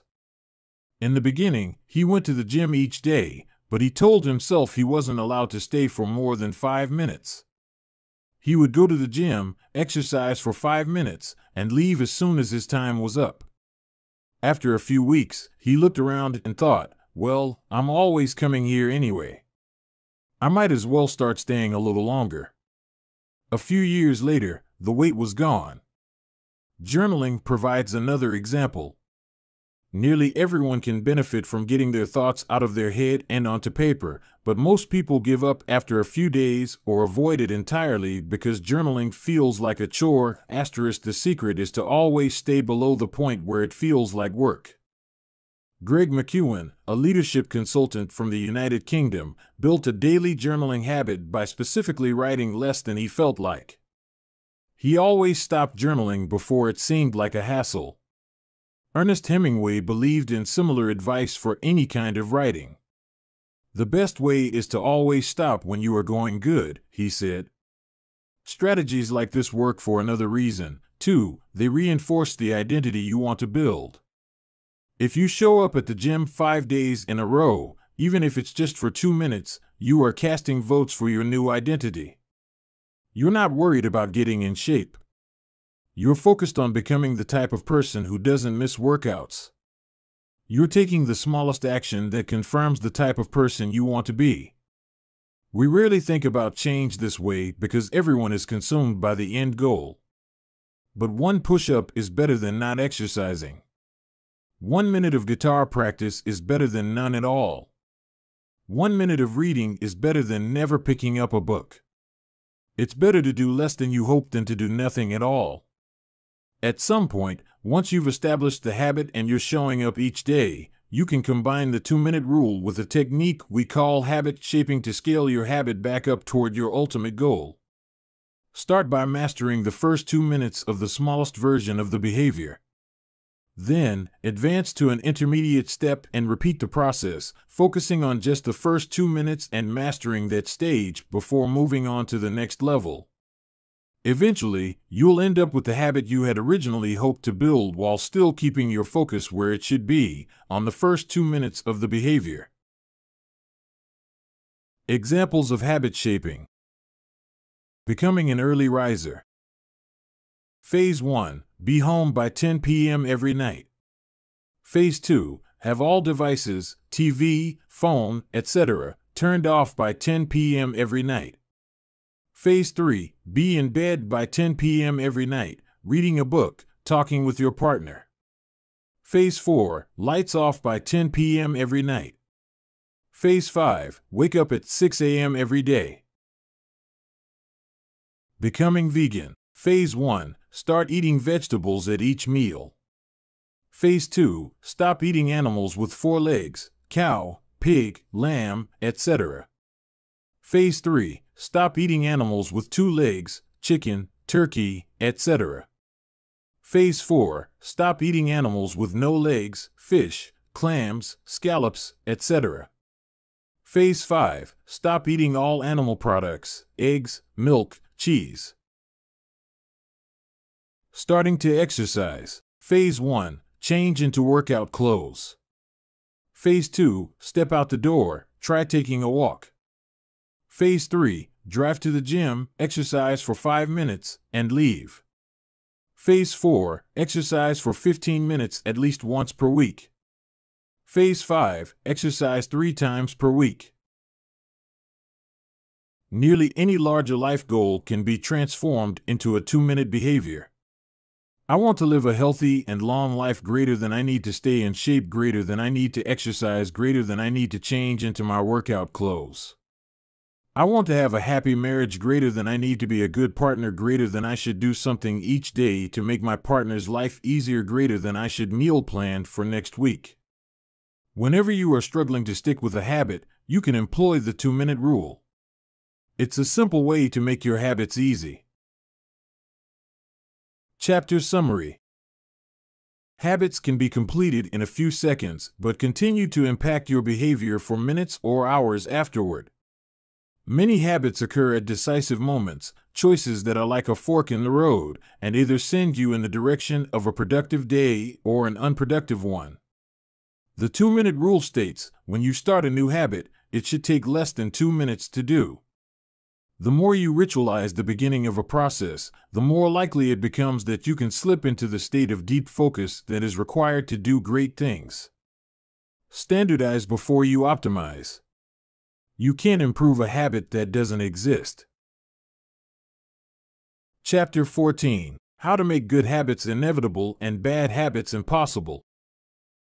In the summer of 1830, Victor Hugo was facing an impossible deadline.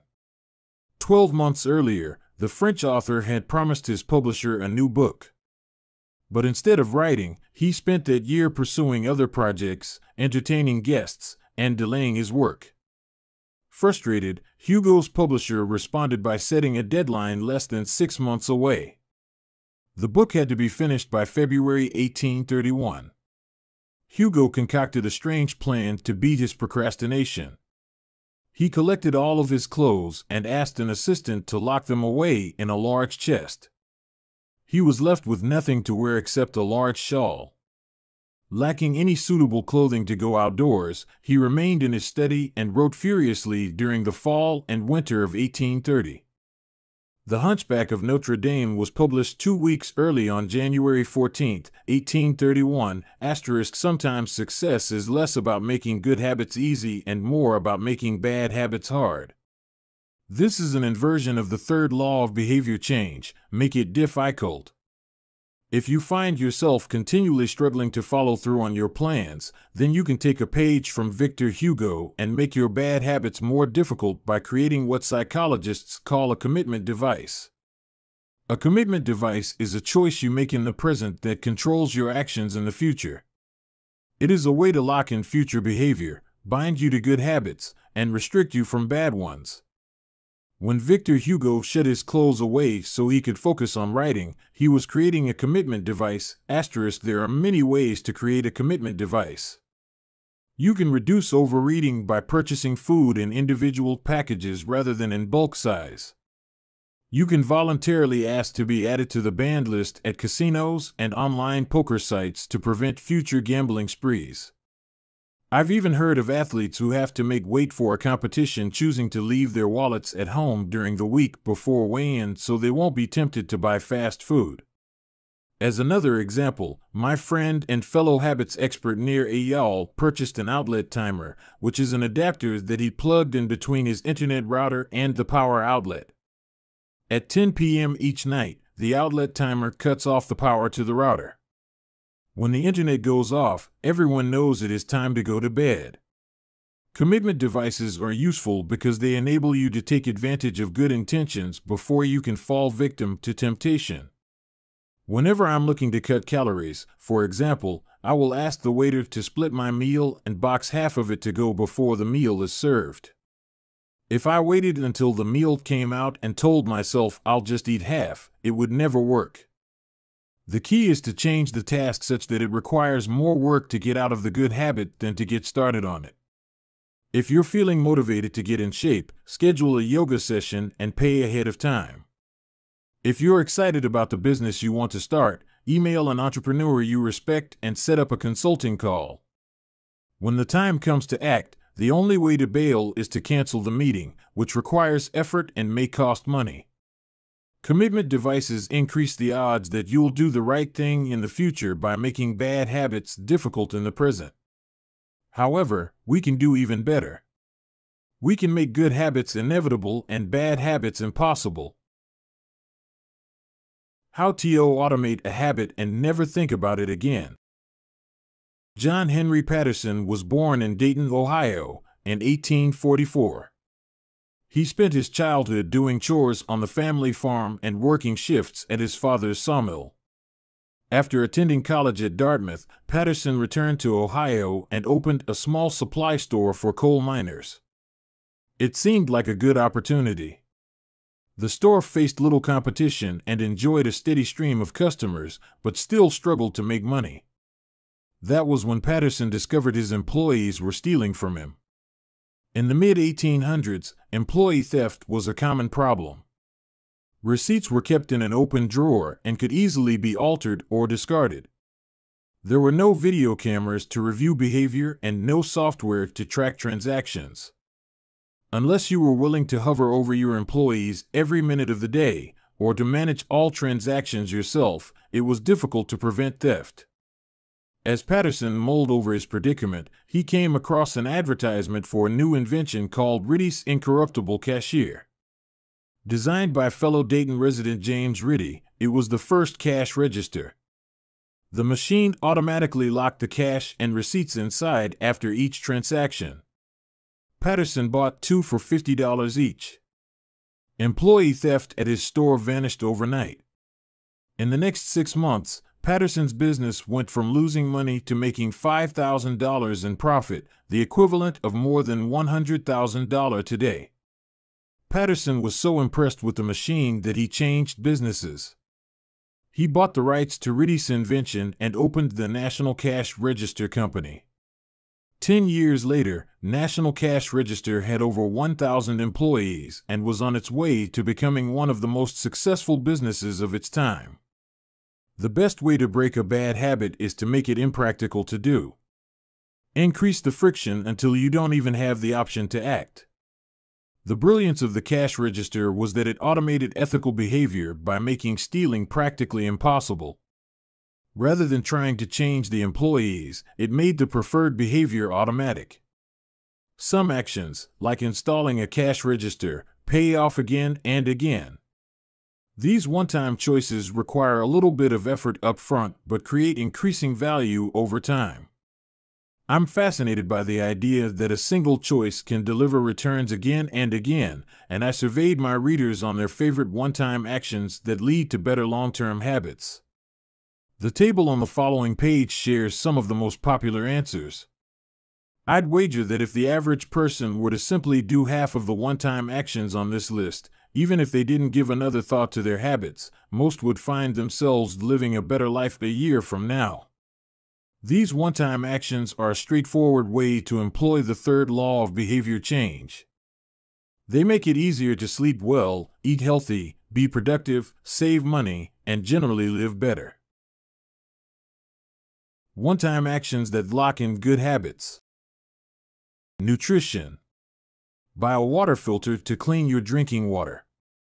Use smaller plates to reduce caloric intake. Sleep. Buy a good mattress. Get blackout curtains. Remove your television from your bedroom. Productivity. Unsubscribe from emails. Turn off notifications and mute group chats. Set your phone to silent. Use email filters to clear up your inbox.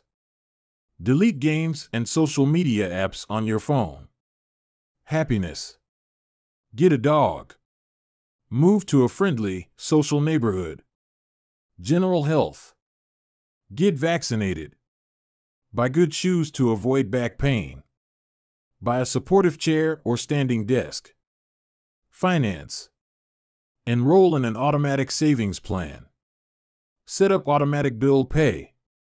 Cut cable service. Ask service providers to lower your bills. Of course, there are many ways to automate good habits and eliminate bad ones. Typically, they involve putting technology to work for you. Technology can transform actions that were once hard, annoying, and complicated into behaviors that are easy, painless, and simple. It is the most reliable and effective way to guarantee the right behavior. This is particularly useful for behaviors that happen too infrequently to become habitual. Things you have to do monthly or yearly, like rebalancing your investment portfolio, are never repeated frequently enough to become a habit, so they benefit in particular from technology remembering to do them for you. Other examples include medicine. Prescriptions can be automatically refilled. Personal finance. Employees can save for retirement with an automatic wage deduction. Cooking. Meal delivery services can do your grocery shopping. Productivity. Social media browsing can be cut off with a website blocker. When you automate as much of your life as possible, you can spend your effort on the tasks machines cannot do yet. Each habit that we hand over to the authority of technology frees up time and energy to pour into the next stage of growth. As mathematician and philosopher Alfred North Whitehead wrote, civilization advances by extending the number of operations we can perform without thinking about them. Of course, the power of technology can work against us as well. Binge watching becomes a habit because you have to put more effort in to stop looking at the screen than to continue doing so. Instead of pressing a button to advance to the next episode, Netflix or YouTube will autoplay it for you. All you have to do is keep your eyes open. Technology creates a level of convenience that enables you to act on your smallest whims and desires. At the mere suggestion of hunger, you can have food delivered to your door. At the slightest hint of boredom, you can get lost in the vast expanse of social media. When the effort required to act on your desires becomes effectively zero, you can find yourself slipping into whatever impulse arises at the moment. The downside of automation is that we can find ourselves jumping from easy task to easy task without making time for more difficult, but ultimately more rewarding, work. I often find myself gravitating towards social media during any downtime. If I feel bored for just a fraction of a second, I reach for my phone. It's easy to write off these minor distractions as just taking a break, but over time they can accumulate into a serious issue. The constant tug of just one more minute can prevent me from doing anything of consequence. I'm not the only one. The average person spends over 2 hours per day on social media. What could you do with an extra 600 hours per year? During the year I was writing this book, I experimented with a new time management strategy. Every Monday, my assistant would reset the passwords on all my social media accounts, which logged me out on each device. All week I worked without distraction. On Friday, she would send me the new passwords. I had the entire weekend to enjoy what social media had to offer until Monday morning when she would do it again. If you don't have an assistant, team up with a friend or family member and reset each other's passwords each week. One of the biggest surprises was how quickly I adapted. Within the first week of locking myself out of social media, I realized that I didn't need to check it nearly as often as I had been, and I certainly didn't need it each day. It had simply been so easy that it had become the default. Once my bad habit became impossible, I discovered that I did actually have the motivation to work on more meaningful tasks. After I removed the mental candy from my environment, it became much easier to eat the healthy stuff. When working in your favor, automation can make your good habits inevitable and your bad habits impossible. It is the ultimate way to lock in future behavior rather than relying on willpower in the moment. By utilizing commitment devices, strategic one-time decisions, and technology, you can create an environment of inevitability, a space where good habits are not just an outcome you hope for but an outcome that is virtually guaranteed. Chapter Summary. The inversion of the third law of behavior change is make it difficult. A commitment device is a choice you make in the present that locks in better behavior in the future. The ultimate way to lock in future behavior is to automate your habits. One-time choices, like buying a better mattress or enrolling in an automatic savings plan, are single actions that automate your future habits and deliver increasing returns over time. Using technology to automate your habits is the most reliable and effective way to guarantee the right behavior. The fourth law, make it satisfying. Chapter 15, the cardinal rule of behavior change. In the late 1990s, a public health worker named Stephen Luby left his hometown of Omaha, Nebraska, and bought a one-way ticket to Karachi, Pakistan. Karachi was one of the most populous cities in the world. By 1998, over 9 million people called it home. It was the economic center of Pakistan and a transportation hub, with some of the most active airports and seaports in the region. In the commercial parts of town, you could find all of the standard urban amenities and bustling downtown streets. But Karachi was also one of the least livable cities in the world. Over 60% of Karachi's residents lived in squatter settlements and slums. These densely packed neighborhoods were filled with makeshift houses cobbled together from old boards, cinder blocks, and other discarded materials. There was no waste removal system, no electricity grid, no clean water supply. When dry, the streets were a combination of dust and trash. When wet, they became a muddy pit of sewage. Mosquito colonies thrived in pools of stagnant water, and children played among the garbage. The unsanitary conditions lead to widespread illness and disease. Contaminated water sources caused epidemics of diarrhea, vomiting, and abdominal pain. Nearly 1/3 of the children living there were malnourished. With so many people crammed into such a small space, viruses and bacterial infections spread rapidly. It was this public health crisis that had brought Stephen Luby to Pakistan. Luby and his team realized that in an environment with poor sanitation, the simple habit of washing your hands could make a real difference in the health of the residents. But they soon discovered that many people were already aware that hand washing was important. And yet, despite this knowledge, many residents were washing their hands in a haphazard fashion. Some people would just run their hands under the water quickly. Others would only wash one hand. Many would simply forget to wash their hands before preparing food. Everyone said hand washing was important, but few people made a habit out of it. The problem wasn't knowledge. The problem was consistency. That was when Luby and his team partnered with Procter & Gamble to supply the neighborhood with Safeguard soap. Compared to your standard bar of soap, using Safeguard was a more enjoyable experience. In Pakistan, Safeguard was a premium soap, Luby told me. The study participants commonly mentioned how much they liked it. The soap foamed easily, and people were able to lather their hands with suds. It smelled great. Instantly, hand washing became slightly more pleasurable. I see the goal of hand washing promotion not as behavior change, but as habit adoption, Luby said. It is a lot easier for people to adopt a product that provides a strong positive sensory signal, for example the mint taste of toothpaste, than it is to adopt a habit that does not provide pleasurable sensory feedback, like flossing one's teeth. The marketing team at Procter & Gamble talked about trying to create a positive hand-washing experience. Within months, the researchers saw a rapid shift in the health of children in the neighborhood. The rate of diarrhea fell by 52%, pneumonia by 48%, and impetigo, a bacterial skin infection, by 35%. The long-term effects were even better. We went back to some of the households in Karachi 6 years after, Luby told me.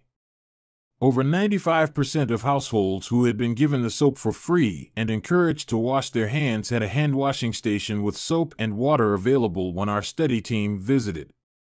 We had not given any soap to the intervention group for over 5 years, but during the trial they had become so habituated to wash their hands that they had maintained the practice.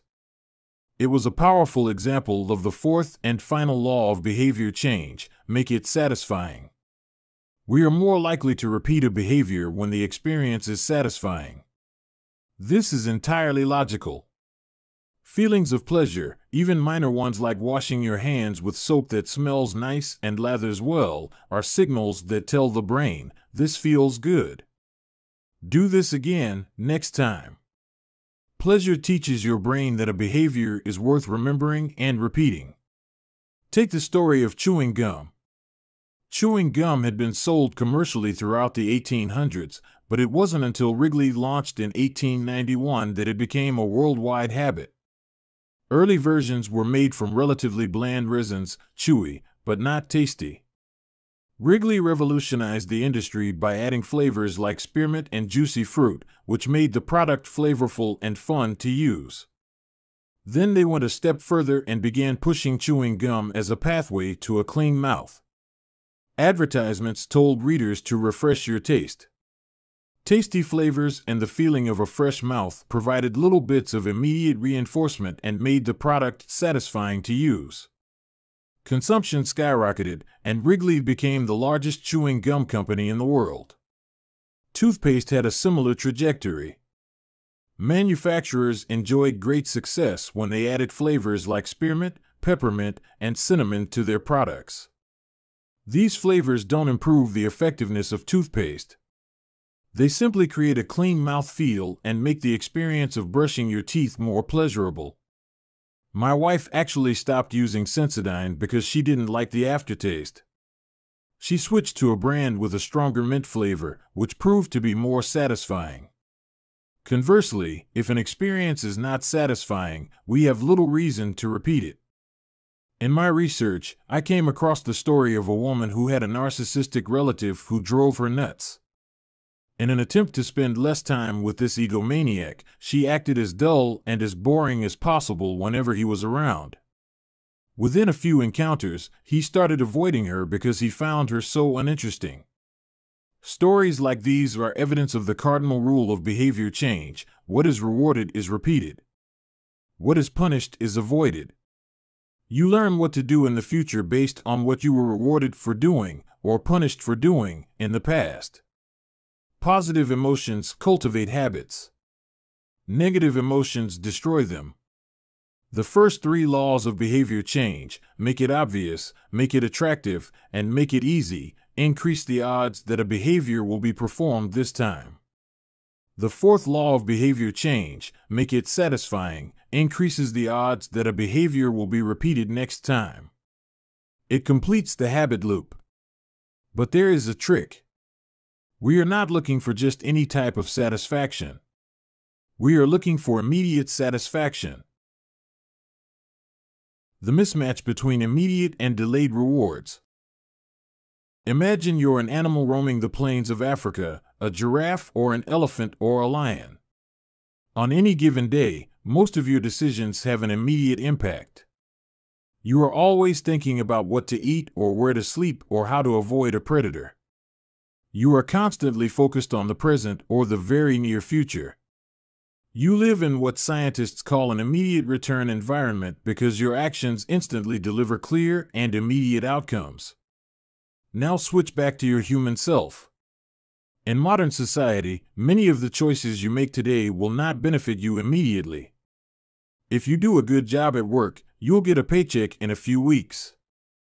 If you exercise today, perhaps you won't be overweight next year. If you save money now, maybe you'll have enough for retirement decades from now. You live in what scientists call a delayed return environment because you can work for years before your actions deliver the intended payoff. The human brain did not evolve for life in a delayed return environment. The earliest remains of modern humans, known as Homo sapiens sapiens, are approximately 200,000 years old. These were the first humans to have a brain relatively similar to ours. In particular, the neocortex, the newest part of the brain and the region responsible for higher functions like language, was roughly the same size 200,000 years ago as today. You are walking around with the same hardware as your Paleolithic ancestors. It is only recently, during the last 500 years or so, that society has shifted to a predominantly delayed return environment. Compared to the age of the brain, modern society is brand new. In the last 100 years, we have seen the rise of the car, the airplane, the television, the personal computer, the internet, the smartphone, and Beyoncé. The world has changed much in recent years, but human nature has changed little. Similar to other animals on the African savanna, our ancestors spent their days responding to grave threats, securing the next meal, and taking shelter from a storm. It made sense to place a high value on instant gratification. The distant future was less of a concern. And after thousands of generations in an immediate return environment, our brains evolved to prefer quick payoffs to long-term ones. Behavioral economists refer to this tendency as time inconsistency. That is, the way your brain evaluates rewards is inconsistent across time. You value the present more than the future. Usually, this tendency serves us well. A reward that is certain right now is typically worth more than one that is merely possible in the future. But occasionally, our bias toward instant gratification causes problems.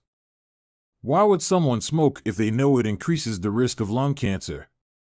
Why would someone overeat when they know it increases their risk of obesity? Why would someone have unsafe sex if they know it can result in sexually transmitted disease? Once you understand how the brain prioritizes rewards, the answers become clear. The consequences of bad habits are delayed while the rewards are immediate. Smoking might kill you in 10 years, but it reduces stress and eases your nicotine cravings now. Overeating is harmful in the long run but appetizing in the moment. Sex, safe or not, provides pleasure right away. Disease and infection won't show up for days or weeks, even years. Every habit produces multiple outcomes across time. Unfortunately, these outcomes are often misaligned. With our bad habits, the immediate outcome usually feels good, but the ultimate outcome feels bad. With good habits, it is the reverse. The immediate outcome is unenjoyable, but the ultimate outcome feels good. The French economist Frédéric Bastiat explained the problem clearly when he wrote, "It almost always happens that when the immediate consequence is favorable, the later consequences are disastrous, and vice versa." Often, the sweeter the first fruit of a habit, the more bitter are its later fruits. Put another way, the costs of your good habits are in the present. The costs of your bad habits are in the future. The brain's tendency to prioritize the present moment means you can't rely on good intentions. When you make a plan to lose weight, write a book, or learn a language, you are actually making plans for your future self. And when you envision what you want your life to be like, it is easy to see the value in taking actions with long-term benefits. We all want better lives for our future selves. However, when the moment of decision arrives, instant gratification usually wins.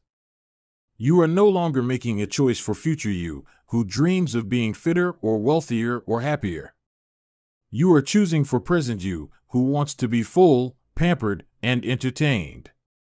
As a general rule, the more immediate pleasure you get from an action, the more strongly you should question whether it aligns with your long-term goals, with a fuller understanding of what causes our brain to repeat some behaviors and avoid others. Let's update the cardinal rule of behavior change. What is immediately rewarded is repeated.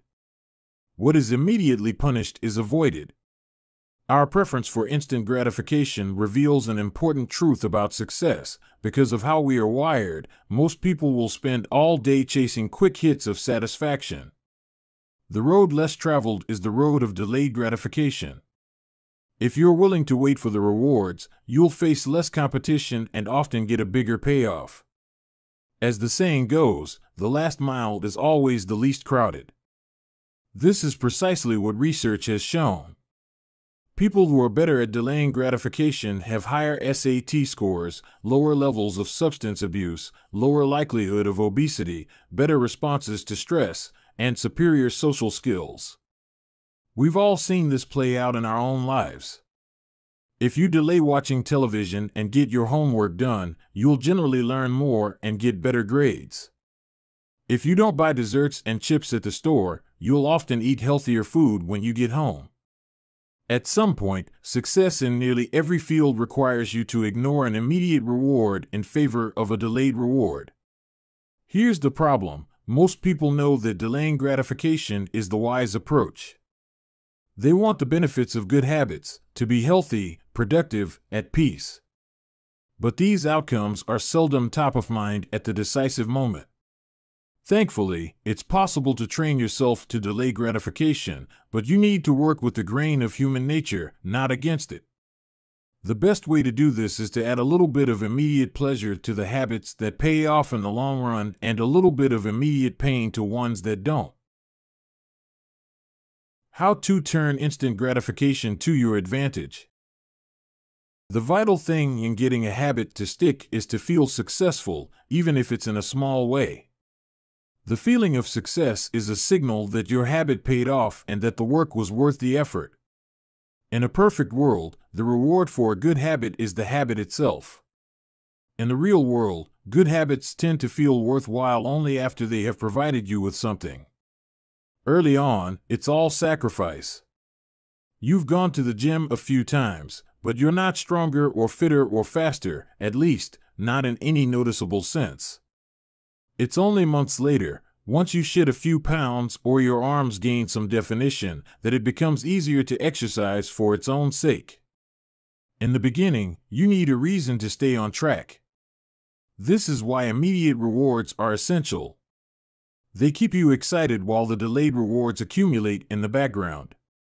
What we're really talking about here, when we're discussing immediate rewards, is the ending of a behavior. The ending of any experience is vital because we tend to remember it more than other phases. You want the ending of your habit to be satisfying. The best approach is to use reinforcement, which refers to the process of using an immediate reward to increase the rate of a behavior. Habit stacking, which we covered in Chapter 5, ties your habit to an immediate cue, which makes it obvious when to start. Reinforcement ties your habit to an immediate reward, which makes it satisfying when you finish. Immediate reinforcement can be especially helpful when dealing with habits of avoidance, which are behaviors you want to stop doing. It can be challenging to stick with habits like no frivolous purchases or no alcohol this month because nothing happens when you skip happy hour drinks or don't buy that pair of shoes.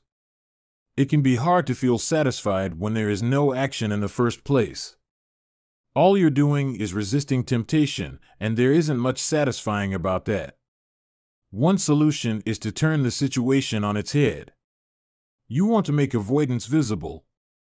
Open a savings account and label it for something you want, maybe leather jacket. Whenever you pass on a purchase, put the same amount of money in the account. Skip your morning latte?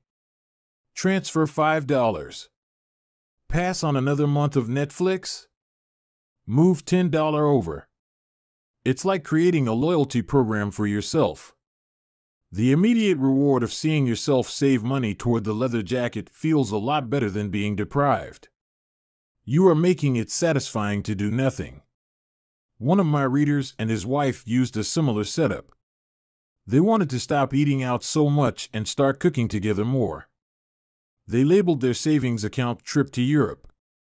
Whenever they skipped going out to eat, they transferred $50 into the account. At the end of the year, they put the money toward the vacation. It is worth noting that it is important to select short-term rewards that reinforce your identity rather than ones that conflict with it. Buying a new jacket is fine if you're trying to lose weight or read more books, but it doesn't work if you're trying to budget and save money. Instead, taking a bubble bath or going on a leisurely walk are good examples of rewarding yourself with free time, which aligns with your ultimate goal of more freedom and financial independence. Similarly, if your reward for exercising is eating a bowl of ice cream, then you're casting votes for conflicting identities, and it ends up being a wash. Instead, maybe your reward is a massage, which is both a luxury and a vote toward taking care of your body. Now the short-term reward is aligned with your long-term vision of being a healthy person. Eventually, as intrinsic rewards like a better mood, more energy, and reduced stress kick in, you will become less concerned with chasing the secondary reward. The identity itself becomes the reinforcer. You do it because it's who you are and it feels good to be you. The more a habit becomes part of your life, the less you need outside encouragement to follow through. Incentives can start a habit. Identity sustains a habit. That said, it takes time for the evidence to accumulate and a new identity to emerge. Immediate reinforcement helps maintain motivation in the short term while you're waiting for the long-term rewards to arrive. In summary, a habit needs to be enjoyable for it to last. Simple bits of reinforcement, like soap that smells great or toothpaste that has a refreshing mint flavor or seeing $50 hit your savings account, can offer the immediate pleasure you need to enjoy a habit. And change is easy when it is enjoyable. Chapter Summary. The fourth law of behavior change is make it satisfying. We are more likely to repeat a behavior when the experience is satisfying. The human brain evolved to prioritize immediate rewards over delayed rewards. The cardinal rule of behavior change: what is immediately rewarded is repeated. What is immediately punished is avoided. To get a habit to stick, you need to feel immediately successful, even if it's in a small way. The first three laws of behavior change: make it obvious, make it attractive, and make it easy, increase the odds that a behavior will be performed this time. The fourth law of behavior change: make it satisfying, increases the odds that a behavior will be repeated next time. Chapter 16. How to stick with good habits every day. In 1993, a bank in Abbotsford, Canada, hired a 23-year-old stockbroker named Trent Dersmid. Abbotsford was a relatively small suburb, tucked away in the shadow of nearby Vancouver, where most of the big business deals were being made. Given the location, and the fact that Dersmid was a rookie, nobody expected too much of him. But he made brisk progress thanks to a simple daily habit. Dersmid began each morning with 2 jars on his desk. One was filled with 120 paper clips. The other was empty. As soon as he settled in each day, he would make a sales call. Immediately after, he would move 1 paper clip from the full jar to the empty jar, and the process would begin again. Every morning I would start with 120 paper clips in 1 jar, and I would keep dialing the phone until I had moved them all to the second jar, he told me. Within 18 months, Dersmid was bringing in $5 million to the firm. By age 24, he was making $75,000 per year, the equivalent of $125,000 today. Not long after, he landed a 6-figure job with another company. I like to refer to this technique as the paperclip strategy, and, over the years, I've heard from readers who have employed it in a variety of ways. One woman shifted a hairpin from one container to another whenever she wrote a page of her book. Another man moved a marble from one bin to the next after each set of push-ups. Making progress is satisfying, and visual measures, like moving paper clips or hairpins or marbles, provide clear evidence of your progress. As a result, they reinforce your behavior and add a little bit of immediate satisfaction to any activity. Visual measurement comes in many forms: food journals, workout logs, loyalty punch cards, the progress bar on a software download, even the page numbers in a book. But perhaps the best way to measure your progress is with a habit tracker. How to keep your habits on track.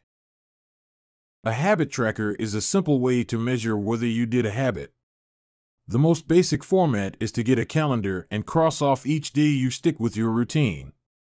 For example, if you meditate on Monday, Wednesday, and Friday, each of those dates gets an X.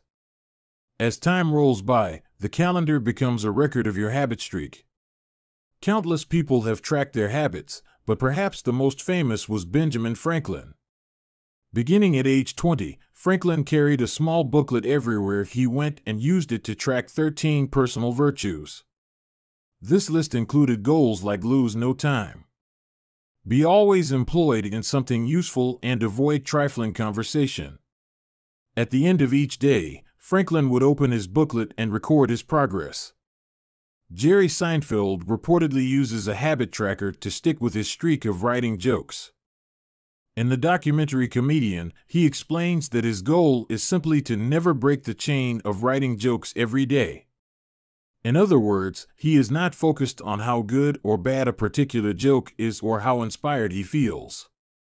He is simply focused on showing up and adding to his streak. Don't break the chain is a powerful mantra. Don't break the chain of sales calls and you'll build a successful book of business. Don't break the chain of workouts and you'll get fit faster than you'd expect. Don't break the chain of creating every day and you will end up with an impressive portfolio.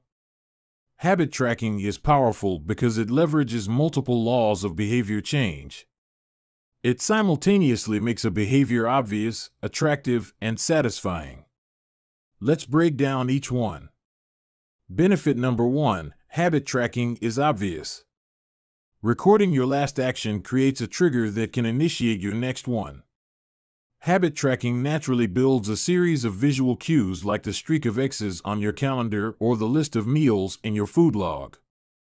When you look at the calendar and see your streak, you'll be reminded to act again. Research has shown that people who track their progress on goals like losing weight, quitting smoking, and lowering blood pressure are all more likely to improve than those who don't. One study of more than 1,600 people found that those who kept a daily food log lost twice as much weight as those who did not. The mere act of tracking a behavior can spark the urge to change it. Habit tracking also keeps you honest. Most of us have a distorted view of our own behavior. We think we act better than we do. Measurement offers one way to overcome our blindness to our own behavior and notice what's really going on each day. One glance at the paper clips in the container and you immediately know how much work you have, or haven't, been putting in. When the evidence is right in front of you, you are less likely to lie to yourself. Benefit number 2, habit tracking is attractive. The most effective form of motivation is progress. When we get a signal that we are moving forward, we become more motivated to continue down that path.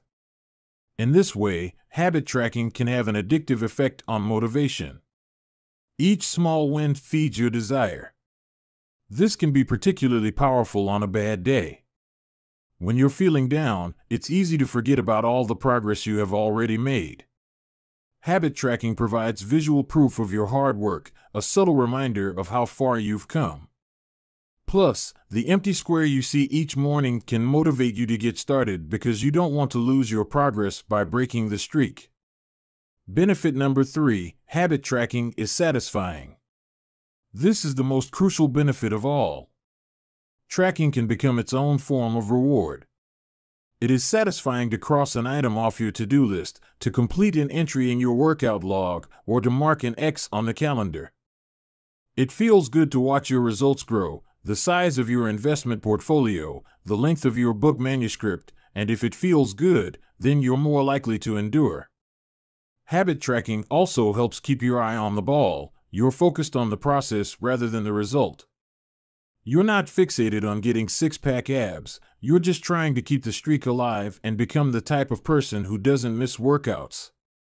In summary, habit tracking, 1. Creates a visual cue that can remind you to act. 2. Is inherently motivating because you see the progress you are making and don't want to lose it. And 3. Feels satisfying whenever you record another successful instance of your habit. Furthermore, habit tracking provides visual proof that you are casting votes for the type of person you wish to become, which is a delightful form of immediate and intrinsic gratification. Asterisk, you may be wondering, if habit tracking is so useful, why have I waited so long to talk about it? Despite all the benefits, I've left this discussion until now for a simple reason: many people resist the idea of tracking and measuring. It can feel like a burden because it forces you into two habits, the habit you're trying to build and the habit of tracking it. Counting calories sounds like a hassle when you're already struggling to follow a diet. Writing down every sales call seems tedious when you've got work to do. It feels easier to say, "I'll just eat less," or "I'll try harder," or "I'll remember to do it." People inevitably tell me things like, "I have a decision journal, but I wish I used it more." Or, "I recorded my workouts for a week, but then quit." I've been there myself. I once made a food log to track my calories. I managed to do it for one meal and then gave up. Tracking isn't for everyone, and there is no need to measure your entire life. But nearly anyone can benefit from it in some form, even if it's only temporary. What can we do to make tracking easier? First, whenever possible, measurement should be automated. You'll probably be surprised by how much you're already tracking without knowing it. Your credit card statement tracks how often you go out to eat. Your Fitbit registers how many steps you take and how long you sleep. Your calendar records how many new places you travel to each year. Once you know where to get the data, add a note to your calendar to review it each week or each month, which is more practical than tracking it every day. Second, manual tracking should be limited to your most important habits. It is better to consistently track one habit than to sporadically track 10. Finally, record each measurement immediately after the habit occurs. The completion of the behavior is the cue to write it down.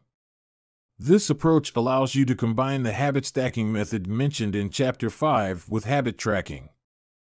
The habit stacking plus habit tracking formula is: after current habit, I will track my habit. After I hang up the phone from a sales call, I will move one paper clip over. After I finish each set at the gym, I will record it in my workout journal. After I put my plate in the dishwasher, I will write down what I ate. These tactics can make tracking your habits easier. Even if you aren't the type of person who enjoys recording your behavior, I think you'll find a few weeks of measurements to be insightful. It's always interesting to see how you've actually been spending your time. That said, every habit streak ends at some point. And, more important than any single measurement, is having a good plan for when your habits slide off track. How to recover quickly when your habits break down. No matter how consistent you are with your habits, it is inevitable that life will interrupt you at some point. Perfection is not possible. Before long, an emergency will pop up, you get sick or you have to travel for work or your family needs a little more of your time. Whenever this happens to me, I try to remind myself of a simple rule: never miss twice. If I miss one day, I try to get back into it as quickly as possible. Missing one workout happens, but I'm not going to miss 2 in a row. Maybe I'll eat an entire pizza, but I'll follow it up with a healthy meal. I can't be perfect, but I can avoid a second lapse. As soon as one streak ends, I get started on the next one. The first mistake is never the one that ruins you. It is the spiral of repeated mistakes that follows. Missing once is an accident. Missing twice is the start of a new habit. This is a distinguishing feature between winners and losers. Anyone can have a bad performance, a bad workout, or a bad day at work. But when successful people fail, they rebound quickly. The breaking of a habit doesn't matter if the reclaiming of it is fast. I think this principle is so important that I'll stick to it even if I can't do a habit as well or as completely as I would like. Too often, we fall into an all-or-nothing cycle with our habits. The problem is not slipping up. The problem is thinking that if you can't do something perfectly, then you shouldn't do it at all. You don't realize how valuable it is to just show up on your bad, or busy, days. Lost days hurt you more than successful days help you. If you start with $100, then a 50% gain will take you to $150. But you only need a 33% loss to take you back to $100.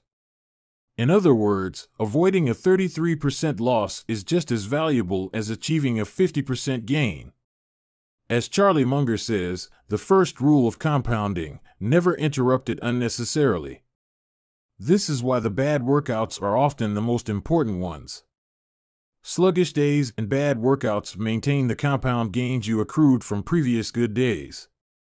Simply doing something, 10 squats, 5 sprints, a push-up, anything really, is huge.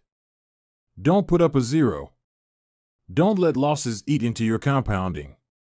Furthermore, it's not always about what happens during the workout. It's about being the type of person who doesn't miss workouts. It's easy to train when you feel good, but it's crucial to show up when you don't feel like it, even if you do less than you hope. Going to the gym for 5 minutes may not improve your performance, but it reaffirms your identity. The all-or-nothing cycle of behavior change is just one pitfall that can derail your habits. Another potential danger, especially if you are using a habit tracker, is measuring the wrong thing. Knowing when, and when not, to track a habit. Say you're running a restaurant and you want to know if your chef is doing a good job. One way to measure success is to track how many customers pay for a meal each day. If more customers come in, the food must be good. If fewer customers come in, something must be wrong. However, this one measurement, daily revenue, only gives a limited picture of what's really going on. Just because someone pays for a meal doesn't mean they enjoy the meal. Even dissatisfied customers are unlikely to dine and dash. In fact, if you're only measuring revenue, the food might be getting worse, but you're making up for it with marketing or discounts or some other method. Instead, it may be more effective to track how many customers finish their meal or perhaps the percentage of customers who leave a generous tip. The dark side of tracking a particular behavior is that we become driven by the number rather than the purpose behind it.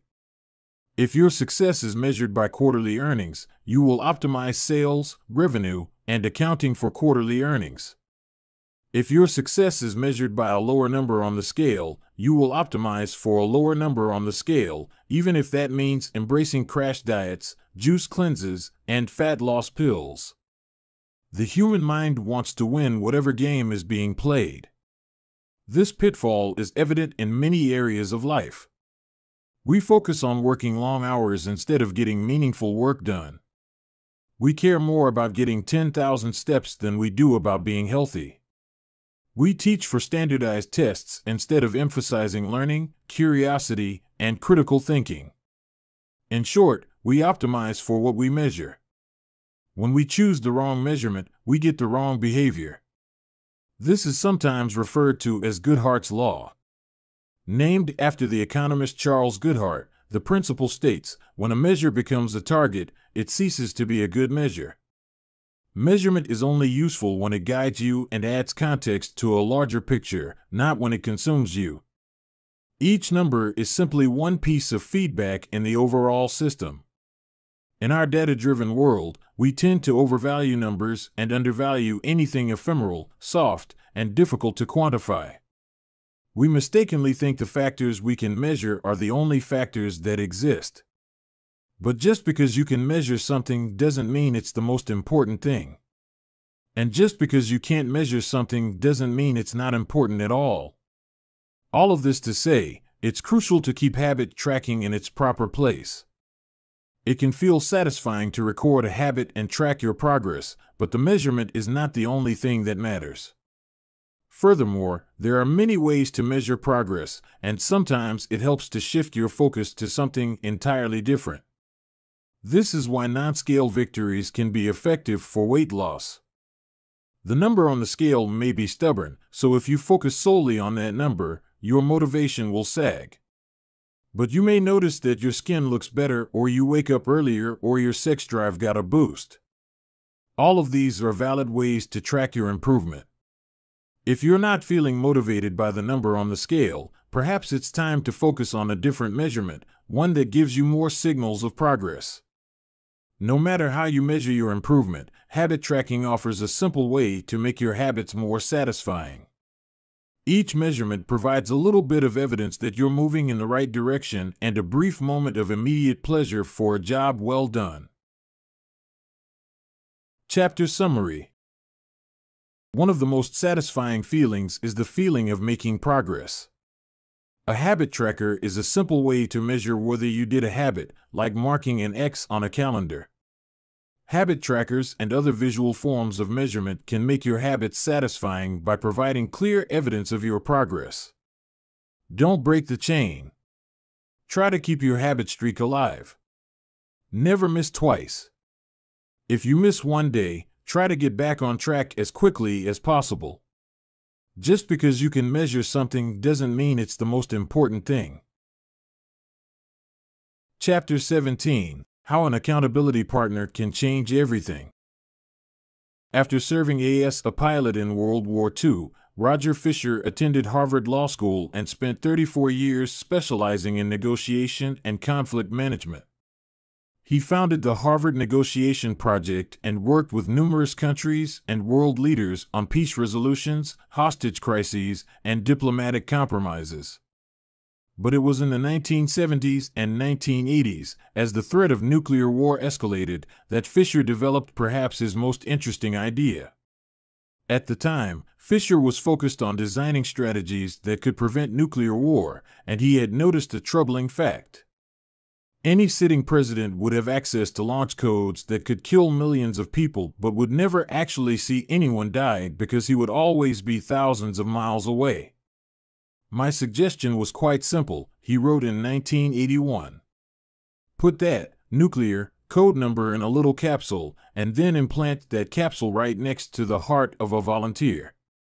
The volunteer would carry with him a big, heavy butcher knife as he accompanied the president. If ever the president wanted to fire nuclear weapons, the only way he could do so would be for him first, with his own hands, to kill one human being. The president says, "George, I'm sorry, but tens of millions must die." He has to look at someone and realize what death is, what an innocent death is. Blood on the White House carpet. It's reality brought home. When I suggested this to friends in the Pentagon, they said, "My God, that's terrible. Having to kill someone would distort the president's judgment. He might never push the button."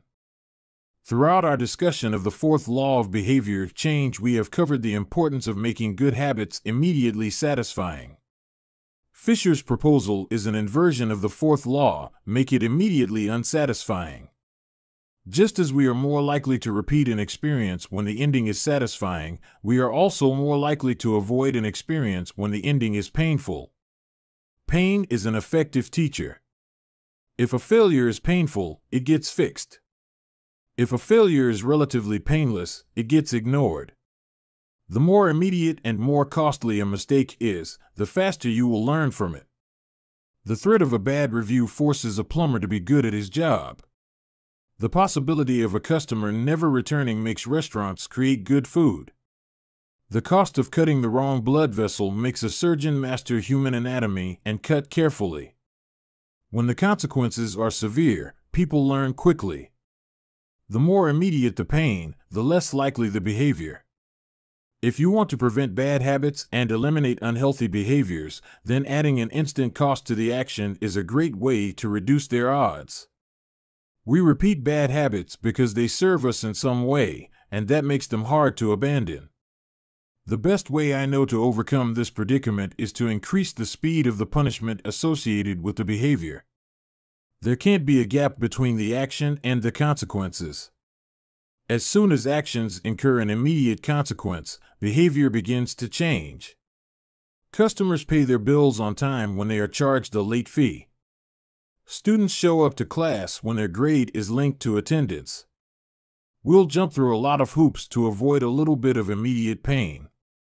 There is, of course, a limit to this.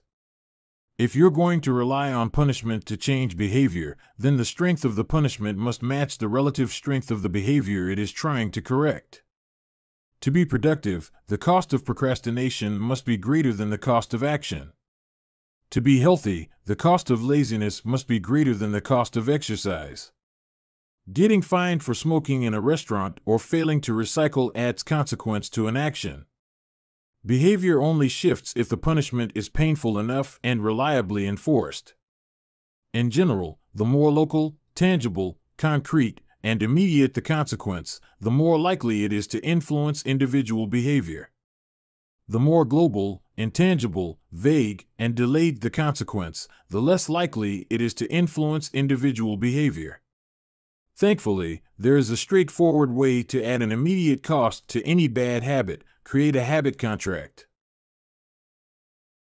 The habit contract.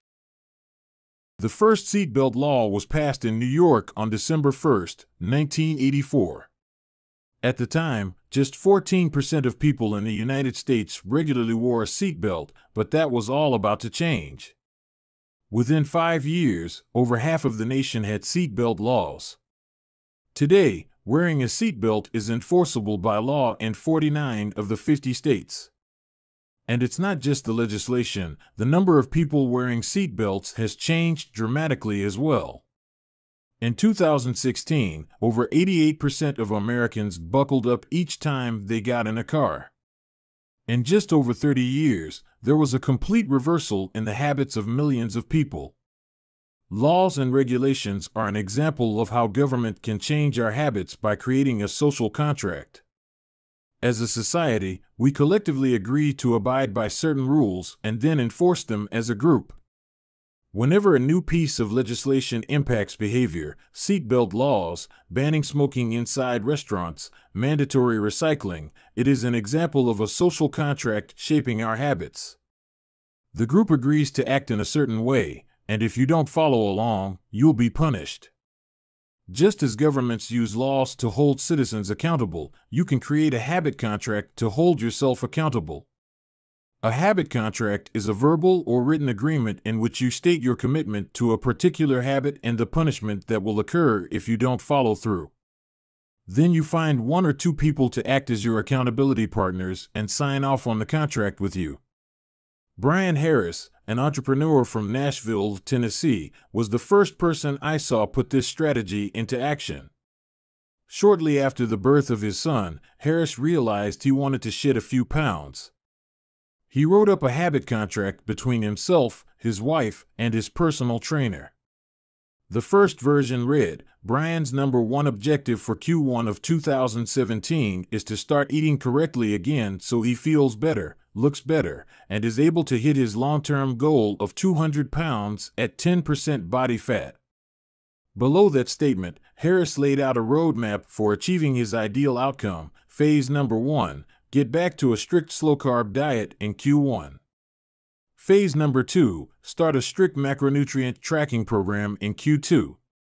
Phase number 3, refine and maintain the details of his diet and workout program in Q3. Finally, he wrote out each of the daily habits that would get him to his goal. For example, write down all food that he consumes each day and weigh himself each day.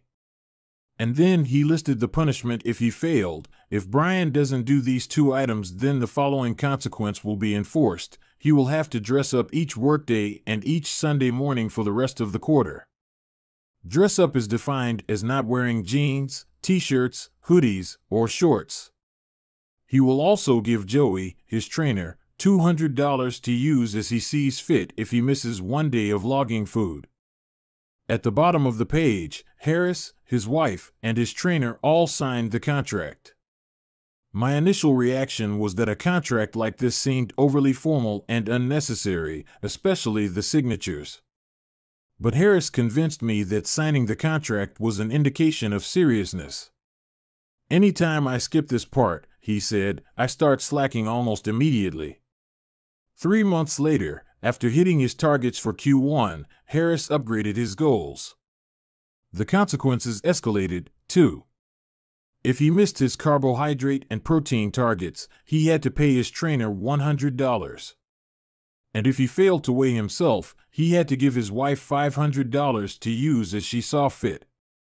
Perhaps most painfully, if he forgot to run sprints, he had to dress up for work every day and wear an Alabama hat the rest of the quarter, the bitter rival of his beloved Auburn team. The strategy worked. With his wife and trainer acting as accountability partners and with the habit contract clarifying exactly what to do each day, Harris lost the weight. To make bad habits unsatisfying, your best option is to make them painful in the moment. Creating a habit contract is a straightforward way to do exactly that. Even if you don't want to create a full-blown habit contract, simply having an accountability partner is useful. The comedian Margaret Cho writes a joke or song every day. She does the Psalm a Day challenge with a friend, which helps them both stay accountable. Knowing that someone is watching can be a powerful motivator. You are less likely to procrastinate or give up because there is an immediate cost. If you don't follow through, perhaps they'll see you as untrustworthy or lazy.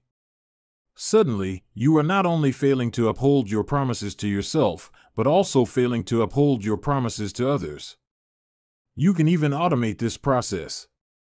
Thomas Frank, an entrepreneur in Boulder, Colorado, wakes up at 5:55 each morning. And if he doesn't, he has a tweet automatically scheduled that says, "It's 6:10 and I'm not up because I'm lazy." Reply to this for $5 via PayPal, limit 5, assuming my alarm didn't malfunction. We are always trying to present our best selves to the world. We comb our hair and brush our teeth and dress ourselves carefully because we know these habits are likely to get a positive reaction. We want to get good grades and graduate from top schools to impress potential employers and mates and our friends and family. We care about the opinions of those around us because it helps if others like us. This is precisely why getting an accountability partner or signing a habit contract can work so well. Chapter Summary. The inversion of the fourth law of behavior change is make it unsatisfying. We are less likely to repeat a bad habit if it is painful or unsatisfying. An accountability partner can create an immediate cost to inaction. We care deeply about what others think of us, and we do not want others to have a lesser opinion of us. A habit contract can be used to add a social cost to any behavior. It makes the costs of violating your promises public and painful. Knowing that someone else is watching you can be a powerful motivator. Advanced Tactics: How to go from being merely good to being truly great. Chapter 18. The Truth About Talent, When Genes Matter and When They Don't. Many people are familiar with Michael Phelps, who is widely considered to be one of the greatest athletes in history. Phelps has won more Olympic medals not only than any swimmer but also more than any Olympian in any sport. Fewer people know the name Hisham El Guru, but he was a fantastic athlete in his own right. El Guru is a Moroccan runner who holds 2 Olympic gold medals and is one of the greatest middle-distance runners of all time. For many years, he held the world record in the mile, 1,500-meter, and 2,000-meter races. At the Olympic Games in Athens, Greece, in 2004, he won gold in the 1,500-meter and 5,000-meter races. These two athletes are wildly different in many ways. For starters, one competed on land and the other in water. But most notably, they differ significantly in height. El Guru is 5 feet, 9 inches tall. Phelps is 6 feet, 4 inches tall. Despite this 7-inch difference in height, the two men are identical in one respect. Michael Phelps and Hisham El Guru were the same length inseam on their pants. How is this possible? Phelps has relatively short legs for his height and a very long torso, the perfect build for swimming. El Guru has incredibly long legs and a short upper body, an ideal frame for distance running. Now, imagine if these world-class athletes were to switch sports. Given his remarkable athleticism, could Michael Phelps become an Olympic-caliber distance runner with enough training? It's unlikely. At peak fitness, Phelps weighed 194 pounds, which is 40% heavier than El Guru, who competed at an ultralight 138 pounds.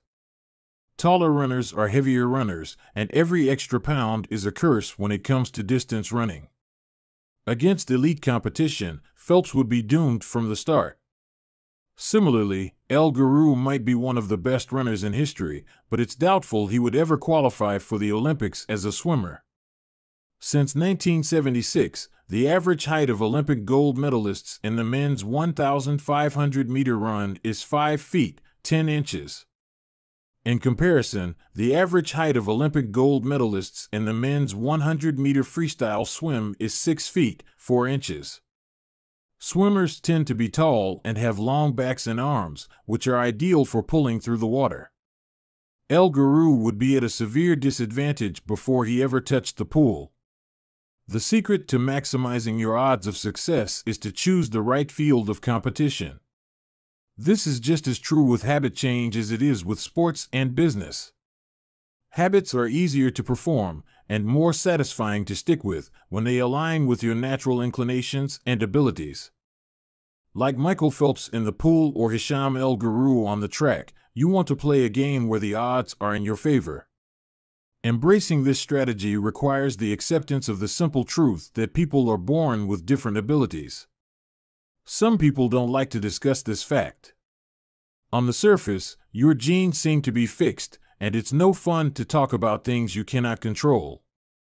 Plus, phrases like biological determinism makes it sound like certain individuals are destined for success and others doomed to failure.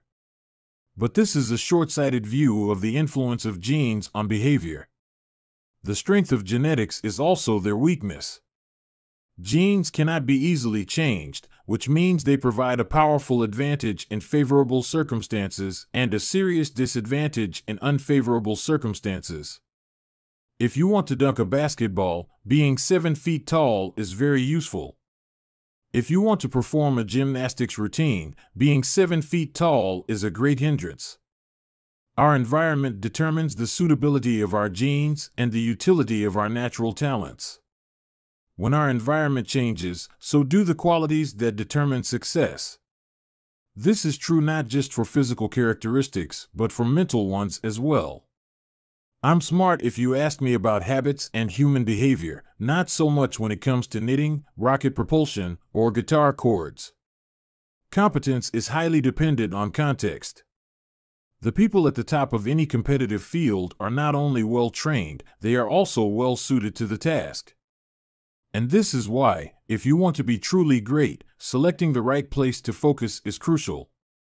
In short, genes do not determine your destiny. They determine your areas of opportunity. As physician Gabor Mate notes, genes can predispose, but they don't predetermine. The areas where you are genetically predisposed to success are the areas where habits are more likely to be satisfying. The key is to direct your effort toward areas that both excite you and match your natural skills, to align your ambition with your ability. The obvious question is, how do I figure out where the odds are in my favor? How do I identify the opportunities and habits that are right for me? The first place we will look for an answer is by understanding your personality. How your personality influences your habits. Your genes are operating beneath the surface of every habit. Indeed, beneath the surface of every behavior. Genes have been shown to influence everything from the number of hours you spend watching television to your likelihood to marry or divorce to your tendency to get addicted to drugs, alcohol, or nicotine. There's a strong genetic component to how obedient or rebellious you are when facing authority, how vulnerable or resistant you are to stressful events, how proactive or reactive you tend to be, and even how captivated or bored you feel during sensory experiences like attending a concert. As Robert Plowman, a behavioral geneticist at King's College in London, told me, it is now at the point where we have stopped testing to see if traits have a genetic component because we literally can't find a single one that isn't influenced by our genes. Bundled together, your unique cluster of genetic traits predispose you to a particular personality. Your personality is the set of characteristics that is consistent from situation to situation. The most proven scientific analysis of personality traits is known as the Big Five, which breaks them down into 5 spectrums of behavior. 1. Openness to experience, from curious and inventive on one end to cautious and consistent on the other. 2. Conscientiousness, organized and efficient to easygoing and spontaneous. 3. Extroversion, outgoing and energetic to solitary and reserved. You likely know them as extroverts versus introverts.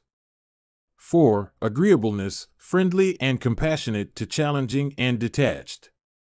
5. Neuroticism, anxious and sensitive to confident, calm, and stable.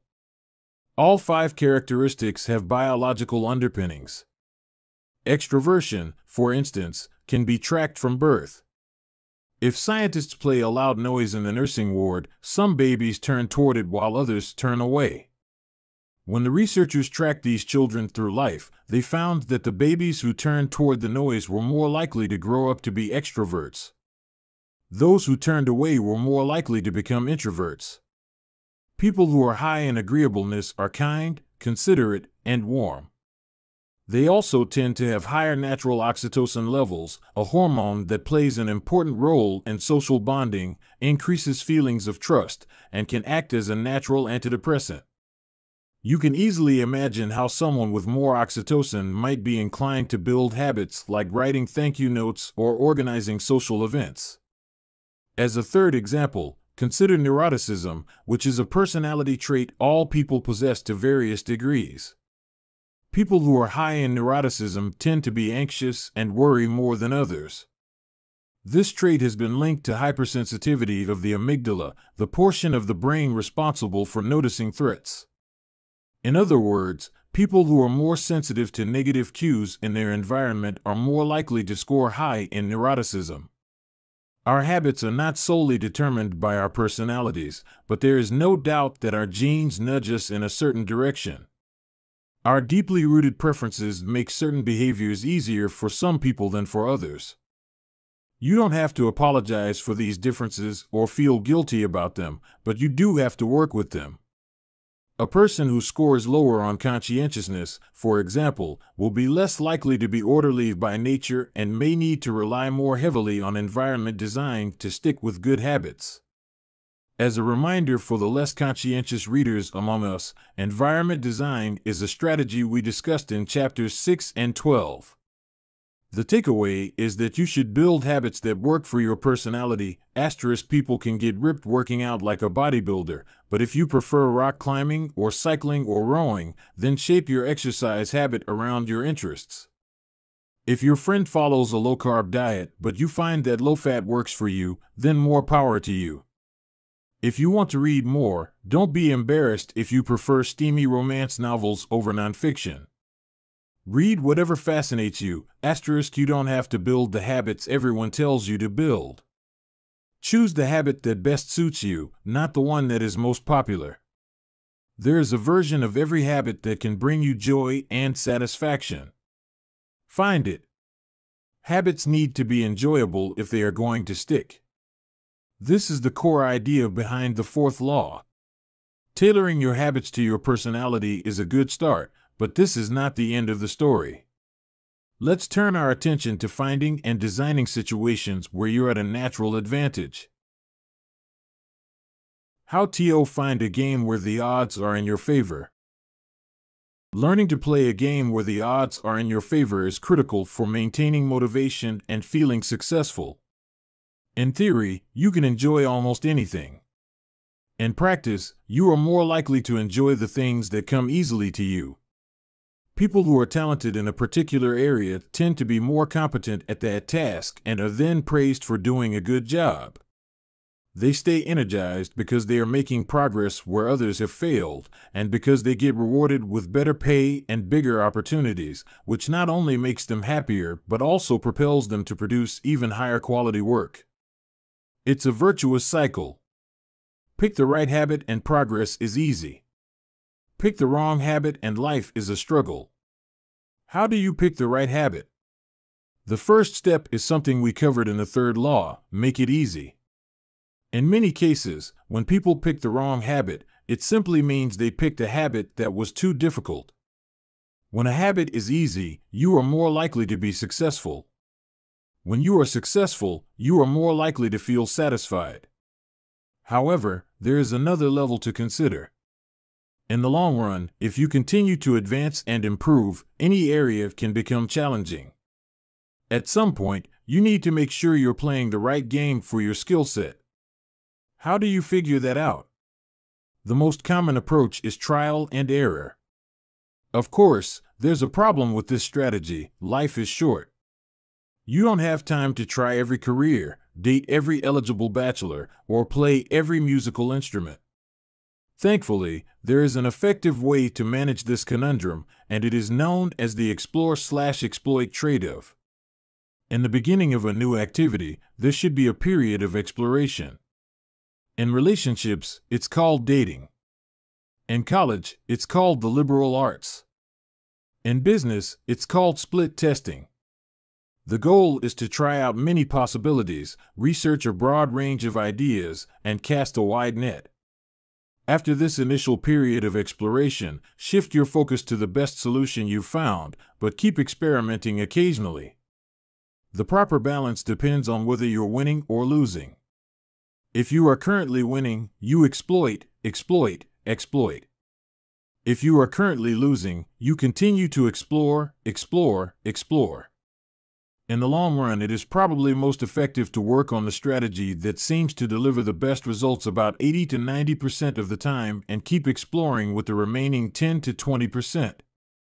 Google famously asks employees to spend 80% of the workweek on their official job and 20% on projects of their choice, which has led to the creation of blockbuster products like AdWords and Gmail. The optimal approach also depends on how much time you have. If you have a lot of time, like someone at the beginning of their career, it makes more sense to explore because once you find the right thing, you still have a good amount of time to exploit it. If you're pressed for time, say, as you come up on the deadline for a project, you should implement the best solution you've found so far and get some results. As you explore different options, there are a series of questions you can ask yourself to continually narrow in on the habits and areas that will be most satisfying to you. What feels like fun to me, but work to others? The mark of whether you are made for a task is not whether you love it, but whether you can handle the pain of the task easier than most people. When are you enjoying yourself while other people are complaining? The work that hurts you less than it hurts others is the work you were made to do. What makes me lose track of time? Flow is the mental state you enter when you are so focused on the task at hand that the rest of the world fades away. This blend of happiness and peak performance is what athletes and performers experience when they are in the zone. It is nearly impossible to experience a flow state and not find the task satisfying at least to some degree. Where do I get greater returns than the average person? We are continually comparing ourselves to those around us, and a behavior is more likely to be satisfying when the comparison is in our favor. When I started writing at jamesclear.com, my email list grew very quickly. I wasn't quite sure what I was doing well, but I knew that results seemed to be coming faster for me than for some of my colleagues, which motivated me to keep writing. What comes naturally to me? For just a moment, ignore what you have been taught. Ignore what society has told you. Ignore what others expect of you. Look inside yourself and ask, what feels natural to me? When have I felt alive? When have I felt like the real me? No internal judgments or people-pleasing. No second-guessing or self-criticism. Just feelings of engagement and enjoyment. Whenever you feel authentic and genuine, you are headed in the right direction. To be honest, some of this process is just luck. Michael Phelps and Hisham El Guru were lucky to be born with a rare set of abilities that are highly valued by society and to be placed in the ideal environment for those abilities. We all have limited time on this planet, and the truly great among us are the ones who not only work hard, but also have the good fortune to be exposed to opportunities that favor us. But what if you don't want to leave it up to luck? If you can't find a game where the odds are stacked in your favor, create one. Scott Adams, the cartoonist behind Dilbert, says, everyone has at least a few areas in which they could be in the top 25% with some effort. In my case, I can draw better than most people, but I'm hardly an artist. And I'm not any funnier than the average stand-up comedian who never makes it big, but I'm funnier than most people. The magic is that few people can draw well and write jokes. It's the combination of the two that makes what I do so rare. And when you add in my business background, suddenly I had a topic that few cartoonists could hope to understand without living it. When you can't win by being better, you can win by being different. By combining your skills, you reduce the level of competition, which makes it easier to stand out. You can shortcut the need for a genetic advantage or for years of practice by rewriting the rules. A good player works hard to win the game everyone else is playing. A great player creates a new game that favors their strengths and avoids their weaknesses.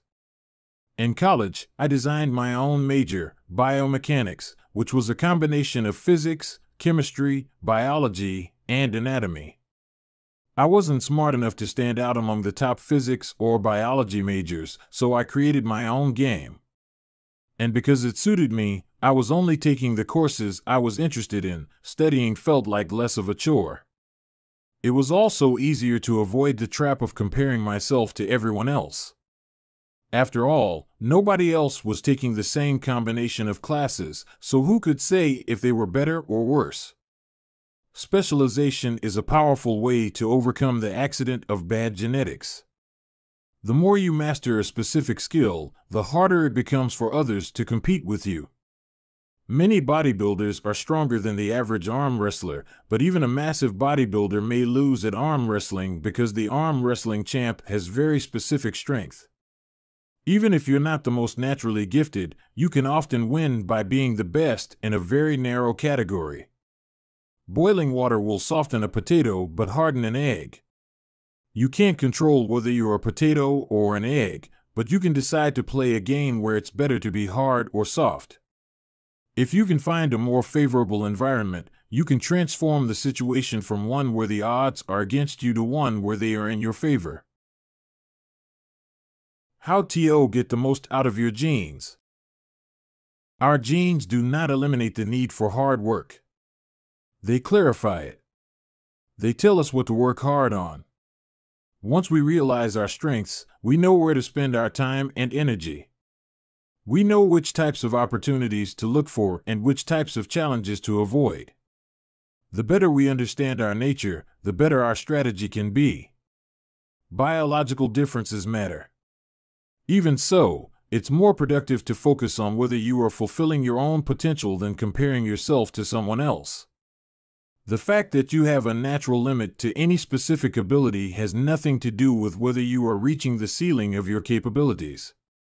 People get so caught up in the fact that they have limits that they rarely exert the effort required to get close to them. Furthermore, genes can't make you successful if you're not doing the work. Yes, it's possible that the ripped trainer at the gym has better genes, but if you haven't put in the same reps, it's impossible to say if you have been dealt a better or worse genetic hand. Until you work as hard as those you admire, don't explain away their success as luck. In summary, one of the best ways to ensure your habits remain satisfying over the long run is to pick behaviors that align with your personality and skills. Work hard on the things that come easy. Chapter Summary. The secret to maximizing your odds of success is to choose the right field of competition. Pick the right habit and progress is easy. Pick the wrong habit and life is a struggle. Genes cannot be easily changed, which means they provide a powerful advantage in favorable circumstances and a serious disadvantage in unfavorable circumstances. Habits are easier when they align with your natural abilities. Choose the habits that best suit you. Play a game that favors your strengths. If you can't find a game that favors you, create one. Genes do not eliminate the need for hard work. They clarify it. They tell us what to work hard on. Chapter 19. The Goldilocks Rule: How to Stay Motivated in Life and Work. In 1955, Disneyland had just opened in Anaheim, California, when a 10-year-old boy walked in and asked for a job. Labor laws were loose back then, and the boy managed to land a position selling guidebooks for 50 cents apiece.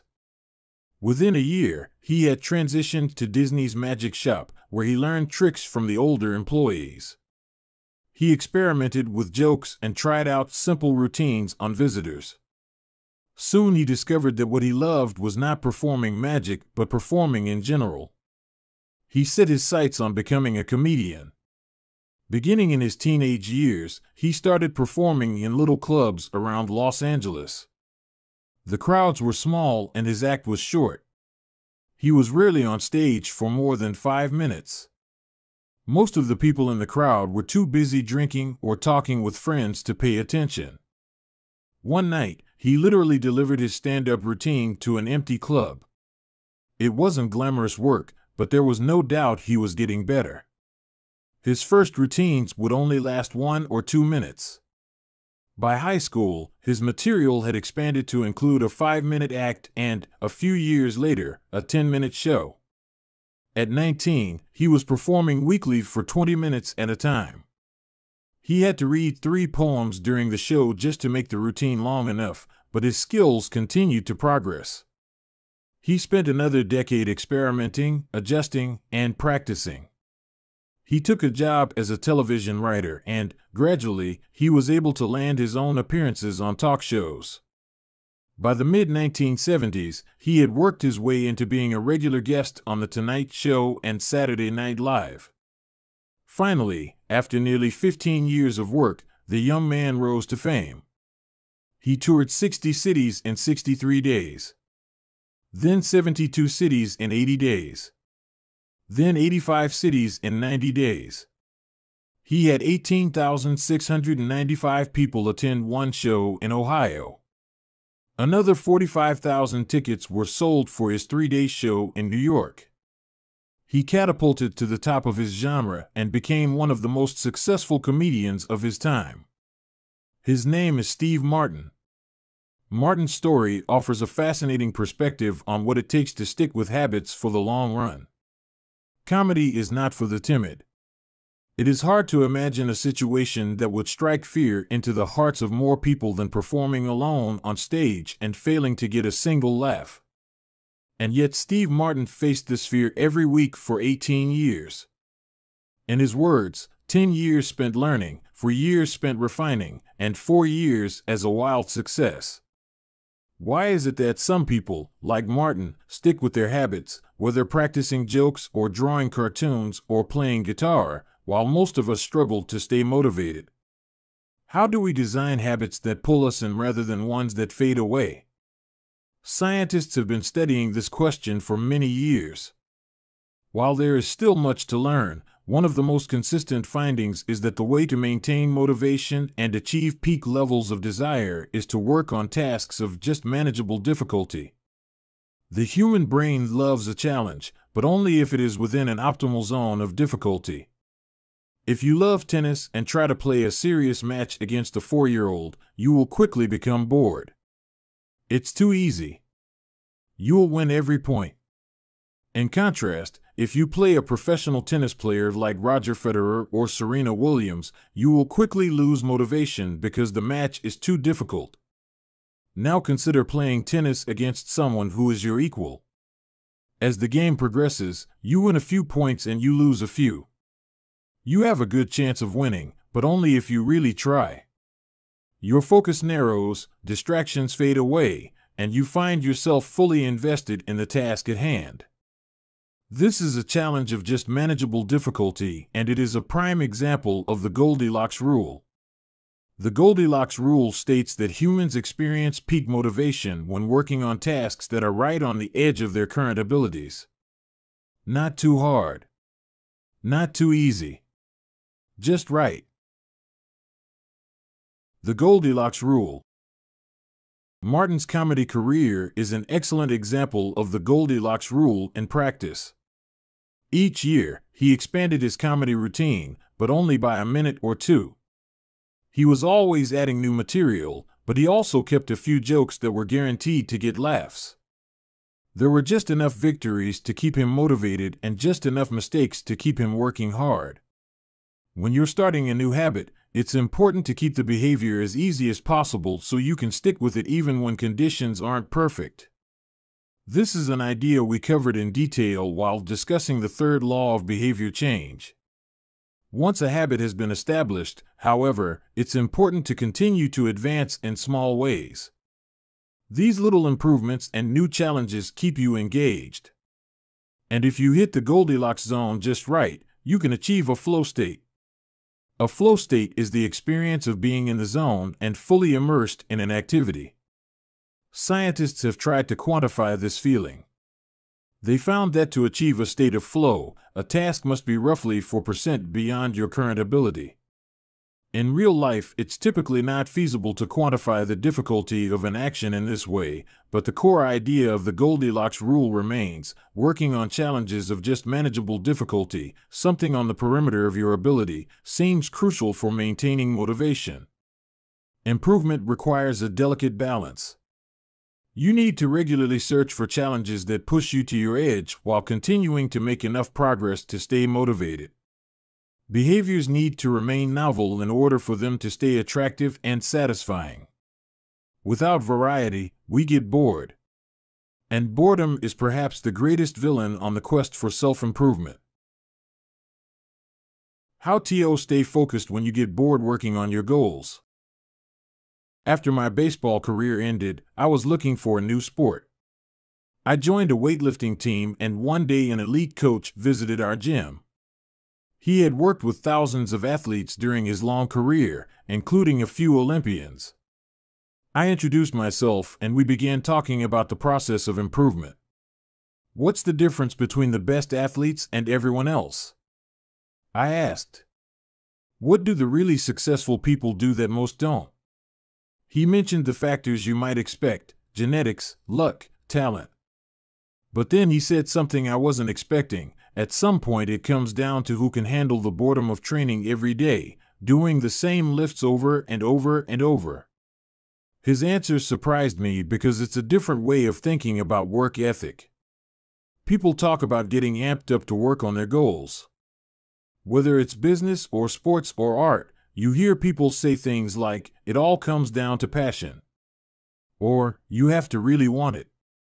As a result, many of us get depressed when we lose focus or motivation because we think that successful people have some bottomless reserve of passion. But this coach was saying that really successful people feel the same lack of motivation as everyone else. The difference is that they still find a way to show up despite the feelings of boredom. Mastery requires practice.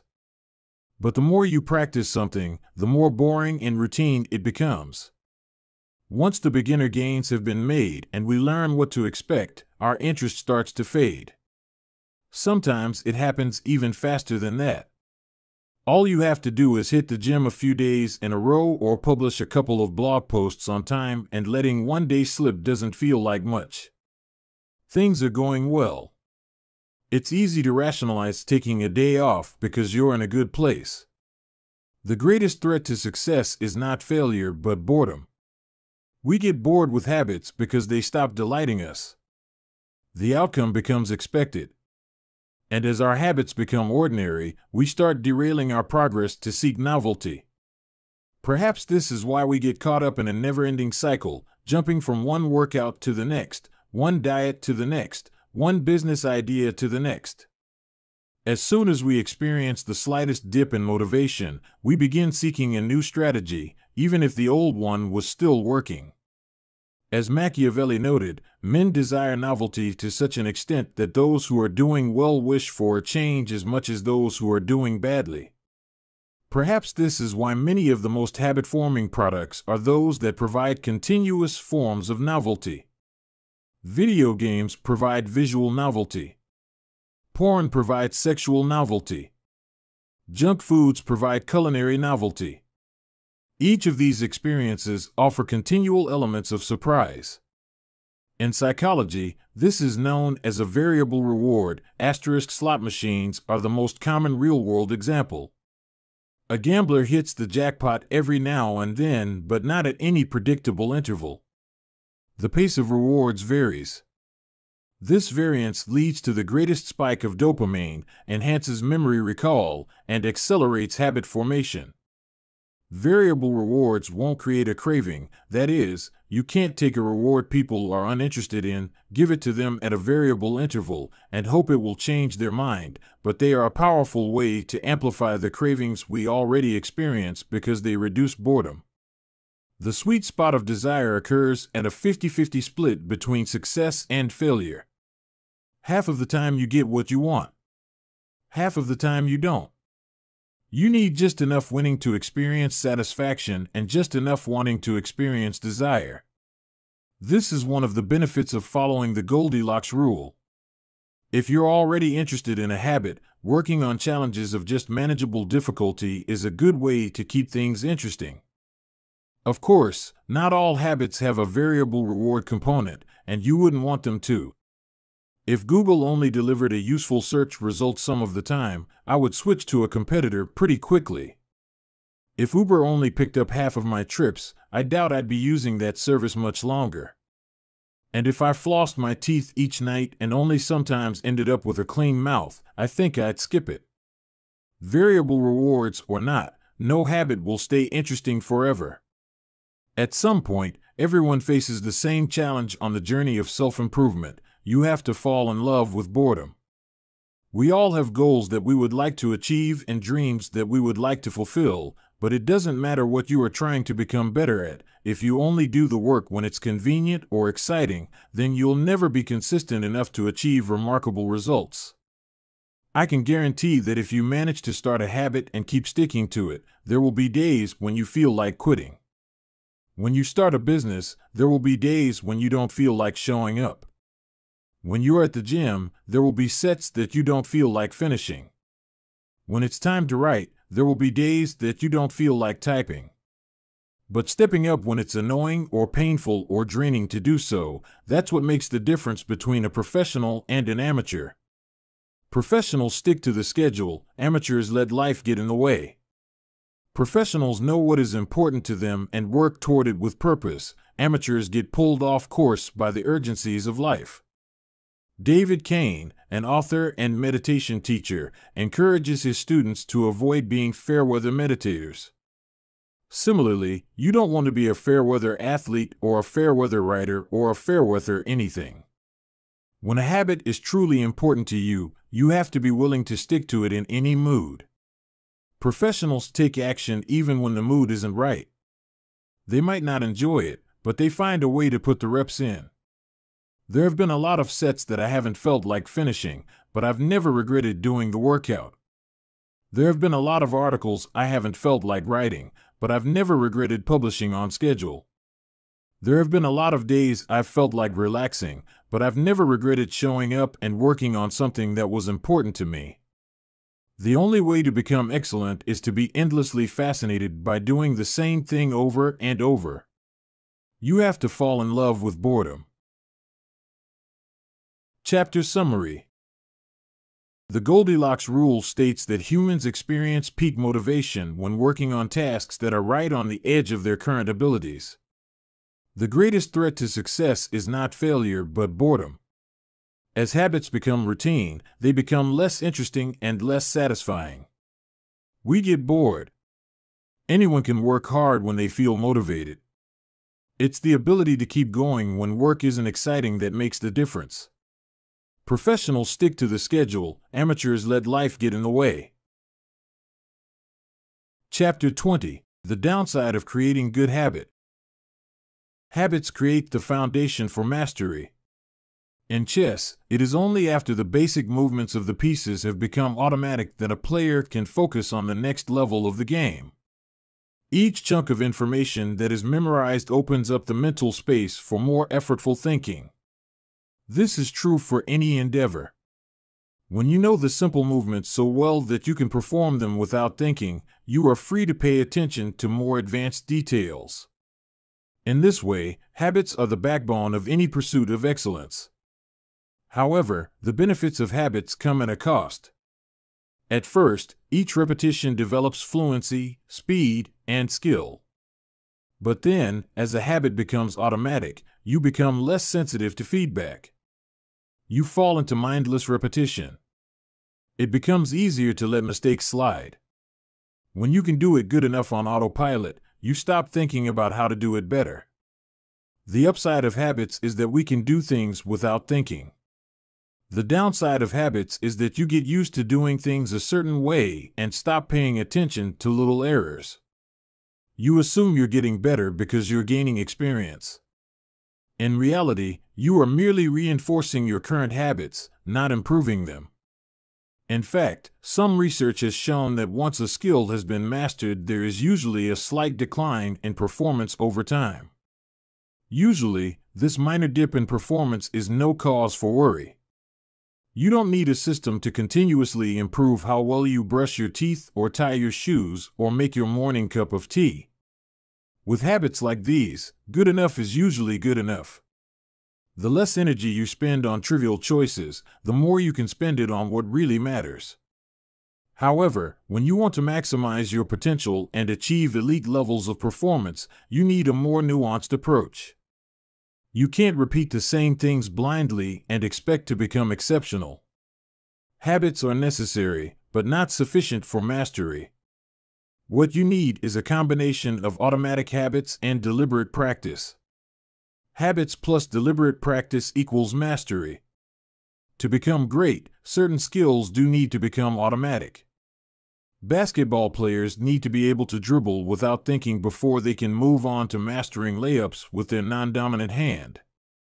Surgeons need to repeat the first incision so many times that they could do it with their eyes closed, so that they can focus on the hundreds of variables that arise during surgery. But after one habit has been mastered, you have to return to the effortful part of the work and begin building the next habit. Mastery is the process of narrowing your focus to a tiny element of success, repeating it until you have internalized the skill, and then using this new habit as the foundation to advance to the next frontier of your development. Old tasks become easier the second time around, but it doesn't get easier overall because now you're pouring your energy into the next challenge. Each habit unlocks the next level of performance. It's an endless cycle. Mastering one habit. Although habits are powerful, what you need is a way to remain conscious of your performance over time, so you can continue to refine and improve.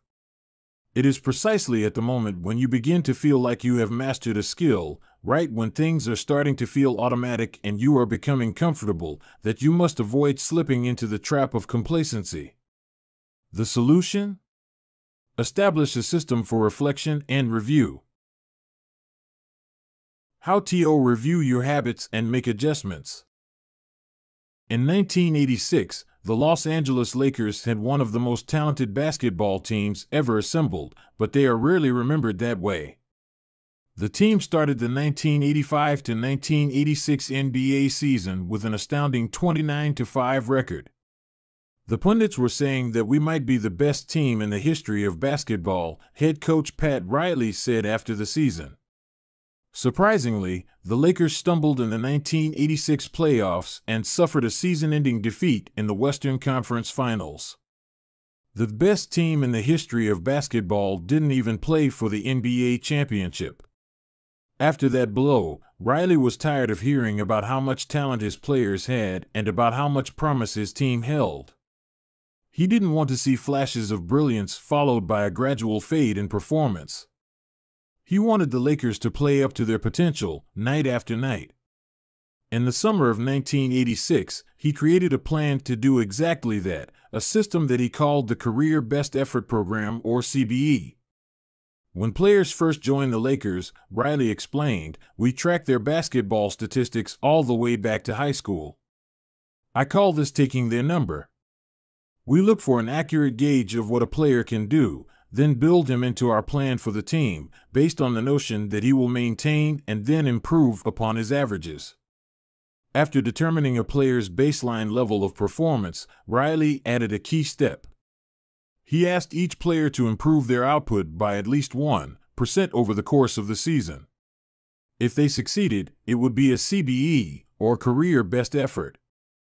Similar to the British cycling team that we discussed in Chapter 1, the Lakers sought peak performance by getting slightly better each day. Riley was careful to point out that CBE was not merely about points or statistics, but about giving your best effort spiritually and mentally and physically.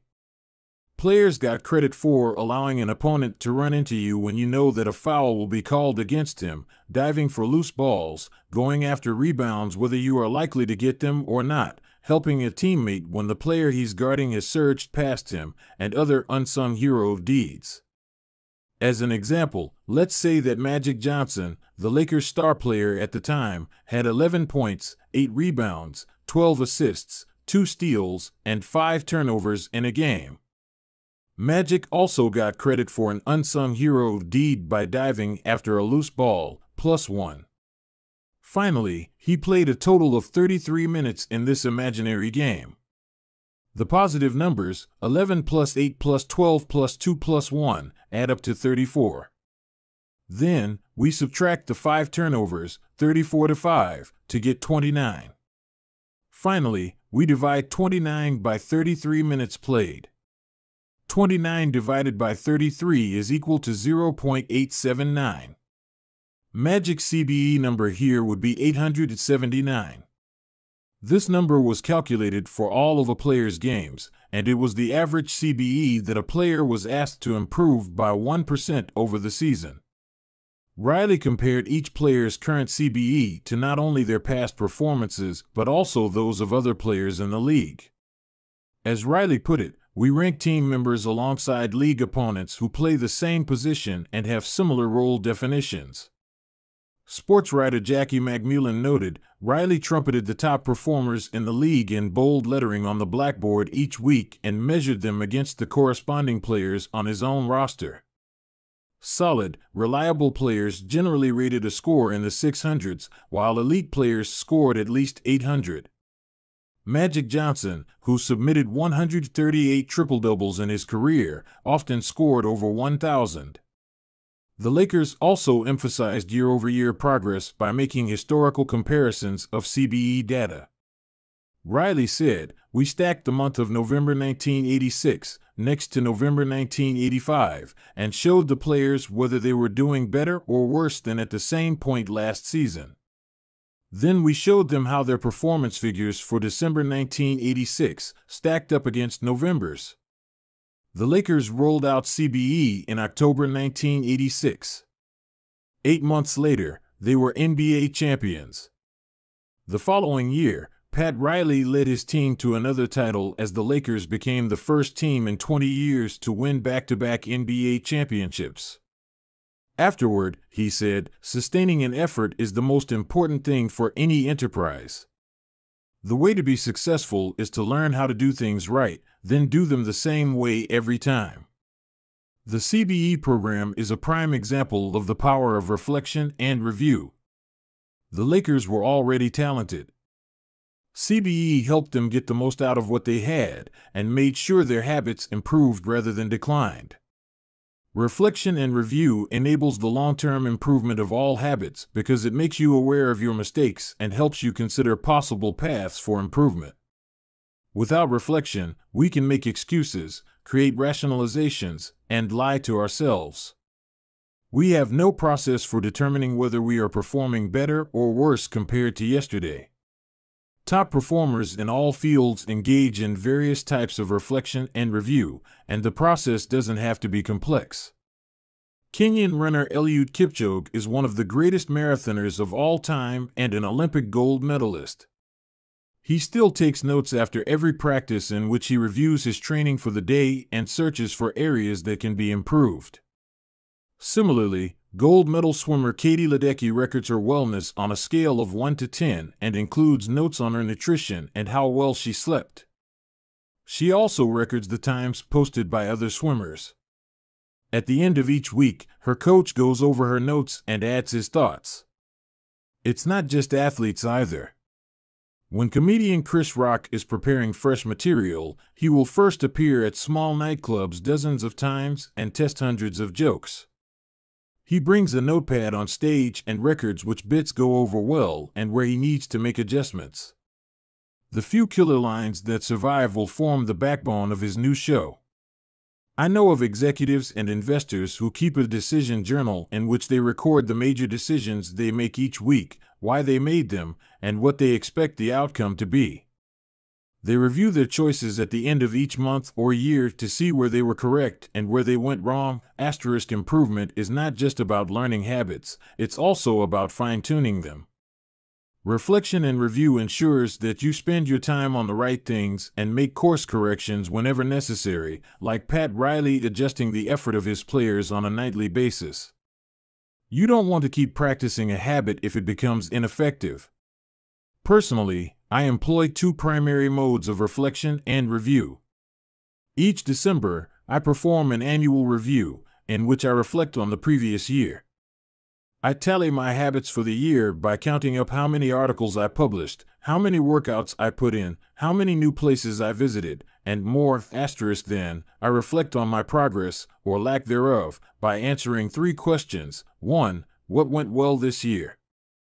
2. What didn't go so well this year? 3. What did I learn? 6 months later, when summer rolls around, I conduct an integrity report. Like everyone, I make a lot of mistakes. My integrity report helps me realize where I went wrong and motivates me to get back on course. I use it as a time to revisit my core values and consider whether I have been living in accordance with them. This is when I reflect on my identity and how I can work toward being the type of person I wish to become. My yearly integrity report answers 3 questions. 1. What are the core values that drive my life and work? 2. How am I living and working with integrity right now? 3. How can I set a higher standard in the future? These 2 reports don't take very long, just a few hours per year, but they are crucial periods of refinement. They prevent the gradual slide that happens when I don't pay close attention.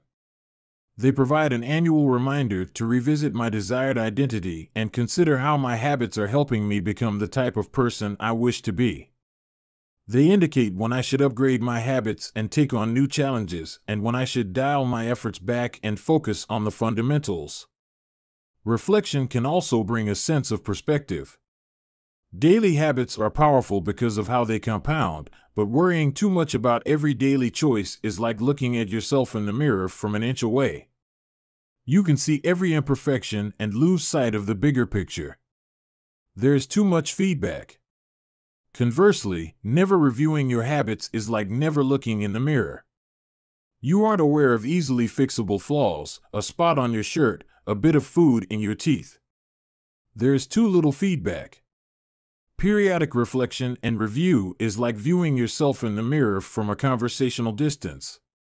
You can see the important changes you should make without losing sight of the bigger picture. You want to view the entire mountain range, not obsess over each peak and valley. Finally, reflection and review offers an ideal time to revisit one of the most important aspects of behavior change, identity. How to break the beliefs that hold you back. In the beginning, repeating a habit is essential to build up evidence of your desired identity. As you latch onto that new identity, however, those same beliefs can hold you back from the next level of growth. When working against you, your identity creates a kind of pride that encourages you to deny your weak spots and prevents you from truly growing. This is one of the greatest downsides of building habits. The more sacred an idea is to us, that is, the more deeply it is tied to our identity, the more strongly we will defend it against criticism. You see this in every industry. The schoolteacher who ignores innovative teaching methods and sticks with her tried-and-true lesson plans. The veteran manager who is committed to doing things his way. The surgeon who dismisses the ideas of her younger colleagues. The band who produces a mind-blowing first album and then gets stuck in a rut. The tighter we cling to an identity, the harder it becomes to grow beyond it. One solution is to avoid making any single aspect of your identity an overwhelming portion of who you are. In the words of investor Paul Graham, keep your identity small. The more you let a single belief define you, the less capable you are of adapting when life challenges you. If you tie everything up in being the point guard or the partner at the firm or whatever else, then the loss of that facet of your life will wreck you. If you're a vegan and then develop a health condition that forces you to change your diet, you'll have an identity crisis on your hands. When you cling too tightly to one identity, you become brittle. Lose that one thing and you lose yourself. For most of my young life, being an athlete was a major part of my identity. After my baseball career ended, I struggled to find myself. When you spend your whole life defining yourself in one way and that disappears, who are you now? Military veterans and former entrepreneurs report similar feelings. If your identity is wrapped up in a belief like "I'm a great soldier," what happens when your period of service ends? For many business owners, their identity is something along the lines of "I'm the CEO" or "I'm the founder." If you have spent every waking moment working on your business, how will you feel after you sell the company? The key to mitigating these losses of identity is to redefine yourself such that you get to keep important aspects of your identity even if your particular role changes. "I'm an athlete" becomes "I'm the type of person who is mentally tough and loves a physical challenge." "I'm a great soldier" transforms into "I'm the type of person who is disciplined, reliable, and great on a team." "I'm the CEO" translates to "I'm the type of person who builds and creates things." When chosen effectively, an identity can be flexible rather than brittle. Like water flowing around an obstacle, your identity works with the changing circumstances rather than against them. The following quote from the Tao Te Ching encapsulates the ideas perfectly: "Men are born soft and supple, dead, they are stiff and hard. Plants are born tender and pliant, dead, they are brittle and dry. Thus whoever is stiff and inflexible is a disciple of death. Whoever is soft and yielding is a disciple of life. The hard and stiff will be broken. The soft and supple will prevail." Lao Tzu. Habits deliver numerous benefits, but the downside is that they can lock us into our previous patterns of thinking and acting, even when the world is shifting around us. Everything is impermanent. Life is constantly changing, so you need to periodically check in to see if your old habits and beliefs are still serving you. A lack of self-awareness is poison. Reflection and review is the antidote. Chapter Summary. The upside of habits is that we can do things without thinking. The downside is that we stop paying attention to little errors. Habits plus deliberate practice equals mastery. Reflection and review is a process that allows you to remain conscious of your performance over time. The tighter we cling to an identity, the harder it becomes to grow beyond it. Conclusion. The secret to results that last here is an ancient Greek parable known as the Sorite's paradox, which talks about the effect one small action can have when repeated enough times. One formulation of the paradox goes as follows: can one coin make a person rich? If you give a person a pile of 10 coins, you wouldn't claim that he or she is rich. But what if you add another? And another? And another? At some point, you will have to admit that no one can be rich unless one coin can make him or her so. We can say the same about atomic habits. Can one tiny change transform your life? It's unlikely you would say so. But what if you made another? And another? And another? At some point, you will have to admit that your life was transformed by one small change. The holy grail of habit change is not a single 1% improvement, but 1,000 of them. It's a bunch of atomic habits stacking up, each one a fundamental unit of the overall system. In the beginning, small improvements can often seem meaningless because they get washed away by the weight of the system. Just as one coin won't make you rich, one positive change like meditating for 1 minute or reading 1 page each day is unlikely to deliver a noticeable difference. Gradually, though, as you continue to layer small changes on top of one another, the scales of life start to move. Each improvement is like adding a grain of sand to the positive side of the scale, slowly tilting things in your favor. Eventually, if you stick with it, you hit a tipping point. Suddenly, it feels easier to stick with good habits. The weight of the system is working for you rather than against you. Over the course of this book, we've looked at dozens of stories about top performers. We've heard about Olympic gold medalists, award-winning artists, business leaders, life-saving physicians, and star comedians who have all used the science of small habits to master their craft and vault to the top of their field. Each of the people, teams, and companies we have covered has faced different circumstances, but ultimately progressed in the same way, through a commitment to tiny, sustainable, unrelenting improvements. Success is not a goal to reach or a finish line to cross. It is a system to improve, an endless process to refine. In Chapter 1, I said, if you're having trouble changing your habits, the problem isn't you. The problem is your system. Bad habits repeat themselves again and again not because you don't want to change, but because you have the wrong system for change. As this book draws to a close, I hope the opposite is true. With the 4 laws of behavior change, you have a set of tools and strategies that you can use to build better systems and shape better habits. Sometimes a habit will be hard to remember and you'll need to make it obvious. Other times you won't feel like starting and you'll need to make it attractive. In many cases, you may find that a habit will be too difficult and you'll need to make it easy. And sometimes, you won't feel like sticking with it and you'll need to make it satisfying. You want to push your good habits toward the left side of the spectrum by making them obvious, attractive, easy, and satisfying. Meanwhile, you want to cluster your bad habits toward the right side by making them invisible, unattractive, hard, and unsatisfying. This is a continuous process. There is no finish line. There is no permanent solution. Whenever you're looking to improve, you can rotate through the 4 laws of behavior change until you find the next bottleneck. Make it obvious. Make it attractive. Make it easy. Make it satisfying. Round and round. Always looking for the next way to get 1% better. The secret to getting results that last is to never stop making improvements. It's remarkable what you can build if you just don't stop.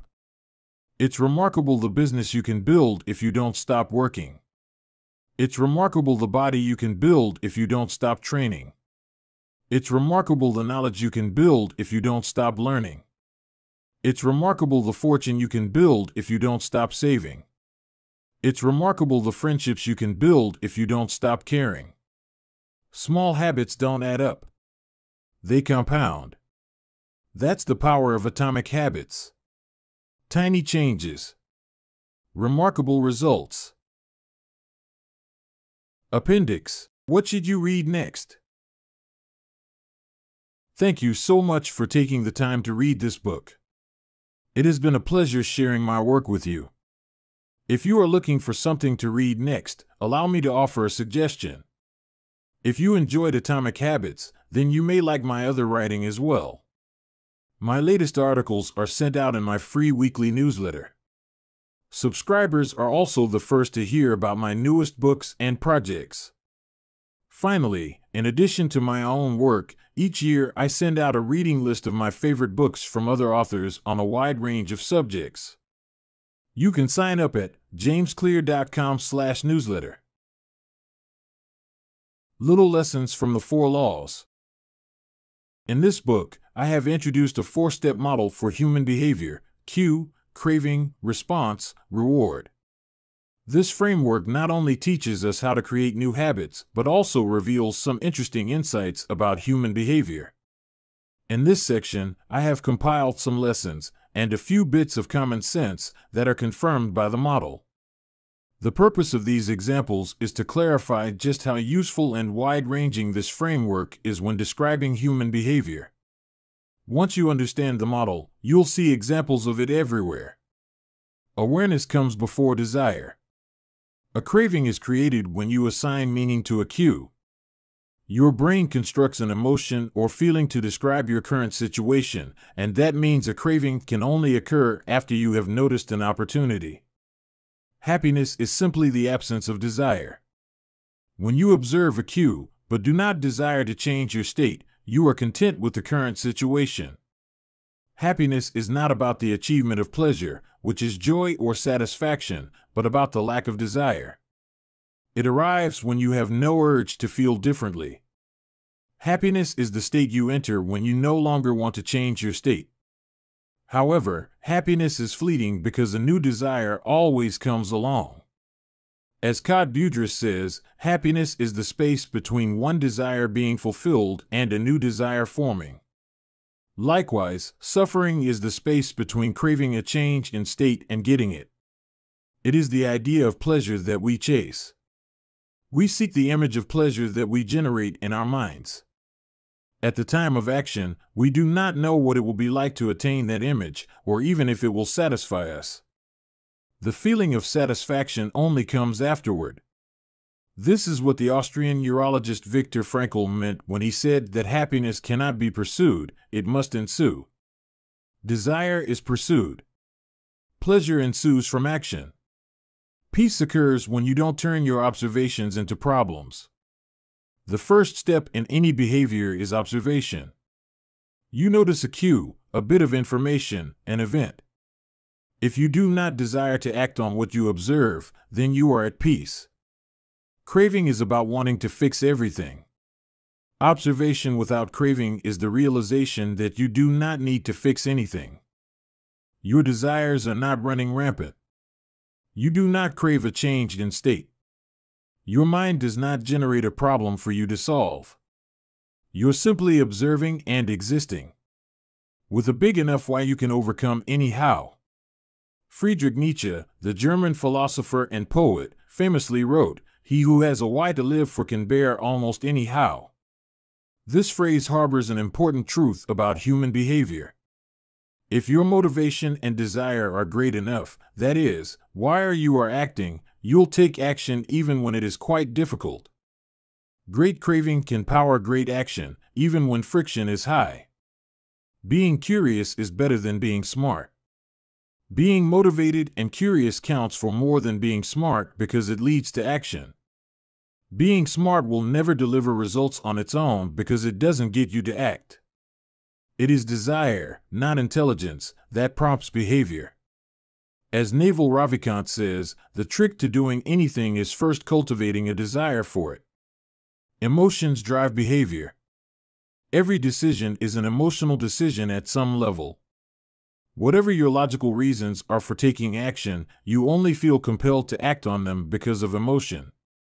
In fact, people with damage to emotional centers of the brain can list many reasons for taking action but still will not act because they do not have emotions to drive them. This is why craving comes before response. The feeling comes first, and then the behavior. We can only be rational and logical after we have been emotional. The primary mode of the brain is to feel, the secondary mode is to think. Our first response, the fast, non-conscious portion of the brain, is optimized for feeling and anticipating.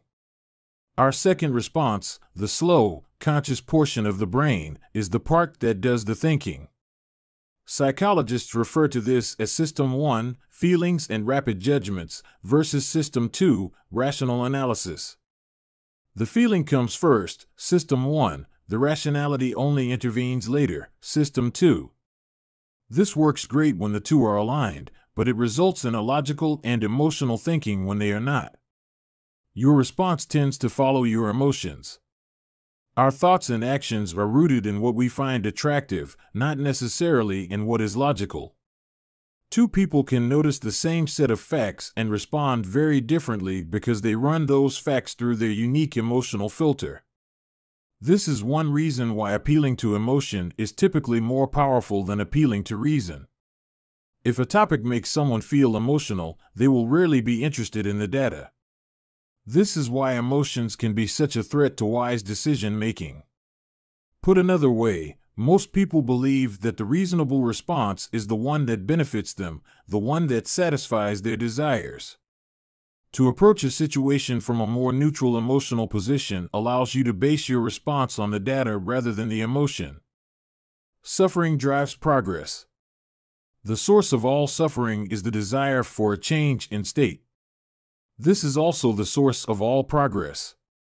The desire to change your state is what powers you to take action. It is wanting more that pushes humanity to seek improvements, develop new technologies, and reach for a higher level. With craving, we are dissatisfied but driven. Without craving, we are satisfied but lack ambition. Your actions reveal how badly you want something.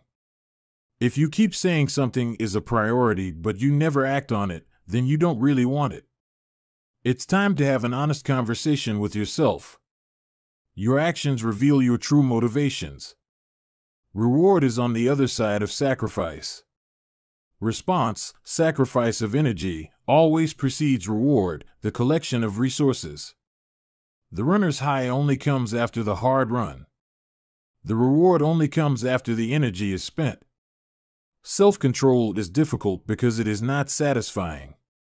A reward is an outcome that satisfies your craving. This makes self-control ineffective because inhibiting our desires does not usually resolve them.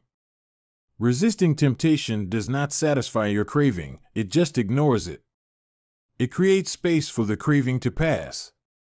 Self-control requires you to release a desire rather than satisfy it. Our expectations determine our satisfaction. The gap between our cravings and our rewards determines how satisfied we feel after taking action. If the mismatch between expectations and outcomes is positive, surprise and delight, then we are more likely to repeat a behavior in the future. If the mismatch is negative, disappointment and frustration, then we are less likely to do so. For example, if you expect to get $10 and get $100, you feel great. If you expect to get $100 and get $10, you feel disappointed. Your expectation changes your satisfaction. An average experience preceded by high expectations is a disappointment.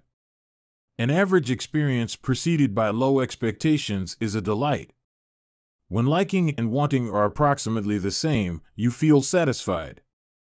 Satisfaction equals liking, wanting. This is the wisdom behind Seneca's famous quote, "Being poor is not having too little, it is wanting more." If your wants outpace your likes, you'll always be unsatisfied. You're perpetually putting more weight on the problem than the solution. Happiness is relative. When I first began sharing my writing publicly, it took me 3 months to get 1,000 subscribers. When I hit that milestone, I told my parents and my girlfriend. We celebrated. I felt excited and motivated. A few years later, I realized that 1,000 people were signing up each day. And yet I didn't even think to tell anyone. It felt normal. I was getting results 90 times faster than before, but experiencing little pleasure over it. It wasn't until a few days later that I realized how absurd it was that I wasn't celebrating something that would have seemed like a pipe dream just a few years before. The pain of failure correlates to the height of expectation. When desire is high, It hurts to not like the outcome. Failing to attain something you want hurts more than failing to attain something you didn't think much about in the first place.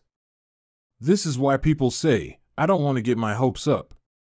Feelings come both before and after the behavior. Before acting, there is a feeling that motivates you to act, the craving. After acting, there is a feeling that teaches you to repeat the action in the future, the reward. Cue greater than craving, feeling, greater than response, greater than reward, feeling. How we feel influences how we act, and how we act influences how we feel. Desire initiates. Pleasure sustains. Wanting and liking are the two drivers of behavior. If it's not desirable, you have no reason to do it. Desire and craving are what initiate a behavior.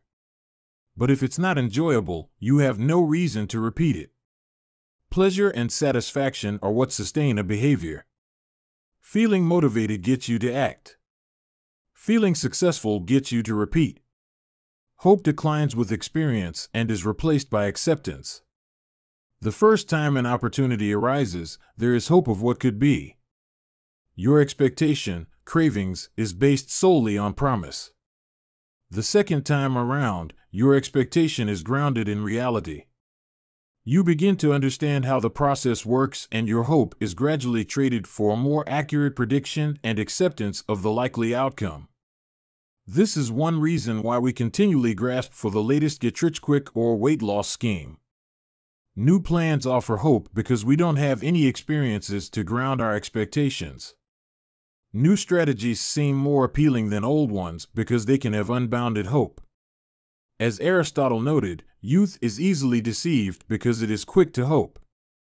Perhaps this can be revised to youth is easily deceived because it only hopes. There is no experience to root the expectation in. In the beginning, hope is all you have. Acknowledgements. I have relied heavily on others during the creation of this book. Before anyone else, I must thank my wife, Christy, who has been indispensable throughout this process. She has played every role a person can play in the writing of a book: spouse, friend, fan, critic, editor, researcher, therapist. It is no exaggeration to say this book would not be the same without her. It might not exist at all. Like everything in our life, we did it together. Second, I am grateful to my family, not only for their support and encouragement on this book, but also for believing in me no matter what project I happen to be working on. I have benefited from many years of support from my parents, grandparents, and siblings.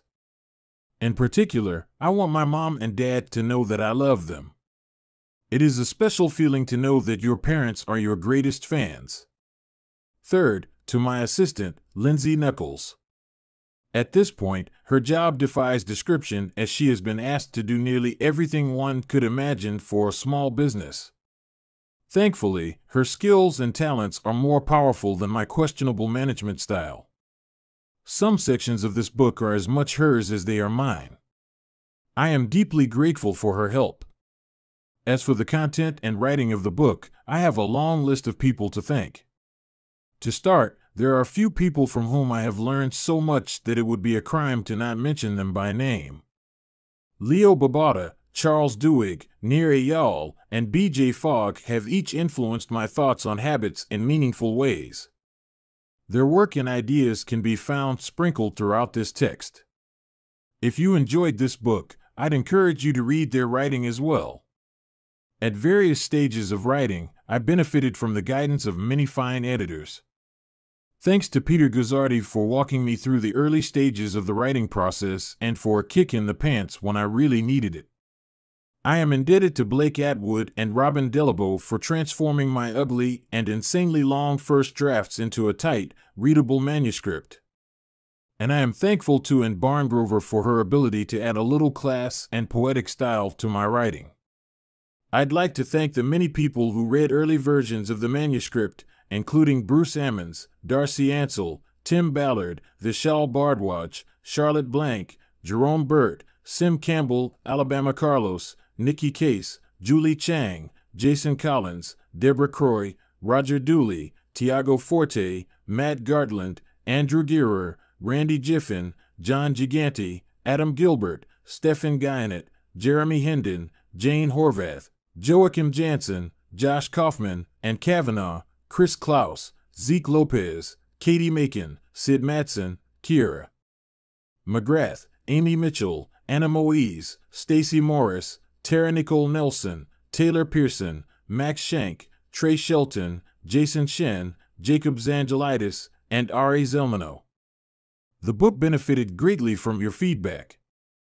To the team at Avery and Penguin Random House who made this book a reality, thank you. I owe a debt of special thanks to my publisher, Megan Newman, for her endless patience as I continually pushed back deadlines. She gave me the space I needed to create a book I was proud of and championed my ideas at every step. To Nina, for her ability to transform my writing while still retaining my original message.